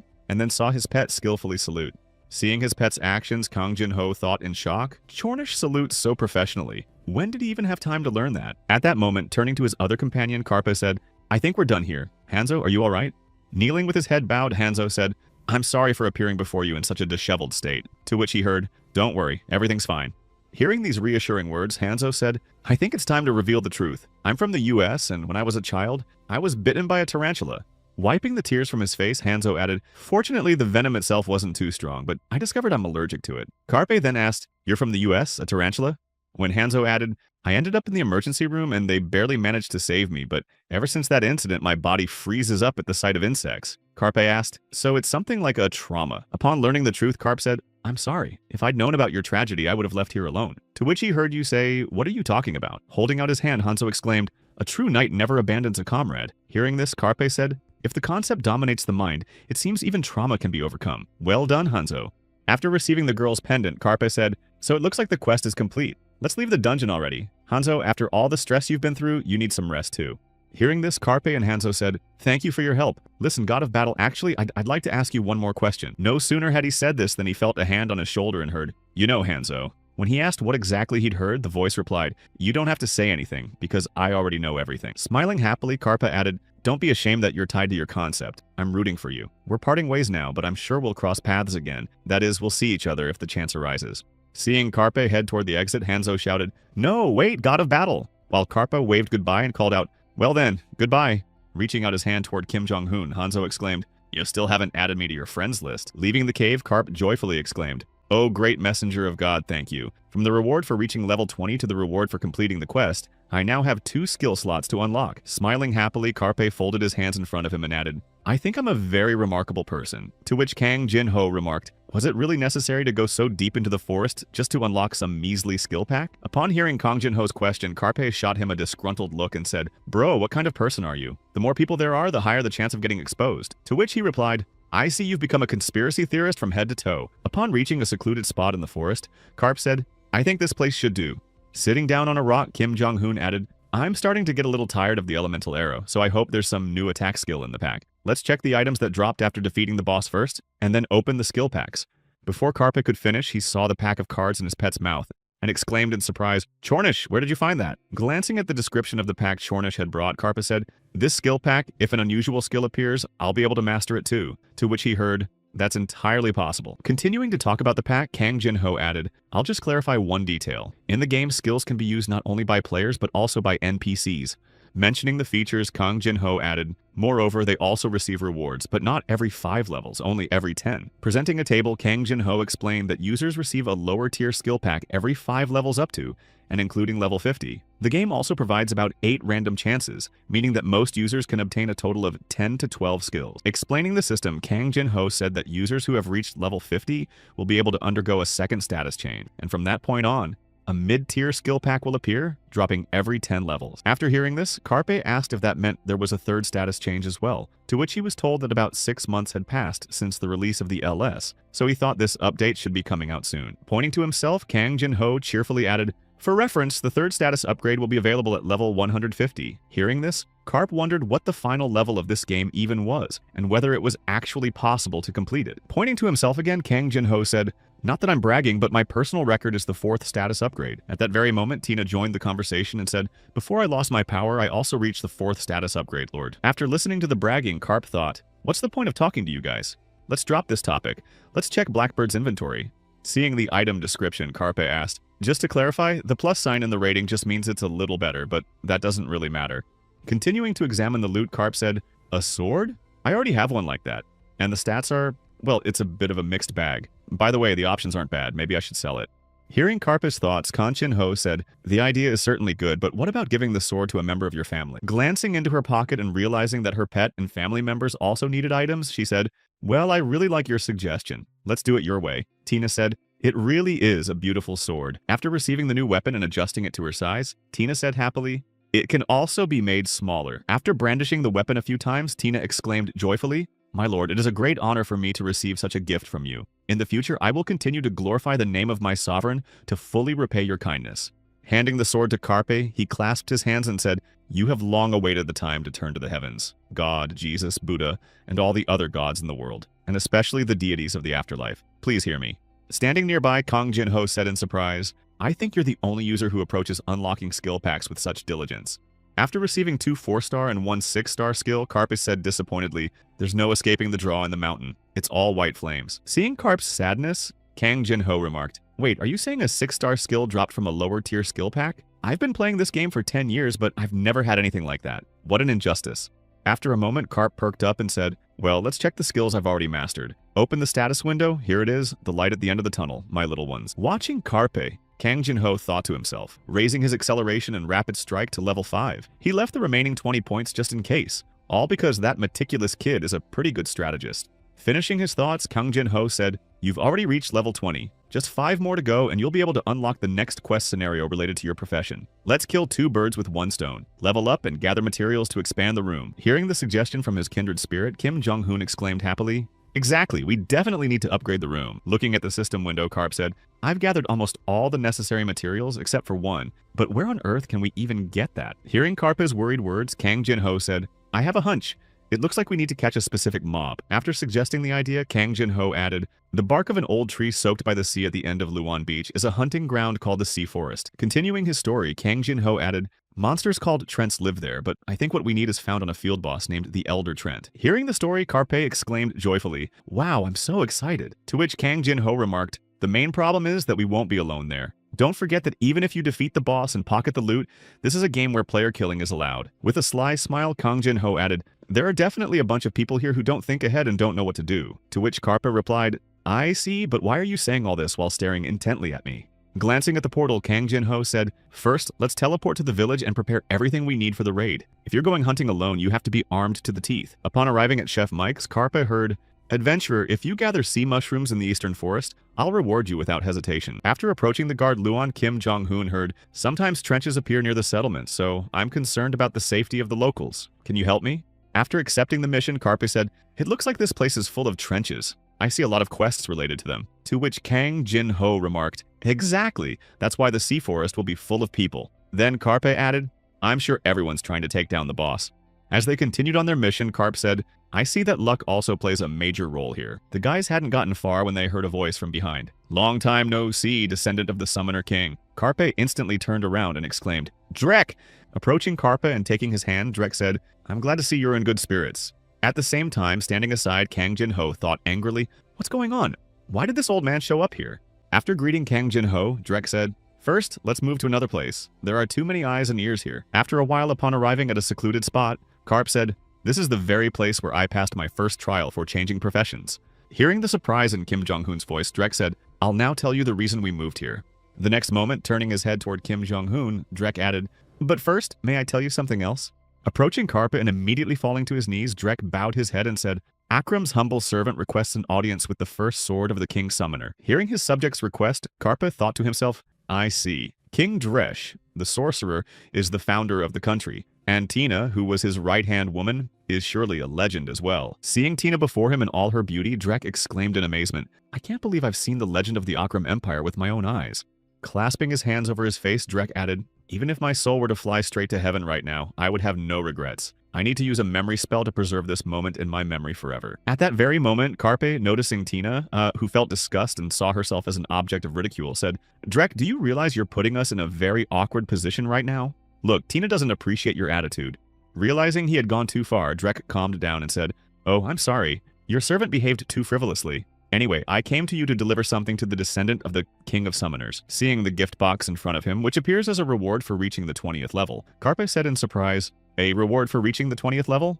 Hearing his surprise, Kang Jin-ho said, "It's a kind of bonus system. The idea is that for every 20 levels, a reward is given, a so-called gift level. At first, the reward is delivered through a spirit guide, but since you didn't receive your profession from a spirit guide, the NPC must have come personally to give it to you." Upon learning the details, Karp said cheerfully, "I see. I suppose there will be something of a mythological rank here as well." Hearing Kim Jong-hoon's question, Kang Jin-ho replied, "I'm not sure, but in any case, the reward is unlikely to be anything mediocre." Unable to resist the temptation, Karpa said, "Well, okay, let's put the jokes aside and open the box." After opening the box, Kim Jong-hoon received a notification. "You have received 10 special small HP potions of Akram and 5 special small MP potions of Akram, Akrama's enchanted garment, wearing restriction, recognition by Akrama, a heroic tier mantle for players recognized by Akrama's secret society, imbued with a spell that aids in the circulation of magic. FB radar, a handy tool, a unique ancient radar restored by Akrama's scientists after extensive research. When used, it displays the boss's location, or the time until its appearance. The blueprints for crafting the FB radar have been obtained. The method for creating the FB radar is recorded in the magic engineering skill." Upon seeing the rewards, Kang Jin-ho remarked, "These special potions are slightly more effective than their basic versions, and outerwear is a piece of equipment considered on par with items like necklaces or rings. All of this is quite difficult to obtain. You could say you've gotten very lucky." The next moment, noticing the last item, Kang Jin-ho added, "On top of everything else, the radar in your hands is an item that can be used in boss raids. If other users find out about this, they'll probably go into a frenzy." Sighing with a smile on his face, Kim Jong-hoon said, "Well, that's their own problem." Starting to clown around in front of Kang Jin-ho, Karpe added, "My problem is that I'm too good." To which someone replied, "Even if you're telling the truth, it's too annoying. And where did you get that hat and bow tie?" Standing aside and smiling happily, Drek said, "I see you've taken a liking to my gifts. What a relief. Well, I have other business to attend to, so I must leave you now." Hearing this from Drek, "I'll stay in this city for a while, so please come back if you need anything." Karpe said, "By the way, do you already know about Gaius's death?" Hearing the question, Drek replied, "Yes, I've heard that he was ambushed. No matter how you look at it, they must have noticed that the descendant of the King of Summoners had appeared." After listening to Drek's story, Kim Jong-hoon thought to himself, "But surely only the inhabitants of Akram knew the truth that I am the King of Summoners." The next moment, Karpa said, "Wait, but Drek?" To which came the reply, "Your guess is absolutely correct. There is a traitor within the secret society of Akram." As they walked through the city, Karp said, "I now have a supply of potions, so there's no need to stop by the general store." At the same time, walking alongside him, Kang Jin-ho added, "Great, we've saved some time. In that case, how about we go hunt the Elder Trent?" Hearing Kang Jin-ho's suggestion, Karpe, recalling the Bacchanal, said, "The raid mob is very strong." "True," he replied. "It's certainly strong, but not as strong as the frenzied Bacchanal. Are you afraid?" After asking the question, Kang Jin-ho added, "As you well know, in PS raids, only up to 4 players can participate on a team. If the roster exceeds that number, you need to form a core, but the conditions are quite cumbersome." Recalling the conditions for creating a core, Kim Jong-hoon thought to himself, "No matter how you look at it, isn't this just a scheme to collect users' gold?" Finishing his thoughts, Karp asked, "So does that mean I can go on a solo raid only if I prove I can handle on my own what usually requires a party of 4? Basically, I'm fine with that. I just wish there was a healer. For now, there's no way to fill that gap, so I'll have to rely on potions for a while." Sighing in disappointment, Karpe added, "I'd like to move forward with ease. Is there any way to improve the DD?" Smiling cheerfully after hearing the question, Kang Jin-ho said, "Not without that. It's as easy as pie." Hearing his friend say, "Come on, follow me," Carpe said in surprise. Hey bro, wait, where are you going? You need to explain what's going on first. A short while later, upon arriving at the streets of Luan's business district, Kang Jin-ho said, we're almost there, we just need to turn right at that intersection. Peering around the corner, Carpe exclaimed in surprise, you say there's something here? What kind of nonsense is this? It's so hot. Soon, the sign for Luana's best workshop, Gary's Forge, began to appear before them. Run by Gary, we have weapons for every taste. Choose the highest quality goods. Hey, you're God's messenger. Are you really planning to go into battle with that gear? How about stopping by our shop? Finding himself on a street lined with smithies where everyone was promoting their own little shop, Carp said in surprise, these are just smithies. Folding his hands in front of him after hearing this, Kang Jin-ho remarked, to be more precise, a weapons shop, a protective gear shop, and the like. This is the street of workshops where various goods are made. After listening to Kang Jin-ho's explanation, Carpe remarked, I like their enthusiasm, but isn't my gear good enough? After Carpe's question, Kang Jin-ho said, do you really think I brought you here just to pick out an item? We still have a long way to go to reach our destination. Hearing this from a kindred spirit, Carpe thought to himself, what nonsense. Following behind, Carpe said disappointedly, so now you get it, huh? Once we were on the street of upgrades where I heard, such hands, hooks. What kind of NPC is this? What am I supposed to do with my gear now? Kang Jin-ho said, today is a memorable day for you, your first upgrade. Looking at the large number of forges, Carp wondered, why are there so many enhancement points? Is the demand really that high? At the same time, standing behind him, Kang Jin-ho said, enhancement and destruction are inseparable. To be able to deal significant damage, you naturally have to take a risk. Also, after hearing from Kang Jin-ho that, fortunately, all enhancement points have the same probability, and that there is also enhancement insurance in the game, Carpe asked, what rank in the PS is considered a 100% success? Hearing the question, Kang Jin-ho replied, it all depends on the rank. If we're dealing with a heroic rank or lower, it's the 6th rank. Continuing his explanation, Kang Jin-ho added, for unique, it's the 5th. For legendary and above, it's the 4th. After that, Carpe asked, is it enough to just have weapons and gold, right? Suddenly peeking out from her pocket, Tina joined the conversation and exclaimed, not quite, Lord, which startled Carpe. Joining the conversation, Tina added, for the enhancement process, a component such as an enhancement stone is required. It is usually sold at enhancement shops or drops from mobs. Resting her hand on her chin, Tina added, among the nobility of Akram, there was a family that rose to the rank of Marcus solely through the blacksmith's craft and mastery of enhancement. It was a nobleman responsible for enhancing high-rank equipment, though I can't recall his name. My equipment was also enhanced by his family. Oh my. Realizing she had said too much, Tina nervously exclaimed, it's truly a legendary item, the Lord's Sword, the best in the universe. To which Carpe remarked, calm down, Tina. I'm a complete scumbag. How could I possibly offer someone who uses a legendary tier item something that's merely rare? Finishing the conversation, Carpe moved forward and said, all right, let's put the arguments aside for now. Let's go somewhere, the nearest spot that's pleasing to the eye. After that, a voice rang out. Damn, how annoying. Angry at the blacksmith, the player exclaimed, I really have a run of bad luck. My gear is ruined. What am I supposed to do now? To which the blacksmith replied guiltily, I apologize, dear customer. Looking up at the player, the blacksmith added, but didn't I warn you beforehand that our enhancement could be dangerous? Hearing the visitor say, if you don't have any skills, then get a different job, you idiot, the blacksmith exclaimed sadly, dear customer.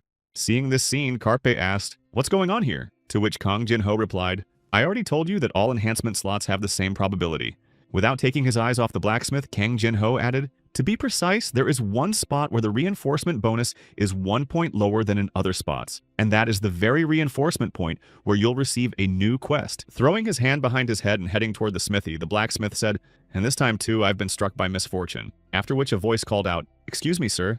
Hearing a shout from behind, the blacksmith turned around and exclaimed, what is it? I'd like to ask you about the reinforcement, he replied, and the blacksmith added, reinforcement in that case. Seeing the fervor in the blacksmith's eyes, Carp said, we have a big problem. It seems he thinks I'm his client. Circling around Carpe from behind and starting to push him toward the smithy, the blacksmith exclaimed, I'm sorry for presenting myself to you in such an unflattering light. Please come inside.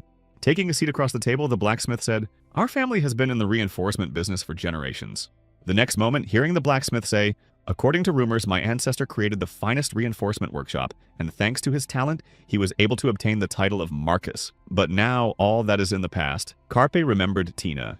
Recalling how Tina had told him, it was a nobleman responsible for enhancing high-ranking equipment, but I can't remember his name. Carp thought that Tina had just said the same thing. Continuing his story, the blacksmith added, our family's enhancement is special, a necessary family heirloom, a special exclusive hammer. As he told the story, the blacksmith added, however, one day my great-grandfather dropped the key to the chest containing the relics into the sea. Recalling his sad fate, the blacksmith added, "My family members spent all their savings trying to find the key, but their efforts proved futile. Gradually, our art of reinforcement began to be forgotten, and the family fell into ruin." Bowing his head and covering it with his hands, the blacksmith added, "These days, I can't even bring myself to call myself a master." After listening to the blacksmith's entire story, Karp thought to himself, if we follow the script, then surely now. After receiving several notifications, Karpa heard the adventurer say, "I have a request for you. If you manage to find the key, could you bring it to me? I swear on my family's honor that I will give you the very best reward in return." Smiling slyly and thinking, "So you were an NPC with a hidden quest?" Karp said, "All right, I'll help you, Fergus." Smiling slyly, Kim Jong-hoon said, "I kept wondering why the situation was so unusual, but it turns out we're dealing with an NPC from a hidden quest." Hearing Karp's words of comfort, Kang Jin-ho, standing behind him, said, "Well, yes, that's exactly right. But don't delude yourself into thinking you're the only one who received this quest." Continuing the conversation, Kang Jin-ho added, "If the quest appears in such an open area, there must be several million people who've decided to take on the challenge." Upon hearing about the quest's prevalence, Kang Jin-ho remarked, "So that's it. That's what ruined the whole mood." To which Kang Jin-ho added, "Every player tried to complete such an attractive quest in their own way. After receiving the quest and giving away quite a bit, the player thought that if he increased the NPC's favor, he might drop some additional information." After which Fergus asked, "Why are you suddenly giving me all this?" "Thank you."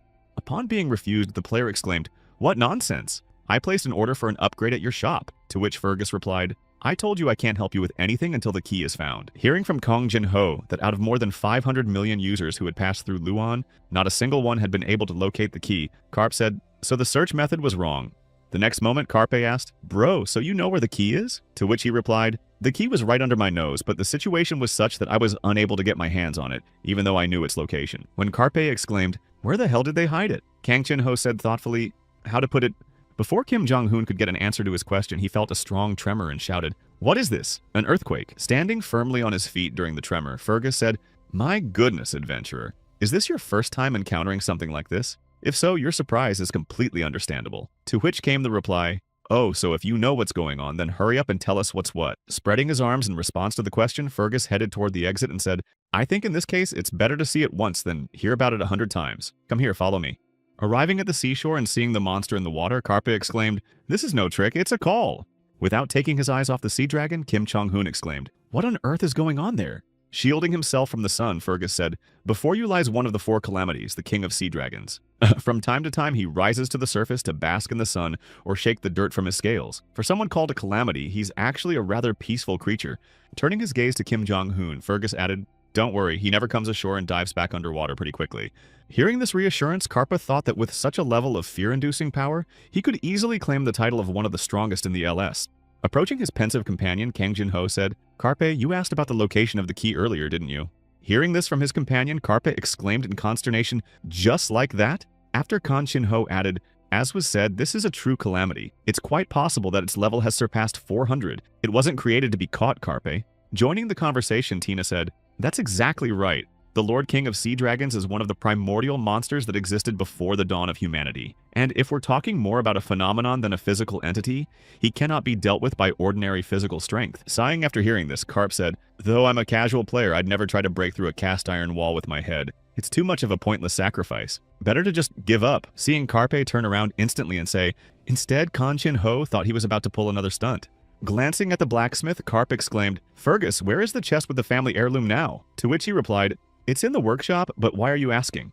After the question, Karpe asked, "Can I take a look at the chest?" To which Fergus replied, "Perhaps you've mastered the skill of lockpicking? Though I'm grateful, I think it's a waste of time. Even an adventurer with a 9-star skill failed, and my belongings, along with the rest, just blew up." Smiling slyly after hearing this, Karpa said, "No surprise there, it was only a 9-star skill." And then added, "Couldn't you trust me just this once? I'm actually the best locksmith in LS."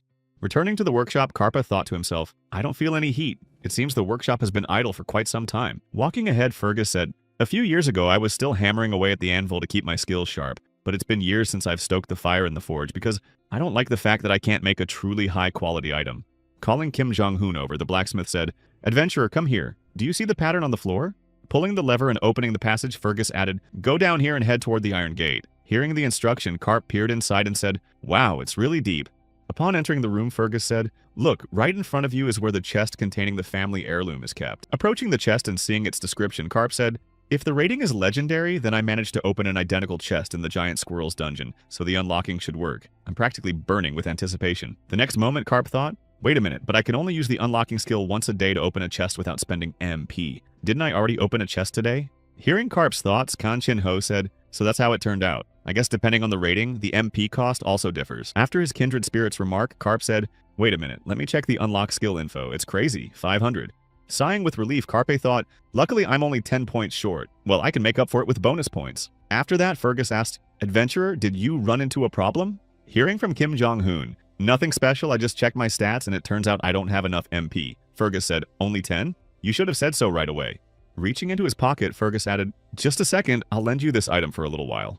Along with the ring, Carpe received a notification. NPC, Fergus wants to lend you equipment. The rental period is 30 minutes. After the rental period ends, the equipment is automatically returned to the original owner. Rented equipment cannot be upgraded, enchanted, or sold. After thanking Fergus for the item, Carpe used the unlock skill on the chest. After successfully using it, a key appeared, along with a notification. You have completed the hidden quest, the Fergus family's cherished wish. All quests assigned to other users will be cancelled. Impressive achievement. Your feats are recorded in your account information. Taking Kim Jong-hoon by the hands, Fergus said, thank you very much. My gratitude knows no bounds, Mr. Carpe. I will include your name in my family's history, and as your benefactor, I will serve you until the end of my days. Hearing the promise made to him by the blacksmith, Kim Jong-hoon said, understood. Now wipe away your tears, Fergus. Heeding Carp's advice, Fergus wiped away his tears and said, well then, adventurer, if you don't mind, I'd like to make a weapon for you. So if there's a weapon you'd like to have in your arsenal, please let me know. To which he replied, very well. Clenching his hand into a fist, Fergus confidently exclaimed, well, my time has come, Kirapona Fergus. I stake my family's honor on fully repaying you for your service. Soon the work was in full swing. Kim Jong-hoon, who was watching the process from the sidelines, thought, there it is, the hand of a master. Upon receiving the notification, you witnessed the work of a master who had reached the highest level of skill. His agility stat was permanently increased by 3. Carpa shed tears. Having finished forging his item, Fergus said, I don't know if my work will satisfy you, but I tried to make something that would perfectly match the Enigma gloves you're wearing. Seeing the item before him with a rather appealing description and additional stats, Carpa smiled slyly.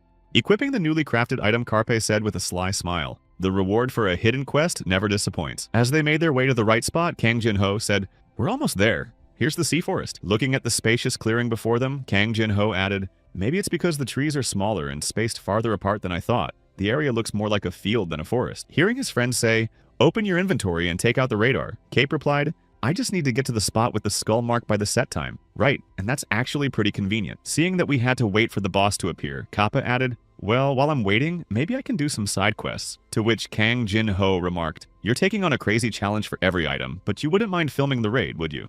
Hearing this from his spirit, Carpe said thoughtfully, you mean the video? Right after the video finished loading.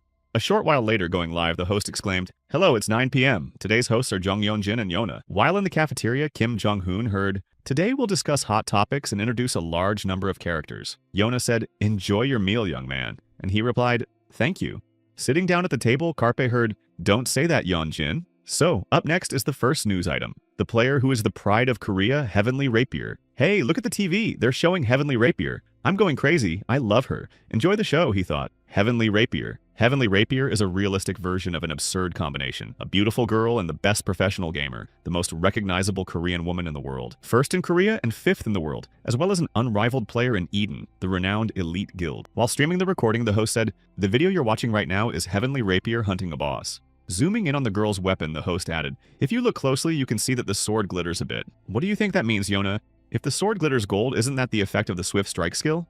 Continuing the broadcast, the host added, I think most people would think the same way, but it's worth noting that the gold color of Swift Strike has a more saturated hue. I know for a fact that among skill buffs, only Swift Strike has a gold effect. Are you really saying that this isn't a skill effect? While broadcasting, the host exclaimed, bingo, Yona, you're very sharp. The effect you see before you is...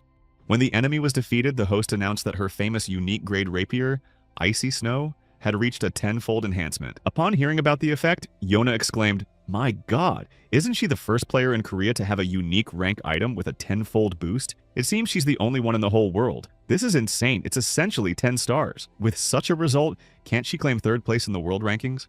While happily devouring his food, Carpe, the owner of a legendary tier item with a 12-fold enhancement, mused, Fergus is truly a great man. The next moment, upon hearing, and finally, allow me to introduce today's newcomer, he is already a hot topic of discussion in society, and he is the Heavenly Demon from the Heavenly Demon TV channel. Carp choked on his food.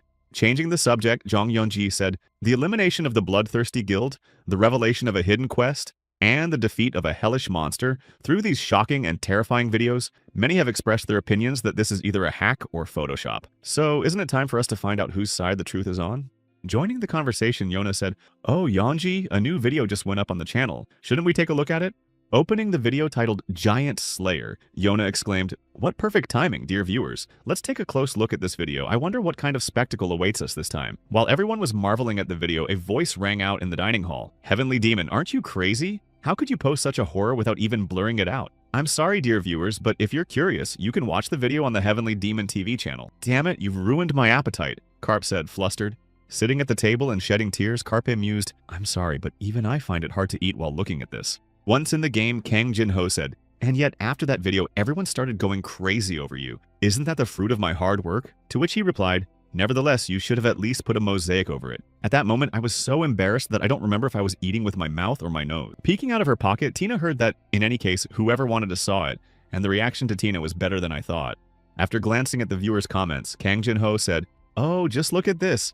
Everyone in the community is talking about Tina. There's no doubt about it. Tina is incredible in every way, and as soon as she shows her face, her follower count will skyrocket." Hearing the spirit's remark, Carpe said as he stretched, "Then we definitely shouldn't publicize Tina's face. I don't want to draw even more attention to her. It would be nice to improve the Iron Gauntlet even further, but it's a shame that's impossible due to its limitations. Well, there's nothing we can do about it now." Glancing at Kang Jin-ho, Carpe added, "Since Fergus's enhancement technique was unique, the equipment he created cannot be improved in other areas. Besides, all the materials were used to improve the gauntlet, so there's nothing left to enhance it with." After creating the gauntlet, Fergus said, "Benefactor, I plan to head to the capital to restore my family's lost honor. The materials needed for enhancement can only be obtained in that region. I'll be honing my skills there, so please stop by to see me again, if you're ever in the capital." After hearing from Carp, we later learned that the repetition had also worked in the basic enhancement experiment we conducted before arriving here. Kang Jin-ho added, "To be more precise, that was half the battle. To repeat the effort, we now need to raise the skill level. Unlike most other skills, which are capped at level 10, the unlock and repetition levels increase indefinitely. The limit is unknown. Therefore, even if you invest all available skill points, there is no guarantee that you will be able to fully master the skill. In the worst-case scenario, even if the repetition skill consumes all the points, the repetition enhancement may not activate." Continuing his thoughts, Carp said, "Nevertheless, to my great relief, the repetition level automatically increases whenever a level up occurs through the title effect." After hearing this from Carpe, I'm going to head to the capital and test the enhancement again, said Kang Jin-ho. "Let's do that. For your information, the capital is a fairly high-level area, so you'll need to reach level 65 to enter." After listening to his friend's advice, Carp said, "Well then, until then, I'll try to hold out using the title bonuses and this 12-fold enhanced weapon." At that very moment, seeing a Trenta, an old-timer from the Sea Forest, in front of him, Carpe exclaimed, "How timely! Here come those who will help pass the time." Also, upon seeing the enemy, Kang Jin-ho remarked, "Those guys are slow but have high defense. Besides, since Trents are trees, the fire attribute is their weakness. But at the same time, they draw energy from the sea, so they have fire resistance." But Carpe had already set off. Seeing that Carpe was already heading toward the monster, Kang Jin-ho added, "He's rushing headlong into the attack again," without listening to the end. Approaching the enemy, Carpe swung and landed a precise blow to the Trent's torso. Seeing the notification of victory over the boss, Carpe remarked, "The punch power of the glove is actually pretty good." The next moment, with a sly smile, Carp said, "I love this game to the point of madness.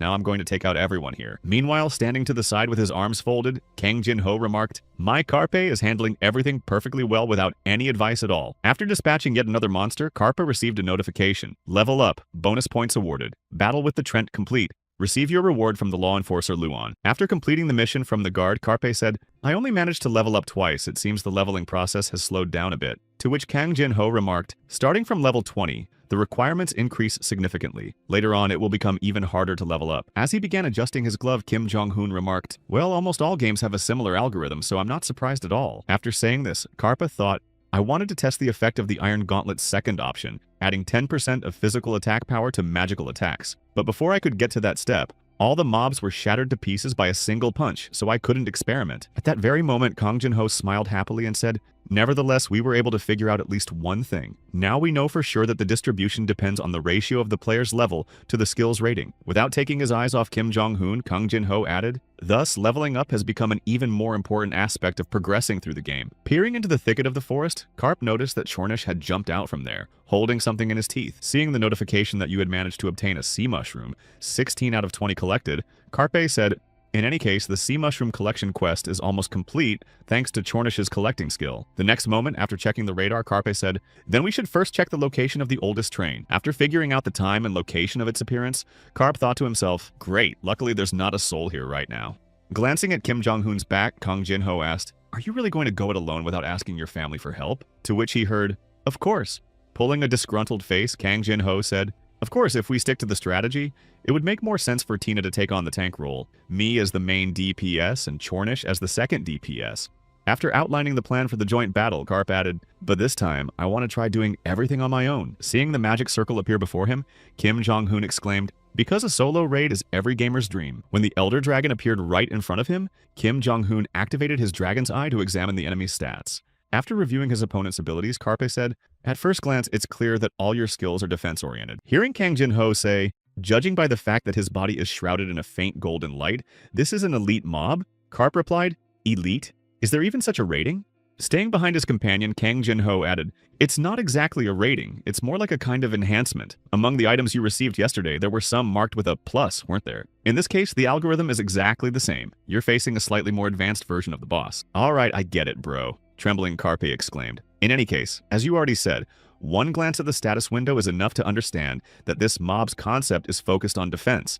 It even has an additional skill for increasing defense and self-healing. Continuing his story, Kang Jin-ho added, "Fortunately, you can easily dodge its attacks and you're not in immediate danger of dying. However, it's a notorious battle monster that drags on for a long time. If the player gets exhausted or loses their vigilance even for a second, they die immediately." "I see," said Karpa. "But such a scenario is only possible in a protracted battle, isn't it?" "That's correct," replied Kang Jin-ho. "Having a couple of tricks up your sleeve, you could very well be the exception to the rule," said Kang Jin-ho, as he watched Carp rush toward the monster. Using his skills of swift strike and acceleration, Kang Jin-ho increased his physical attack power and the speed of his movement and attacks. Staying behind Karpa, Kang Jin-ho pondered as he looked at the boy. "I get the impression that I've tamed a restless little dog." Continuing his battle with the forest monster, Carp shouted, "Tree, you're too slow!" Seeing that the boss's health had dropped by 5% from a single blow, Carp said, "Hey, did you like the taste of my fist?"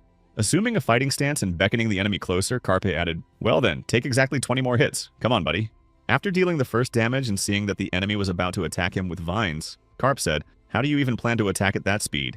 Using his wind slash skill, Carpe dealt with all the vines in an instant. After starting to beat the enemy at the roots, Kim Jong-hoon thought to himself, "And if I hit him 2 more times?" After a couple of strikes, receiving the notification, "Magic bound to the iron gauntlet activated," Carpe shouted, "Bingo!" After using the glove's magic and receiving the notification that the ability summoned magic ignores the target's defensive magic and defensive attributes by 50%, no MP is consumed, and no cooldown is required. When the health bar dropped by a quarter, Carpe, seeing the Trent's healing aura, remarked, "So our little guy has started healing himself." Resuming his assault on the Trent to prevent him from recovering, Carpe shouted, "But will that help you? Because I'm going to beat the crap out of you." Interrupting the Elder Trent's healing and lowering his health a bit more, Carpe, seeing the changes, thought, "Here comes the second phase." Counting on his fingers, Kang Jin-ho said, "The Elder Trent has 3 phases. If the first is a standard attack, then the second should be considered the recovery phase. The first phase is HP recovery. The second phase absorbs the Earth's life force for 2 minutes, restoring HP, increasing recovery speed and healing volume, and boosting resistance to status effects by 30%. Continuing his explanation, Kang Jin-ho added, "The main drawback is that you'll have to remain inactive during those 2 minutes. However, the real problem lies in the third phase, the burst after recharging during the second phase. The moment a player enters the third phase, they can't last even 5 minutes in combat, even with team support." After explaining the specifics, Kang Jin-ho added, "That's why you need to take him down in 2 minutes. Since you don't have any abnormal status skills in your arsenal yet, just fight him the way you usually do." Stepping closer to the boss, Kang Jin-ho said, "If he got double healing, that means he'll bleed well, even though he's a pretty nasty guy." Sighing wearily and showing that this was taking too long, Carp thought, "You're talking to me about some 2 minutes here. Are you laughing at me?" Resting his hand on his chin, Carp said, "I'm investing 10 bonus stats in strength and another 10 in mana." After receiving the notification that his strength and mana had increased by 10 points, Carpe swung his fist and shouted loudly. Engaging in active combat against the monster and beginning to rapidly deplete its health, Carp said, "There won't be a wet spot left of you now." After landing numerous blows and stacking effects, Carp thought that as the number of hits increased, even the Steel Gauntlet's options were ready to hit the jackpot. When everything was ready, Carpa used his skill, shouting, "Arrow of the Elements," and directed several elements at the Trent. After striking the field boss with all his might, Carp received a system notification. Field boss Elder Trent eliminated.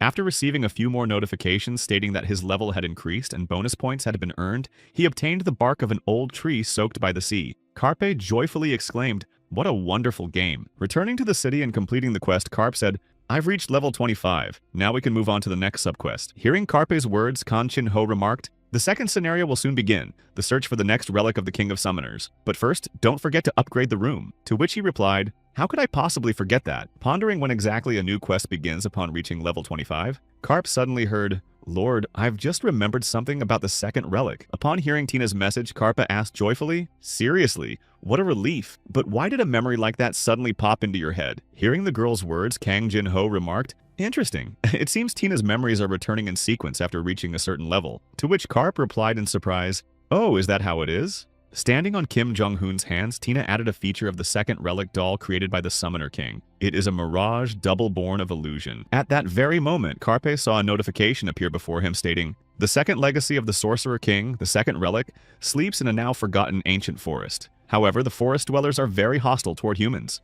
After reading this, to obtain the second relic, you must first gain their approval. If successful, you proceed to the next quest. If unsuccessful, the attempt to obtain the relic will fail, and the elves' hostility will grow. Carpe said in surprise, the elves? 6 months after the release of The Last Savior, it became the best game among existing prototypes. Thanks to its impressive quality and incredible worldview, which makes everyone nod in satisfaction, there was nevertheless something unusual. Not a single user managed to find the elves. Hearing from Kang Jin-ho that the elves, whom everyone had considered non-existent, were only on the 25th level field. Of course, an update would be released on the platform in about a year, but either way, you'll be the first to see the elves. Carp said, then where is this forgotten forest? Hearing the question from Kim Jong-hoon, Tina, who was sitting in the pocket, said, Lord, I know a path that leads to the forgotten forest.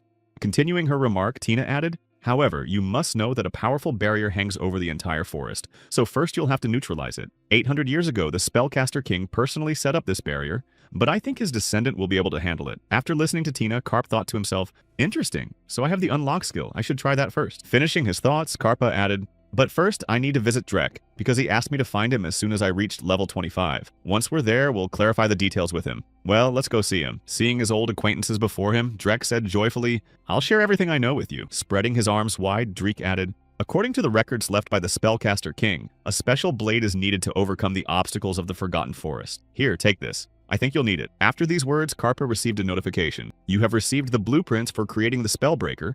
You have received 3 magical solvents. Having received everything necessary, Carp said, as soon as I finish renovating the room, I'll get right to work. Thank you, Drek. To which Drek replied, you're welcome. Hearing Drek say, I look forward to our next meeting, Lord Sorcerer, Carp looked around and smiled gently. Having started renovating the room and seeing the changes taking place, Carp said, this is only the second level, and we already have such a massive structure before us. After receiving another notification stating that a mine and an orchard would be added to the room, along with staff, and that the renovation was complete, Carp said, by staff. They meant them, right? Also, upon seeing a considerable number of squirrels, Kang Chin-ho said, if you assign each one a moderate amount of work, they'll figure out for themselves what and how to make it. This is very convenient. And now the black squirrel will have friends. Upon seeing the notification stating that on-site management could be handled by an administrator, the current Supreme Celestial Demon Administrator, Kang Jin-ho, remarked with displeasure, since when has the room administrator started managing the staff? Hearing his friend's dissatisfaction, Carp said, still, it's much better than if I had to take over. I trust your judgment, bro. To which Kang Jin-ho replied, well, fine. It doesn't really matter anyway, since I don't do anything besides edit videos. Having agreed to his duties, Kang Jin-ho said, in that case, isn't it time for you to head to the workshop? To which he heard, we should break through the barrier, and I also want to see if I can build an FB radar. Hearing Carpe say, while I'm away, please take care of everything here. Kang Jin-ho replied, all right, everything will be fine, Carpe. Moving to the workshop and picking up a regular iron ingot, Carp thought, the supplies of magic potion have been replenished, and the iron ingots have changed. Is this a reward for upgrading the room to the second level? Opening the system window and glancing at it, Carp said, Spellbreaker, add the magic engineering skill to the crafting process. After completing all the preparations, Karpa picked up a hammer and said, Tox, now let's get to work. Riding on Chornish, Tina exclaimed, my lord, in this direction, I stake my brilliance on it. I will safely deliver you to your destination. Hearing the promise from his subject, Carpe said, thank you, Tina, and thank you, Chornish, as well. Expressing his gratitude, Carpe thought, it seems we've gone a little east of the edge of the sea forest, and here we can't see any players or monsters. Are you saying that elves really live here? After a while, stopping in front of a tree, Tina said, Lord, we're here. Before you is the door leading to the elven settlement. Placing his hand against the tree, Carp said, interesting. Is there some kind of barrier set up around the tree or something? That's why I don't see a door in front of me. Don't panic. You're a genius, Chung Hong. After reassuring himself upon hearing Tina say, no, Lord, look at your feet, Carp said in surprise, There's something under my feet. Seeing a passage under the tree, Carpe exclaimed, there's some kind of dog hole there. To which he heard, you must use this passage to reach your destination. To which came the reply, I don't want to crawl through there. When asked, Tina said thoughtfully, I'm a little confused. The King of Spells could easily enter using a shrinking spell, but Lord Speller hasn't mastered that skill yet. Hearing this from Tina, Lord Carpe asked fearfully, in that case, there's only one option. What is it? Crawling through the hole, Carp exclaimed indignantly, even if this game has a rich storyline, this is clearly over the top. Flying past Carpe, Kanchin Ho said, come on, many people like these twisted details. You yourself were drawn to such things. Hearing the words of his kindred spirit, Carp said discontentedly, yeah, sure, it's easy to say that when you're a ghost, but I'm really jealous right now. As he made his way to the exit of the passage, Carp thought to himself, and yet I'm glad that the further we go inside, the wider the space becomes. Plus, I see fireflies flying around. Basically, the atmosphere here is actually quite pleasant. A short while after Tina spoke, a light appeared ahead, and Karpa emerged from the passageway. Seeing the incredible forest landscape before him, Kim Chung-hoon exclaimed in awe, wow, so this is the Forgotten Forest.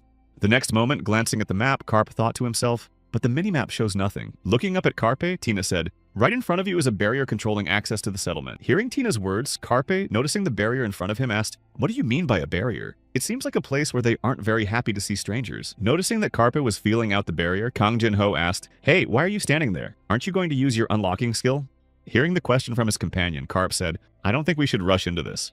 Imagining what might happen, Carp added, the frenzied unlocking skill only activates when I want it to, but I don't even know how far its range extends. If I use the skill incorrectly, everything inside the barrier will be destroyed.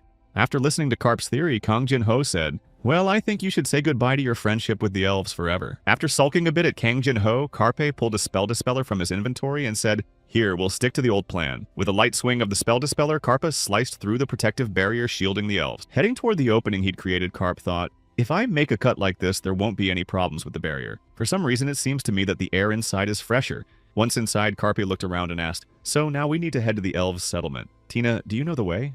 Hearing this question, Tina replied, well, the inner part of the Forgotten Forest distorts mana, so a homunculus like me has significantly weaker sensitivity here.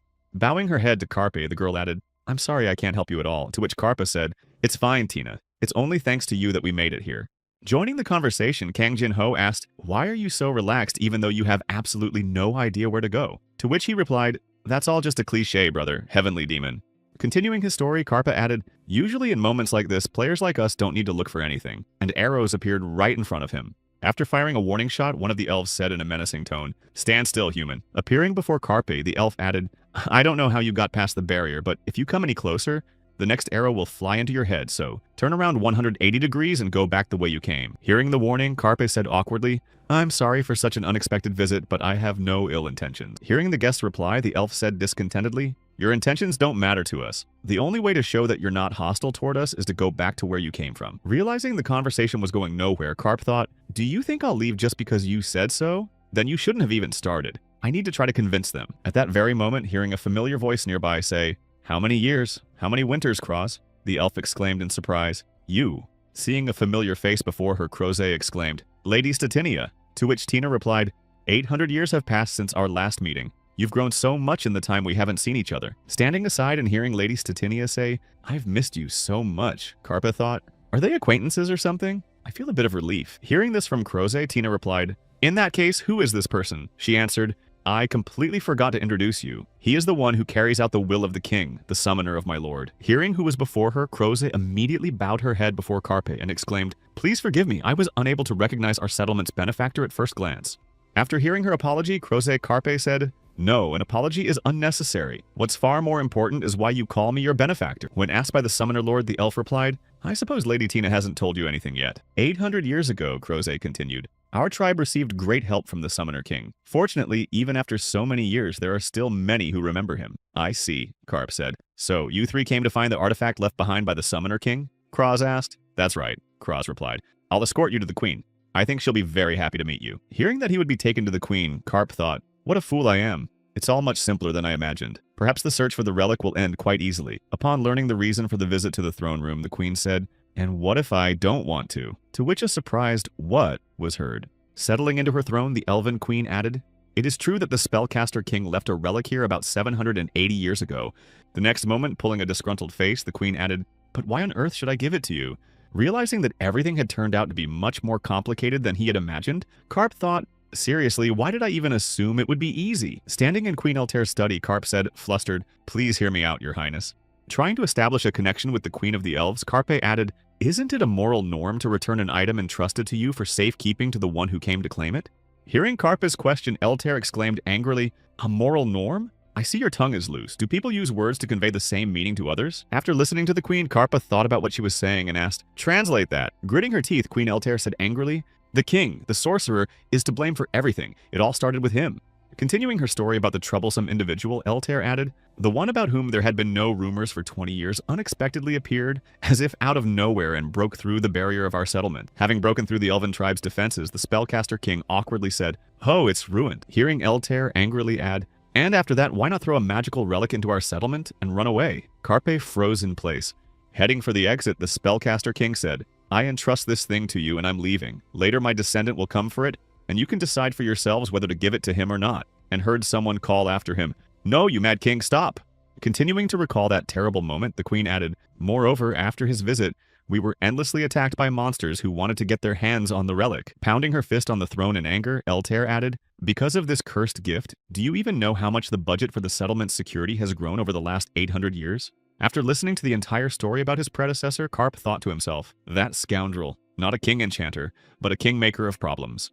While Tina kept her eyes cast down, Karpe added disappointedly in his mind, all he knows how to do is make life difficult for others. Having come to terms with the past, Karp said, all right, I'm ready to take responsibility for the actions of the spellcaster king. Queen, what must I do to get the relic back? This surprised Eltair. Surprised by the question, Eltair thought, wow, I see he's truly overwhelmed by a sense of responsibility. After all, there's a reason why Tina follows him. Then she said, if you say so, there's only one thing I want from you. Hearing this from the queen, the laborer Karpe exclaimed in confusion, wait, you're just going to make us work like slaves. Don't exaggerate. Ignoring Karp's outbursts, Eltair said, in the nearby forest, there's a sap-sucking beetle. Although they drain the trees, they aren't a problem in and of themselves. Hearing Eltair's explanation, Karpe thought, they're quite large, but essentially they're not very strong monsters, so as a descendant of the King's Summoner, you'll easily handle them. Karpe thought, what a relief. I've been given a simple quest to exterminate some beetles. After giving a general overview of the mission, Eltair added thoughtfully, well, I have a conscience, so just catch 800 of those bugs. To which Karpe exclaimed, wait a minute, there's not a shred of conscience here. Seeing that the mission had already begun, Karp thought disappointedly, is she obsessed with the number 800 when I'm the one who has to catch them? After announcing the details, Eltair said, I'll assign you a guide, Cyrus. Take the king's heir, the summoner, to the forest. To which he replied, I obey, my queen. Hearing this from the queen, and while you're catching bugs, I'd like to borrow Tina from you. To which Karpe asked in surprise, Tina? Smiling slyly after the question, Eltair said, well, shouldn't we free the soul from what has accumulated over 800 years? Hearing the queen's request, Tina said, Eltair, thank you for your offer, but I cannot accept it. I, Tina, will never allow my lord to go into battle alone. Before the girl could finish, Karpa placed his hand on her shoulder and said, Tina, wait, my little kitten, don't worry about me. Have a good time here with the queen. I want to be a good host to you. After Eltair's remark, and that scoundrel isn't even trying to hide his dark thoughts, Tina exclaimed, my lord. After some time, upon reaching the orchard where the hunt was to take place, Cyrus said, Descendant, we're here. Pointing to the trees with beetles, Cyrus added, those creatures that have attached themselves to the tree bark are your target. Looking at Karpe, Cyrus added, right now their breeding season has begun, so they need more nutrients, which prevents the trees from bearing fruit. Descendant, you simply need to get rid of these creatures. Everyone understood. Each beetle was the size of an adult's head. Lost in thought, Karpe mused, if Teeny isn't around, I thought I could at least enlist Blackie's help, but he'd been bribed with top-grade acorns given by Eltair. Sighing in disappointment, Karp added to himself, he didn't follow me. Raising children is an ungrateful task. Approaching the tree, Karpa began to warm up his hands in order to try to deal with the monster. Having finished all his preparations, Karpa delivered a single blow that smashed the beetle into tiny pieces. Seeing the quick result, Cyrus asked, these beetles are resistant to blows because of their thick shells, but you're not using magic, are you? To which he heard, no, of course not. After all, I mustn't harm the trees.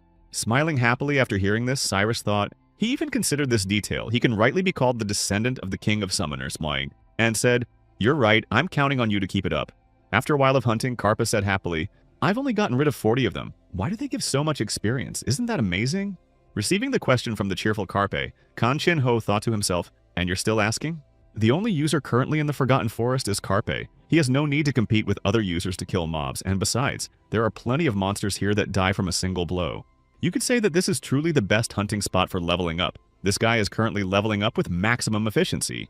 At the same time, somewhere in the hunting grounds of level 130 White Mountain, returning from a raid, Gunter Lowell, a member of the North American 10th Guild's son, who took first place in the rankings, said, "We even dealt with the Yeti, but this time too, not a single ice crystal dropped." Hearing that the leader had returned, Kate said, "Still, you did your best." To which Gunter Lowell replied, "Oh, Kate, it must be sad for you to keep waiting for me all the time," he said. "Maybe you should try it once." "I don't want to," Kate replied. "You know very well that my profession is completely useless in the snow-covered mountains." After hearing Kate's remark, Gunter Lowell said, "Ever since the video was uploaded, there hasn't been a single guild that didn't want to get their hands on it." The next moment, slinging his sword over his back, Gunter Lowell added, "Finally, someone interesting has appeared in the private messages. I'm eagerly awaiting what the future holds for us."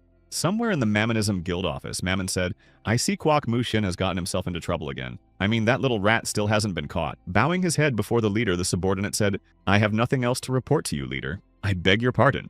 The next moment, Kwok Mushin added, "However, I want to note that I've really hit a dead end because there isn't much information to be gleaned from the videos on the channel he runs. The only information I was able to find."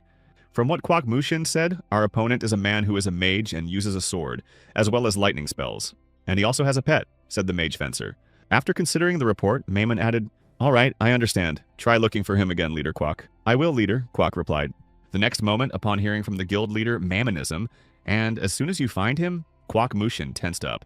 But as soon as Mammon added, "Recruit him to our guild immediately," Kwok Mushin said in surprise, "Recruit him?" To which the reply came, "Yes, because regardless of how you look at it, the guild's image has suffered greatly due to the coin fraud." Continuing to rage, Maimon added, "And if, after what happened, we unexpectedly catch and finish off that one unfortunate user, what will that mean for us? We must, at any cost, take control of the monster who was able to defeat a warrior like Hanzo. Don't you know the concept of mutual aid? You and I speaking different languages." After scolding his subordinate, Mammon said, "So, if we're talking about recruitment, I have an idea. How have things been going lately with Choda-san?" Hearing the question, Kwok Mushin replied, "As of yesterday, he was transferred to a secret class of monks called the Blood Priests. Furthermore, Chue Deason's sensitivity threshold exceeded 107 units while playing Apollo, which is 2 units higher than on the Heavenly Rapier. The most promising member of Mammonism, who only came of age this year, Chodai-seon, possessing high sensitivity and an 8-star affinity spirit, is currently the one receiving the most attention in the guild. Sensitivity is a number that indicates how well a player reacts to commands from their real body. The smaller the delay between the body and the avatar, which arises due to VR limitations, the higher the sensitivity. Hearing from the leader that this is why people should live virtuously, Kwok Mushin thought to himself, "Then a little bag of luck like this is bound to fall into my hands." Continuing his thought, Mamon added, "The leader Kwok will definitely go far. Give him everything he asks for. By the way, what's the deal with that unique item he asked to buy the other day? I heard it was put up for auction. How much does it cost?" Hearing the question, Kwok Mushin replied, "Right now the highest bid is 10,000 gold coins." He then thought to himself, "If you convert that to real money, it's about 12 million won. That miser would never shell out such a round sum." And then he shouted, "Buy it." Hearing his leader's order, Kwok Mushin exclaimed in shock, "What? Did you hear that? It rang in your ears? I told you to buy it. What a strange reaction." Looking at his subject, Mamon added, "You can't skimp on geniuses, you have to invest in their talent. From now on, I'm entrusting you personally to handle whatever he asks for." Hearing this, the leader said, "You say the highest bid is 10,000. Raise it to 30. Make it clear to everyone that you're buying this item." Kwok Mushin replied, "It shall be done." Smiling slyly after giving the order, Mamon thought, if you can build trusting relationships with the most promising people for just a few million won, then this business is worth it. Whether it's money or people, the rest of the resources invested will come back to me threefold. Stretching contentedly after the hunt, Karp said, "I'm already at level 30. How inspiring." Hearing Karpa's remark, Kong Jin-ho said, "Leveling up really does happen incredibly fast, and this area wasn't even a place where you could make a sharp rise at first." Hearing from Kang Jin-ho how many more bugs he needed to finish off, Karpe said, "Just a second, I'll check right now." Seeing the notification that 361 out of 800 targets had been destroyed, Karpe said, "In all that time, I've only finished off such a measly number of bugs." Disappointed in his results, Karpe added, "I thought I'd be able to handle everything today." Hearing Karpe's whining, Kang Jin-ho remarked, "Who could possibly handle something like this in a single day? Still, you've got decent speed. It would take other users at least 10 days for a task like this."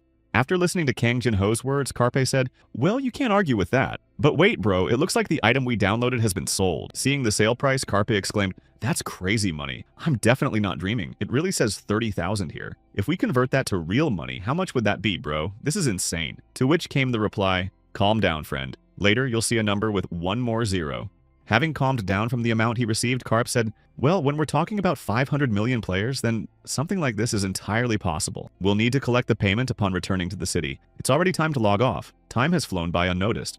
Hearing that Carpe was about to disconnect, Kang Jin-ho remarked that destroying the oldest trenches and the journey to the elven settlement had taken a very long time. After receiving a comment from his friend, Carpe said, "Well, there's nothing we can do about it now. I'll open the skill pack tomorrow as soon as I log back into the game." Heading for the exit, Carpe added, "See you tomorrow, bro. Say goodbye to Tina and Chornish for me." To which Kang Jin-ho replied, "All right, have a good rest at home, don't waste your time, and work out." Somewhere in Eltera's office, picking up a teacup, the Queen of the Elves asked, "Did they brew the dry tea leaves carefully? Do you like it, Atina?" Hearing the Queen's question, Tina replied, "Yes, Elta, I like it. The pleasant taste and the relaxing aroma of the tea." To which the Queen responded, "I'm glad to hear that." The next moment, Eltera asked, "Tell me honestly, if you came to find the relic of Dresh, does that mean you plan to fight the gods again? Is that right?"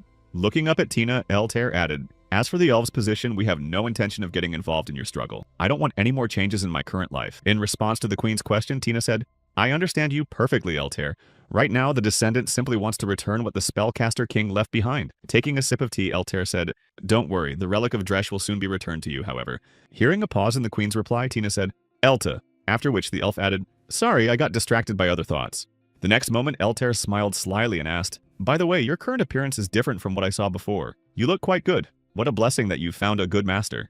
Shifting her gaze to Chornish, Elta added, "And you and that little one." Hearing this, Tina said, "Thank you, Elta. Thanks to the Lord, his subject, and Chornish, every day of mine is filled with joy." Suddenly noticing Tina's abrupt movements, Elta asked, "What happened?" To which she replied, "I think the Lord has returned to where he used to live, Elta." Returning to the administrator's office, Tina added, "Well then, Elta, let's continue our conversation next time." Left alone in the office, Eltera sipped her tea and said, "Stranger, it turns out you have an amazing talent. As for me, it was a bit too much that you didn't even let us say goodbye properly." Finishing her tea and glancing out the window, the Queen of the Elves said, "The second relic is the divine tree Rudrim, a benevolent mother who cares for all the elves and the world tree, which symbolizes abundance. My surname Woodguard speaks for itself about how the elven kings have guarded this sacred tree for generations." Heading toward the world tree, Eltera added silently, "And right beneath this tree sleeps the second relic of the king, the summoner of mirages and illusions." Stopping herself not far from the tree, Eltera pressed her hand to her chest and bowed her head, thinking, "It's not time yet, I can't." Arriving before the Queen with his report, Cyrus said, "Lady Eltera, the descendant left us after a long hunt for beetles. He will surely return tomorrow."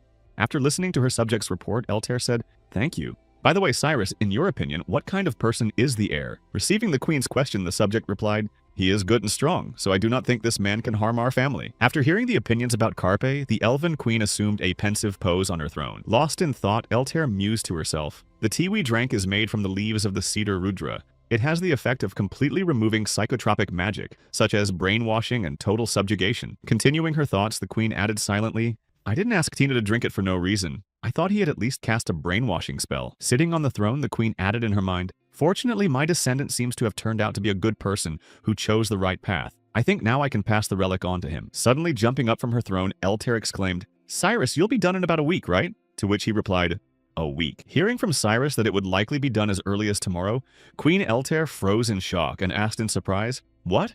When Cyrus added that the descendant had already managed to collect more than 300 beetles, and at the end he said he was a little tired and would definitely finish tomorrow, Eltera exclaimed in shock, "No, Cyrus, you must delay him." Hearing the Elf Queen's request, Cyrus asked in surprise, "But why? Is there even a reason for this? Or maybe it's..." When the subject added, "Because 800 years ago, the King Sorcerer rejected your marriage proposal and then abandoned you." Eltera exclaimed in embarrassment, "You..." Starting to throw whatever came to hand at the subject, Eltera shouted, "You scoundrel, get out of here!" To which Cyrus replied, "Looks like I was right. You're already 1,700 years old and you're lonely. Ha ha ha, goodbye."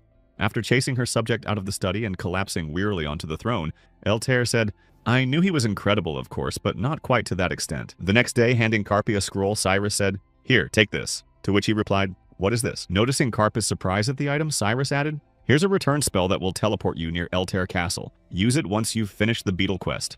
Moving the elf's gift to his inventory, Carp said, "Wow, thanks. It definitely won't go to waste." Just as Carp was about to set off on the hunt, Cyrus said, "Let me give you one piece of advice. Don't go into the forest thickets." Catching Carp's attention, Cyrus added, "These surroundings are under our control and it's quite safe here, but deep in the forest there are a couple of places where even I find it dangerous to go." Hearing this from Cyrus, Carpe replied, "Of course, I'm already convinced of your abilities, but even for you it'll be dangerous there. Please be more careful." Left alone in the forest, Carpe raised his head and thought, "This place is healing just by looking at it." A little while later, after walking through the forest, Carpe thought, "So it's dangerous to go in? That sounds great. Let's put off the beetle task for now." Saying, For now, I'll test my luck. Karpa opened his inventory and pulled out the cards to acquire a new skill. With a sly smile before choosing a skill, Karp exclaimed, "Yes, now I'm definitely going to get lucky. I just love testing my luck. It's so much fun." Pulling out the first card and reading the description, Karp said in surprise, "Casting? Is that a chess term? Okay, but it actually sounds good. If I can change my strategy during battle using this skill?" Hearing what skill Karpe had gotten, Kang Jin-ho said, "Just remember that this skill has a long cooldown, so you can't use it back to back." Also hearing this from Kang Jin-ho, Karpe asked, "Of course, it's not the best skill, but there are a couple of cool things about it. What are they?" Piquing his friend's interest, Kang Jin-ho said, "Guild battles are the most massive PvP."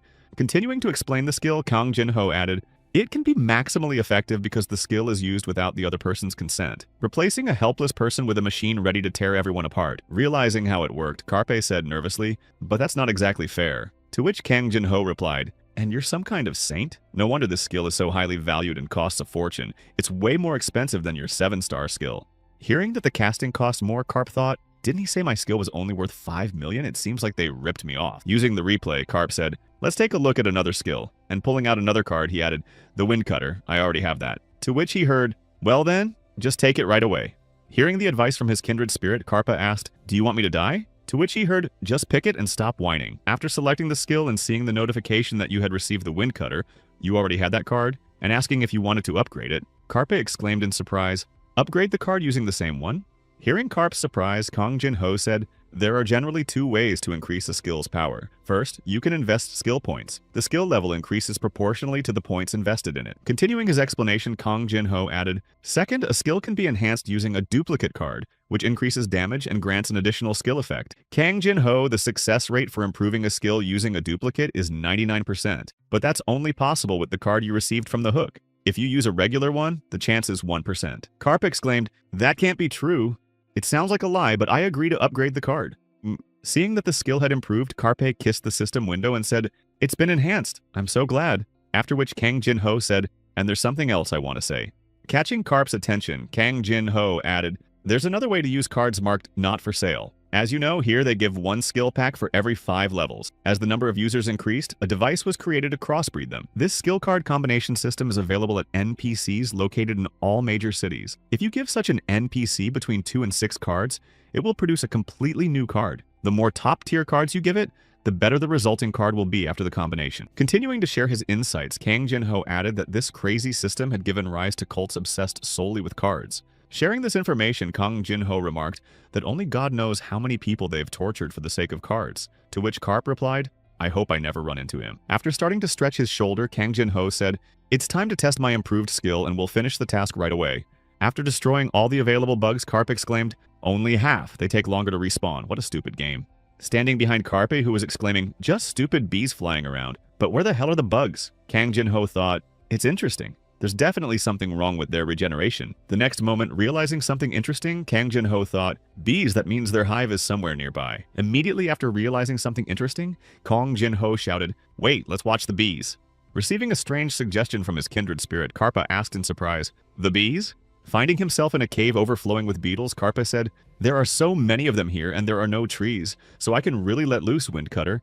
After destroying several beetles with his skill, Karp grabbed one in his hands and, starting to beat it, said, "I don't even need to go to the gym, it's a free punching bag." Later, activating his magical skills and beginning to use them in all directions, Karpe exclaimed, "And I can even add a little magic." Actively destroying the beetles that filled the cave, Karp joyfully exclaimed, "For me, this is paradise." Having completed the mission to eliminate the bugs, Karp sighed with relief and said, "We're done. If only it were always this easy, I'm just too good."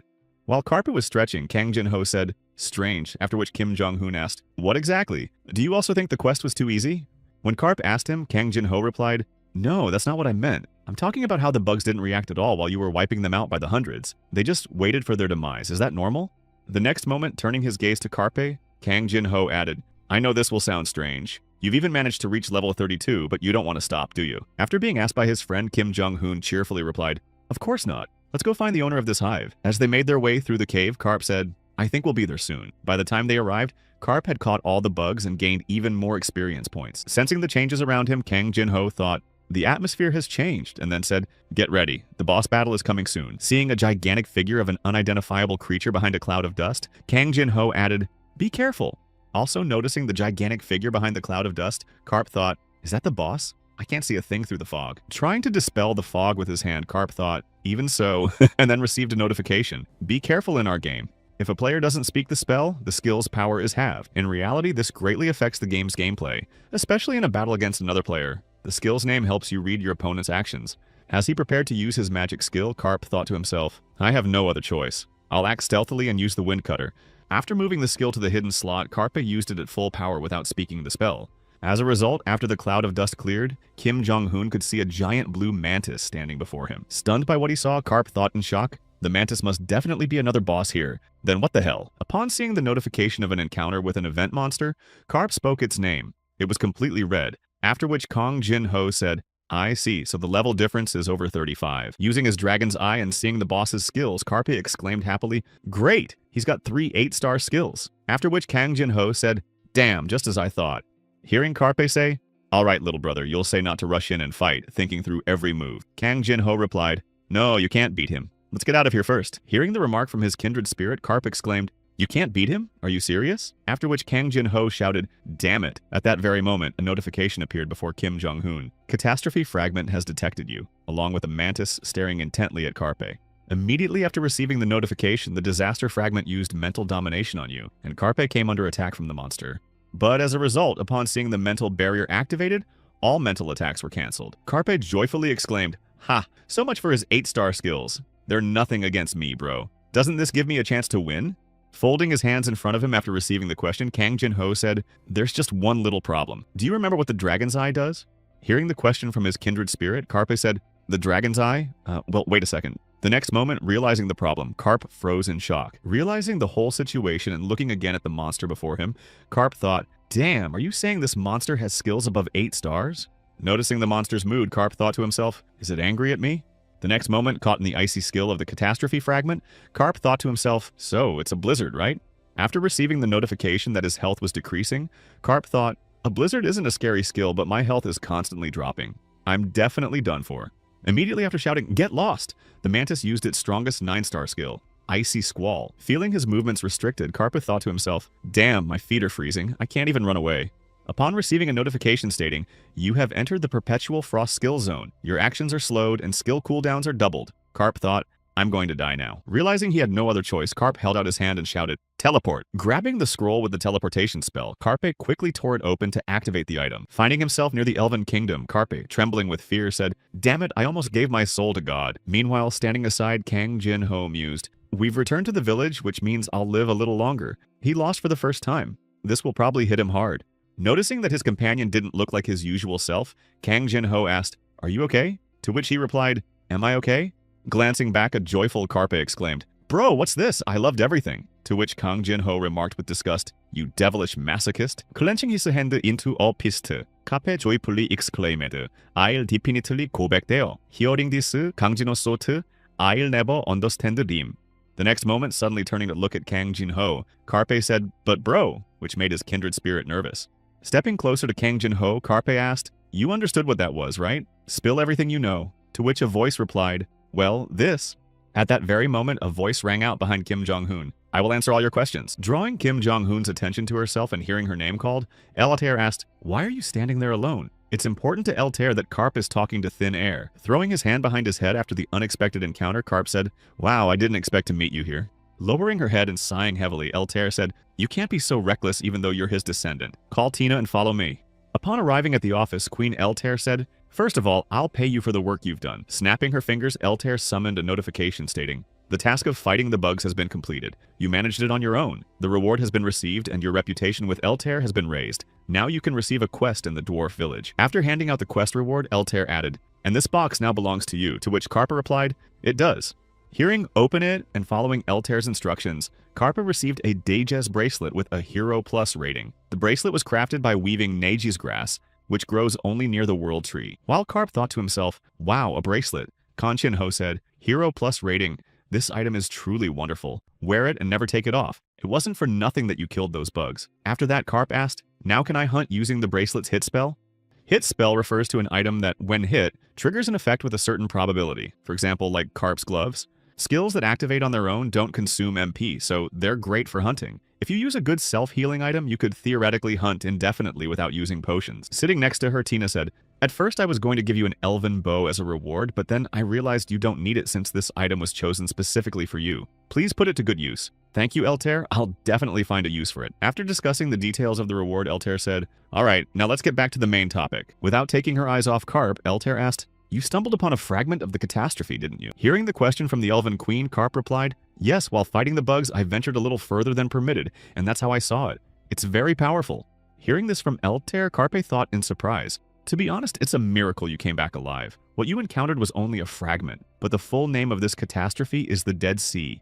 The Dead Sea consists of 4 catastrophes. Records of them were discovered as far back as ancient times. They say they appeared with the birth of the world, the dragon of the Eastern Sea, the Western Emperor of Ice, the King of the Southern Wind, a giant saber-toothed lion with the element of air, the Phoenix of the Northern Fire, a giant bird that wields the element of flame."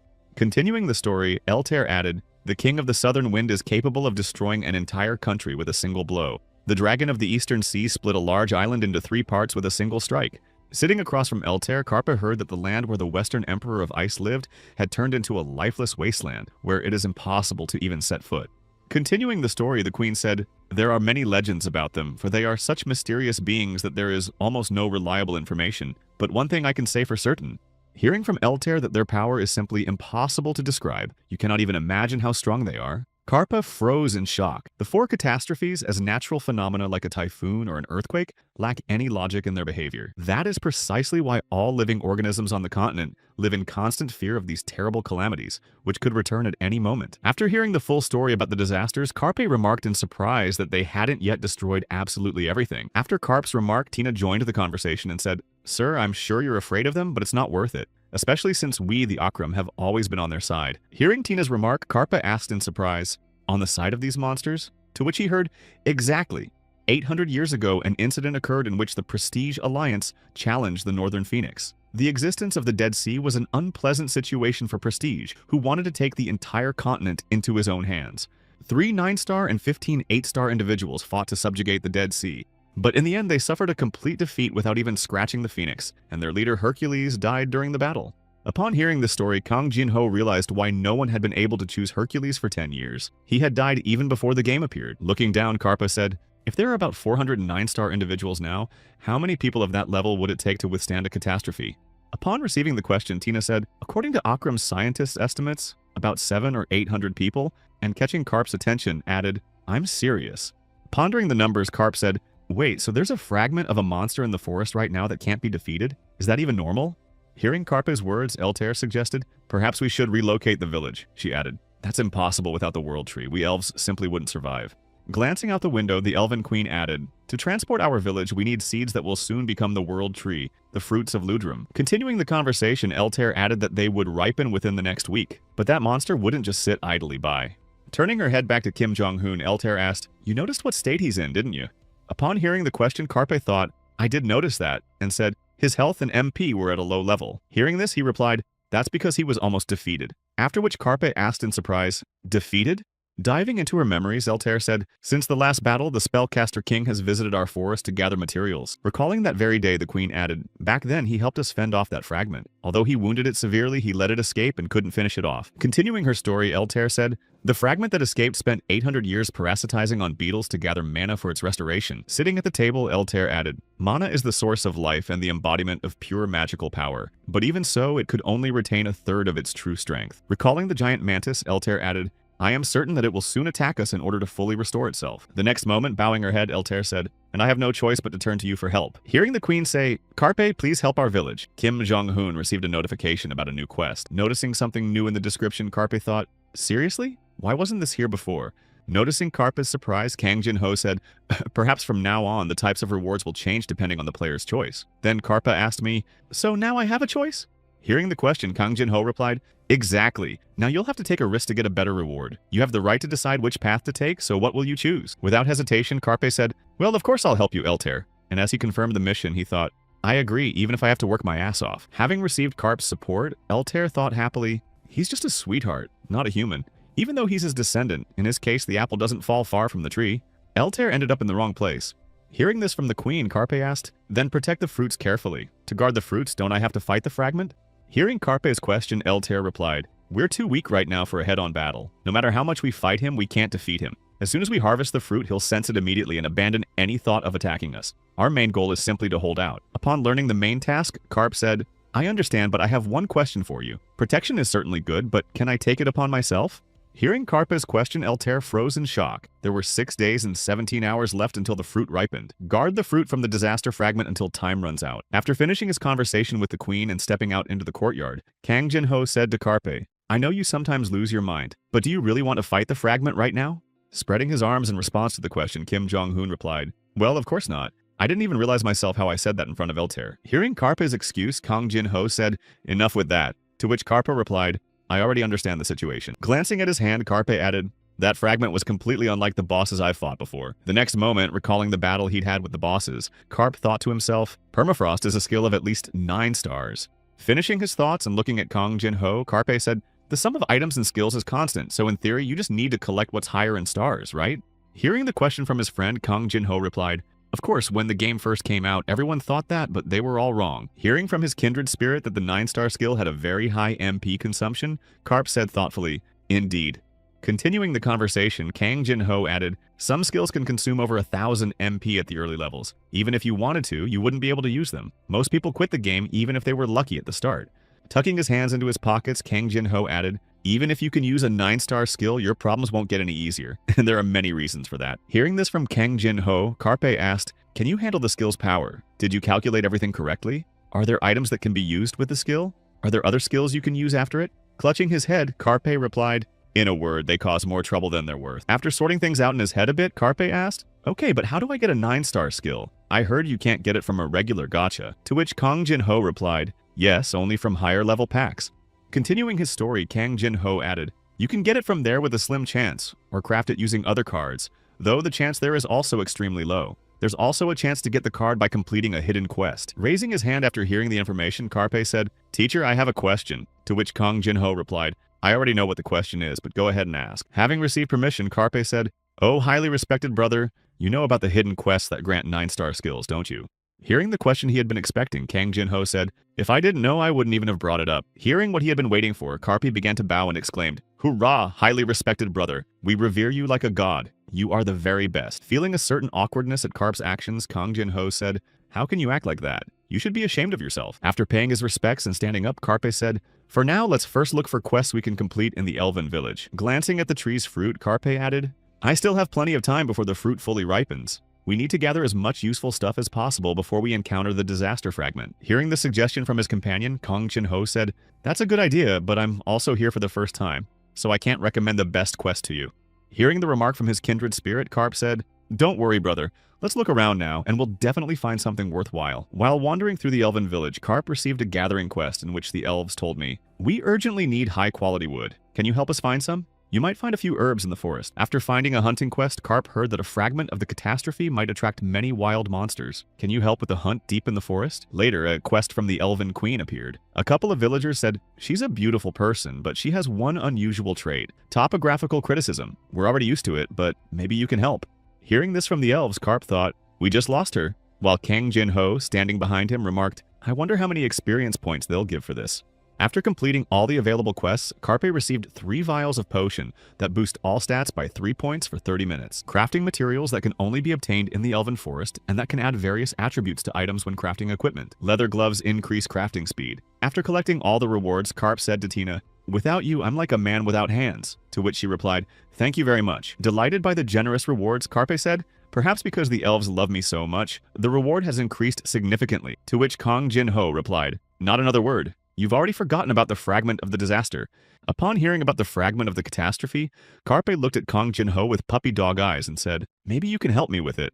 At that very moment, seeing the urgent task notification before him, Carpe must urgently find Eltair. Kim Jong-hoon said seriously, "She's lost again. How can a queen get lost so often in her own village?" Also, upon seeing the new task, Kang Jin-ho said, "Well, what's this about? They give a decent amount of experience points for this?" After hearing from Kang Jin-ho that she would probably get lost even in her own office, Carpe replied, "You're right." Agreeing with his friend Carpe, dispelling illusions about elves, thought, But aren't elves supposed to be skilled at reconnaissance from birth? Setting out on his search, Carpe soon stumbled upon Queen Eltair. Jumping to his feet instantly, Carpe exclaimed, "There she is, the queen!" But before he could give himself away, Kang Jin-ho hushed him and said, "Carpe, hide." Back in the hiding spot, Carpe asked in surprise, "What's the point of all this? The quest will be over if we find her." Hearing his companion's question, Kang Jin-ho asked, "Do you even know where we are right now?" "In the elven village, right?" Carpe replied. The next moment, seeing the sacred tree before him, Carpe thought, "Wait a minute." Continuing his thoughts, Carpe added to himself, "The world tree is on the northern outskirts of the city, so the elves rarely come here, but why did the queen come here?" Realizing that something didn't add up, Kim Jong-hoon thought to himself, "This is highly suspicious." Turning his head toward Carpe, Kang Jin-ho asked, "So what are you going to do?" To which he replied, "I'll just carry out the mission." After reviewing the mission description once more, which stated to find Eltair and bring her to his office, Carpe said, "Let's go after her." Smiling happily after announcing his decision, Kim Jong-hoon added, "Who knows? Maybe she's hiding something valuable there, so we need to make sure for ourselves what she's hidden." Following Eltair, Carpe received a notification. "You are the first player to enter the World Tree. As a reward, you are granted the title Blessing of the World Tree." Upon receiving his new title, Carpe said happily, "That's it. This is what I wanted." To which Kang Jin-ho remarked, "I completely forgot. The elves are supposed to appear only in a year, but you were the first to enter." Smiling slyly after Kang Jin-ho's remark, Carpe said, "As they say, the quick always get the juicy morsel. I received a gift. It turns out I really didn't come here for nothing." Reaching the fork in the road, Carpe said, "Interesting, there are 3 paths ahead. Brother, the celestial demon Eltair must have taken one of them, and I think I know where she went." Looking at the tracks leading to one of the passages, Carpe added, "Let's take the central path." As they ventured deeper into the cave, Carpe remarked, "The deeper we go, the colder it gets. Or is it just me, or do we seem to have stumbled into a cave of succubuses?" The next moment, feeling a familiar sense of unease, Carpe thought to himself, "And I'm not joking, this aura is very similar to a fragment of Kaiser's aura. I recently checked the beetle cave and the surrounding forest again, but there were no traces of fragments then. So why can I sense his presence here in the most unlikely of places?" Upon reaching the room located inside the cave, Kang Jin-ho said to Carpe, "Look at that! It's exactly what I heard." Seeing the sarcophagus in the middle of the room upon which the elven queen lay, Carpe added, "Eltair is lying on the sarcophagus." Watching the scene from a distance, Kang Jin-ho said, "It seems this very sarcophagus is the source of the cold." Standing next to his kindred spirit, Carpe said, "I wonder what she's doing. Did she really decide to sleep here instead of at home?"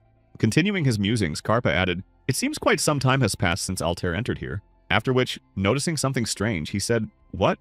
Without taking his eyes off Altair, Carpe thought, "A magic circle is forming." After which Kang Jin-ho said to Carpe, "It seems something is happening here. Let's hide." Seeing that Altair had just turned into a mantis, Carpe thought in fear, where did this fragment of the Kaiser's aura come from? Watching the giant mantis's actions, Carpe thought to himself, what is it doing? Is it really trying to trap the cold inside the sarcophagus? Clutching his head after what he saw, Carpe exclaimed, "This is madness! Where did Eltair go, brother? This doesn't bode well." Also observing the events, Kang Jin-ho said, "The queen hasn't disappeared, Carpe. She's transformed using a fragment of the Shadow Lord." Glancing at Kang Jin-ho and asking again, "She's changed?" Carpe heard, "That's right. She had a skill that allowed her to do that. One of the skills lies in the Shadow Lord's fragment. 8-star absolute camouflage." Realizing what was happening, Carpe exclaimed, "Camouflage? So that means he's been pretending to be Altair all this time and hiding in the village, and now he's trying to destroy the sarcophagus." To which a voice replied, "I don't think it's that simple." Taking stock again, Eltair, the fragment of chaos, said, "It seems like it will all end soon. Wonderful, it seems this should be enough." As Eltair headed for the exit, Carpe hid, clamped his mouth shut, and thought, "Hold your breath, we can't let them find us." Left alone in the cave, Carpe took a deep breath and said, "Finally, I almost died of fear. I thought they'd spot us." Talk about horror.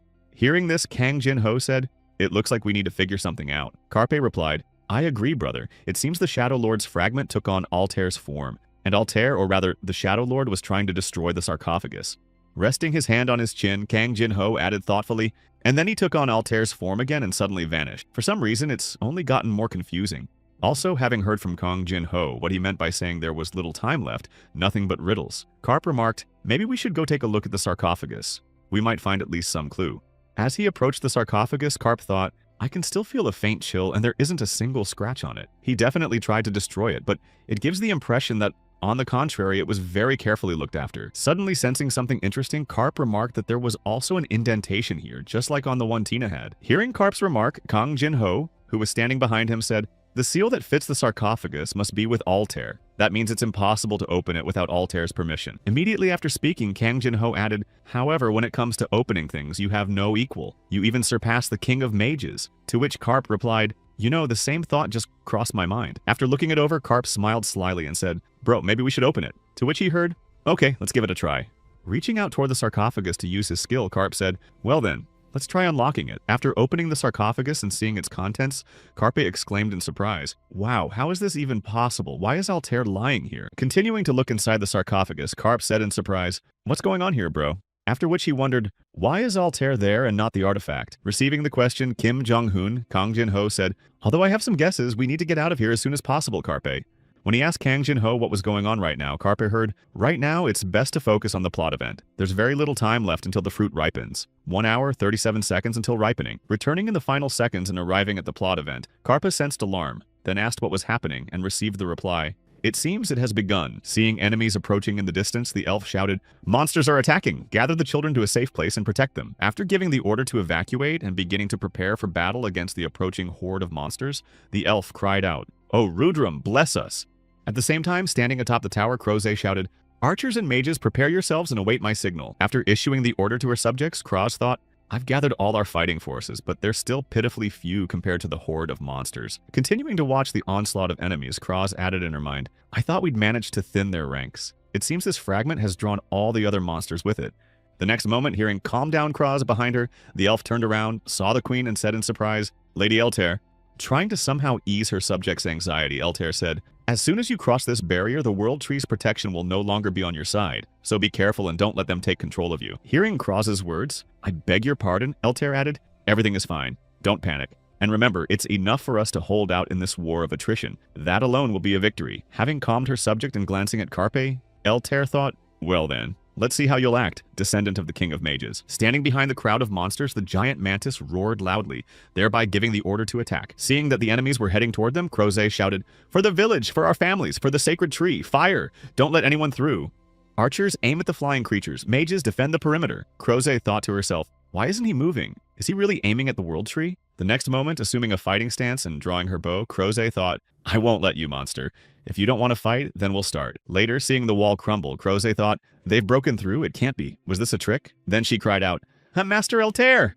Glancing back and not seeing the queen there, Kroze said in confusion, "Lady Altair, where have you gone?" Queen Altair. Stepping away from the battlefield, Altair said, "It will all end today. I realized long ago that you aren't real. Show yourself, you fragment of the Lord of Shadows, amidst that horde of monsters." Hearing Altair's command, the mantis, leaving his hiding place, said, "And you're not as stupid as the rest. Did she really notice that I'm hiding?" Meanwhile, Karpa, also leaving his hiding place, said, "Oh no, I've been found out. And why are you so perceptive, Altair?" Seeing that there were 3 of them in that place, everyone present froze in surprise and said in shock, "What?" Holding out his hand in a V shape, Karp said in surprise, "Weren't you calling me?" To which Altair nervously replied, "No, I was addressing the shard." Suddenly there was a crack, the sound of sanity shattering, after which the mantis angrily shouted, "How dare you joke with me, Permafrost?" Using her fire skill, Altair easily blocked the shard's icy attack. After the danger had passed, Altair looked back at herself and said, "As always, incredible power, Carpe. Are you okay over there?" Receiving the question from the queen, Carpe replied, "I'm fine, but Altair, your hand..."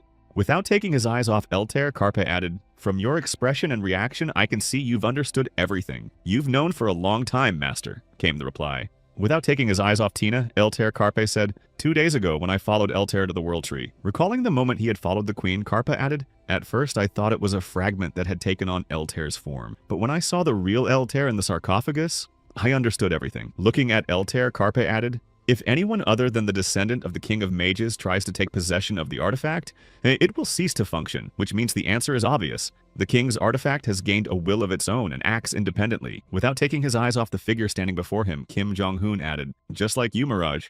Another artifact of the King of Mages, the Phantom Mirage, is based on the doppelganger. It exists in a disembodied form, yet upon encountering a specific target, it copies its image. Finishing his thoughts, Karpa said, "Now, looking back, I realized there were more than enough clues from the moment we entered the Elven Forest." Immediately after his remark, Karpa recalled Tina, who had told him, "Sir, the forest distorts the flow of magic, so it will be difficult for a homunculus, a magical creature, to navigate it." Recalling Tina's words, Karpe said, "And Altair, oddly enough, couldn't find her way. If I'd thought it through better, I would have realized right away that you weren't real. But why did you take on Altair's form?" Receiving Karpa's question, Mirage turned to the mantis and exclaimed, "Details later. The main thing now is to stop the enemy." Hearing the fragment of chaos threaten, "Hand over the fruit or perish," Mirage said, "Look, master." Preparing for her opponent's attack, Mirage exclaimed, "Behold the true power of the King of Mages artifact, the might of his doll." Standing aside and watching the process, Karpa asked, "What's happening this time?" To which Tina replied, The 7 dolls are considered the pinnacle of the King of Mages' mastery, and this unusual doppelganger has a special ability. He can take the form of whoever his opponent fears most. Hearing this from the mantis, you transformed into an ancient horror. Mirage said, "Well, hello. 800 years have passed, no less. It's time to put an end to our feud." Beginning to warm up his hand, the King of Mages said thoughtfully, "Interesting, only 30% of my former strength." The next moment, throwing out a provocation, the King of Mages added, "Though I'm not in top form, this will be enough for you." Enraged by the provocations being directed at him, the fragment shouted, "You insolent fool!" At that very moment, standing aside, Carp thought with confusion that something about Mirage had changed. Rushing to attack his opponent, the mantis shouted, "Vanish, ancient horror!" Smiling and catching the mantis's leg with his bare hands, the King of Mages said, "Pathetic worm, look, I'm not the same as I used to be." After which the fragment thought, "He caught me with his bare hands." Continuing to mock the fragment, Mirage exclaimed, "Surely the wounds you received 800 years ago still haven't healed." Even more enraged by the ancient horror, the fragment shouted, "Ah, so it's you," and using the ice explosion skill broke free from Mirage's grasp. Seeing that the enemy had started playing dirty, Mirage said, "Oh, so you've started getting crafty, Cataclysm Inferno." At the same time, watching the destruction unfolding during the battle, Carpe exclaimed, "You're going to burn down the whole village. Not long ago, you were the queen of the elves. Aren't you ashamed of yourself?" To which Tina remarked, "Nothing new. That's just how the ancient horror has always been. He's never given a damn about the fate of some village or another." After receiving an explanation from Tina that the ancient horror had always been that way, Carpe said in surprise, "And how did someone like him become king?" The next moment, upon receiving a notification, you witnessed the battle of the one who had perfected that class. And as a reward, your base stats will be increased. Carpe said in surprise, "Interesting, my stats have gone up." Surprised by this bonus, Kang Jin-ho said, "What are you doing? You're just watching their battle instead of mastering the secrets of martial arts." To which Carpe replied, "But honestly, it's simply unbelievable. It's impossible to even intervene." Also, without taking his eyes off the battle, Kang Jin-ho said, "Exactly. So what kind of monster is this King of Mages of yours? He's already used more than 30 skills. And what's most terrifying is that they're all maxed out. I wonder what his level is." Hearing Kang Jin-ho's question, Tina said thoughtfully, "That's only possible thanks to the gift from heaven that the king possesses. The 9-star skill, Body Marked by Heaven, is an innate skill that doubles the number of skill points gained when leveling up." Upon hearing what skill the King of Mages possessed, Carpe exclaimed, "An absolute cheat. I wish I had that too." To which Kang Jin-ho remarked, "You're already pulling your weight for 3 cheaters as it is." Seeing the notification that there were 5 minutes left until the fruit fully ripened, the King of Mages shouted, "How much longer must I waste my time with you?" The next moment, shouting an absolute petrification curse, the King of Mages attacked his opponent. Feeling his body stop moving, the fragment thought, "Petrification magic," and then shouted, "Ancient horror, you." At that very moment, noticing a scar on the fragment's body, Carp said in surprise, "What is that long scar on the fragment's armpit?" To which he heard, "It's a wound inflicted on him by the King of Mages 800 years ago. It seems it has reopened upon sensing the king's magic." Hearing Carpe say in an ominous tone, "There it is," Tina Kang Chin-ho thought with confusion. "I can tell he's up to something." When the notification appeared that Rudram's fruit had ripened, so that the power of the elixir from the fruit of the World Tree of Rudram could be fully unleashed, it must be consumed within 10 minutes of ripening. "Protect the fruit from the Shadow Lord's fragment during these 10 minutes, the fragment said with a sly laugh. The next moment, upon hearing the mantis say, "You foolish ancient horror, you're not the only one with a hidden ace up your sleeve," the King of Mages exclaimed in surprise. "What?" Seeing that something strange was beginning to happen before his eyes, the King of Mages cried out, "What's happening? The fragment is transforming." Plunging into his memories, the fragment of chaos thought, "When I was just a pitiful fragment of chaos, I had no mind. I was merely a puppet acting on someone else's will. But after receiving a fatal wound, I awoke. Who am I? Is my very existence doomed to eternal suffering?" Continuing his musings, the fragment thought to himself, 800 years of suffering will soon pass once I obtain that alluring fruit capable of restoring my body." Finishing his thoughts, the mantis shouted angrily, "And I will finally achieve perfection." Seeing the enemy's transformation, the King of Mages thought, by sacrificing his size, he gained incredible speed. Damn it, that was all my magic. Breaking through to the tree bearing the fruit, the fragment shouted, "Victory is mine, human." Clinging to the trunk and beginning to climb upward, the fragment thought, "I feel this powerful life energy. This fruit will be mine." At that very moment, appearing near the mantis, Karpa spoke, "Do you really think it will be that simple?" Climbing up the tree and seeing Chornish there with the fruit, the fragment exclaimed in surprise, "That squirrel! How did it manage to climb the tree?" The next moment, seeing Chornish shove the fruit into his mouth, Ulamok of Chaos angrily shouted, "No, give it back immediately." Seeing that the mantis was attacking him, Chornish used his Shadow Leap skill and moved into Karp's shadow. Glancing at Chornish, who had ended up in his shadow, Karp said cheerfully, "Just in time, Chornish, you clever one. Where did you get such quick wits?" Meanwhile, Mirage, who was standing nearby, thought to herself, "So the heir had a plan to protect the fruit. Excellent, we just need to hold out a little longer." Seeing that the fruit couldn't be placed in his inventory, Karpe asked, "Does that ever happen?" To which Kan Chin Ho replied, It happens often in tasks where you need to protect an object. If you could just put it in your inventory, everything would be too easy. Realizing he couldn't hide the fruit, Carp thought to himself, but how inconvenient it is to fight while holding it in my hands. Immediately after his thoughts putting the fruit back into Blackie's mouth, Carp said, "Sorry, bear with me a little longer." At the same time, unable to contain his rage, the Shard of Chaos charged toward Carpe, shouting, "Ah, you worthless fools, I'll tear you to pieces. Give me the fruit." Seeing the notification of a negative status, Carp thought, it seems the transformation has drained too much of his strength, while Tina, stepping forward, shouted, "Sir, hide behind me." When Carpe joined the battle against the fragment of chaos and found himself behind it, Tina cried out, "Sir, be careful, he's too fast." At that very moment, after being struck by the mantis's claw, Carp thought to himself, "Damn, I almost got caught. Even though he's smaller now, his strength hasn't gone anywhere. All my clothes are in tatters." After taking damage, turning back and looking at Tina and Mirage's joint attacks, Carpe said, "Looks like this battle is going to be a real mess. We need a strategy." After fending off the enemy's joint attack, the fragment of chaos thought, "Where is that fruit, you petty beast?" A few seconds later, when Chornish came into his field of vision, the fragment of chaos shouted in his mind, "Found it!"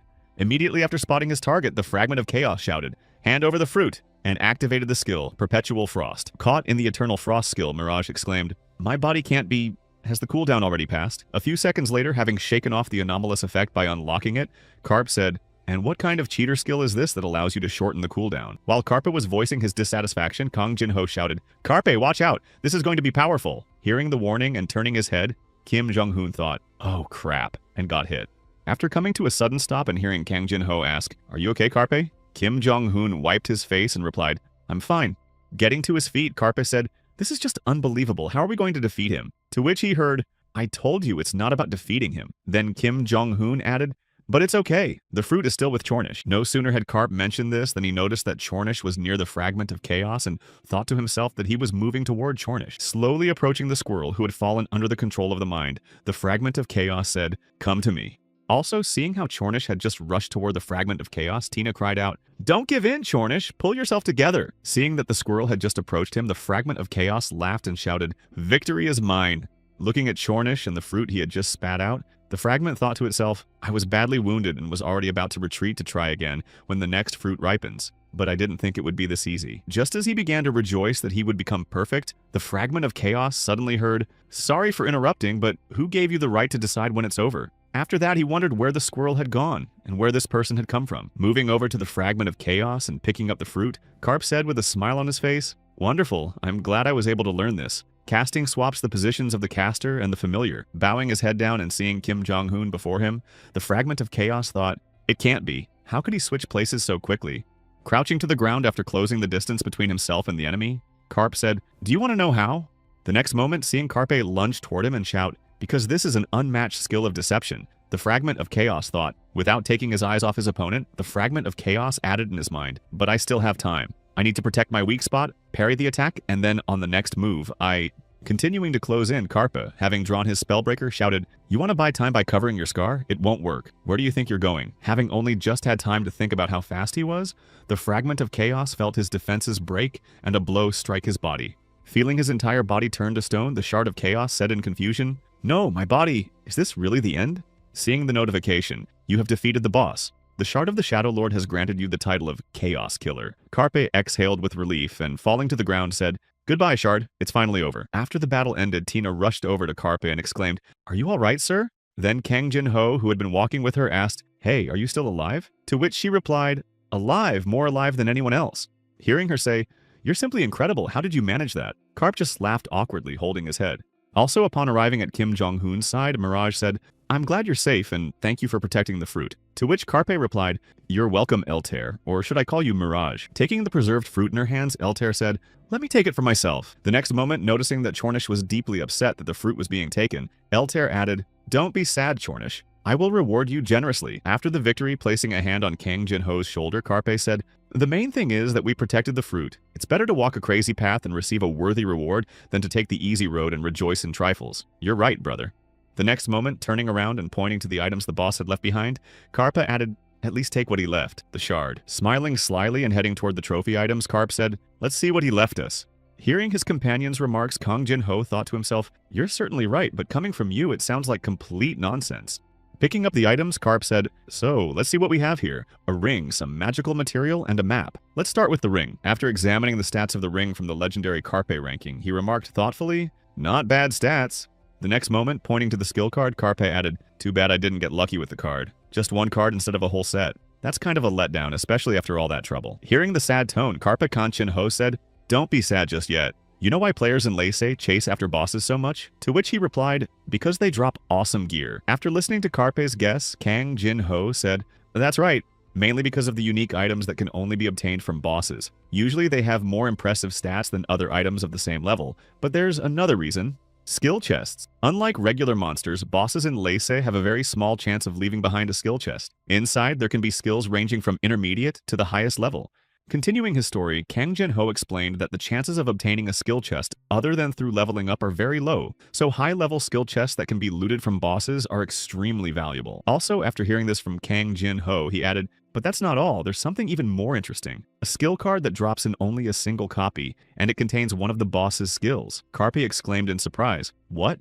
Wait a minute, he said after a moment's thought. So does that mean that among the skills in the fragment, there was one that could simply be obtained? Carpe asked. Spreading his arms, Carpe exclaimed, that can't be! And this is despite the fact that there are no restrictions for players, unlike with unique boss skills, and you can even obtain a 9-star skill. After listening to Kim Cheon-hoon's surprise, Carpe said confidently, exactly, to which he replied, that's just madness. I hope I don't get the mantis fist. Glancing at his inventory, Carpe said, alright, let's see what else is there. After reviewing the options for the permafrost core, Carpe remarked, an aura of incredible power. What does that mean? After examining the crystal and seeing the notification, Trap activated, Kaiser's Shadow Lord seal activated. Carpe, now one of the 4 calamities, exclaimed in fear, Trap, who's watching me? Feeling intense fear, Carpe clutched his head and cried out, bro, what should I do? What should I do in this situation? Hearing this, Carpe added, wait, but why me? What do you want from me, Lord of the Shadows? Continuing to cry out in fear due to the seal's activation, Carpe shouted, let it be whatever happens. At that very moment, receiving the notification, unlock activated, curse removed, Carpe exhaled with relief and said, that was close. After that, Kang Jin-ho added, and what's wrong with this coffin? How can you even play if the Lord of Shadows himself has laid claim to you? Standing up, Carpe said, alright, calm down. It's time to look at the final reward. Skill card, open. Opening the card and seeing the notification that he had obtained the 9-star skill, Permafrost, Carpe joyfully exclaimed, it can't be. Did it really work? Hooray! Seeing the awesome reward, Kang Jin-ho said, what a great catch. This is already your second 9-star skill after the ancient horror puppet technique. Don't spare any points. Pour everything into it. Following the advice and leveling up the new skill, Kim Jong-hoon said happily, just look how my character window is shining. Still rejoicing, Carpe added, let's hold on to the rest of the points for now. I think we should max out all the more or less useful skills, bro. The next moment, Carpe added, watching how Mirage fought, I realized that even the simplest skills can be used wisely. Hearing this, he replied, that's a good idea. Even low-level skills, when maxed out, can deal decent damage. Finishing the topic of leveling up, Carp reached into his pocket and thought, by the way, I still have that chest with the skill I got at level 35. I'll probably open it. Before Carpe could carry out his plan, he heard Eltair's shouts nearby. Descendant, are you alright? Upon reaching Carpe and the others, Croze added, a horde of monsters retreated for some unknown reason. We left our defenses at the fence and rushed over here. Could he have escaped? Hearing the question from her subjects, Mirage pointed at Carpe and said, no, we destroyed him with the help of the air. Immediately after hearing this news, clapping her hands, Eltair exclaimed, this is no time to relax, Cyrus Cross. We must celebrate this day properly. Let's throw a party. Hearing the order from their leader, the elves began to cheer joyfully. Long live the queen. Long live the new king of mages. Sighing with relief and following the others to the celebration, Carp thought, well, I'll have to put it off. I'll open the rest of the skill chest next time.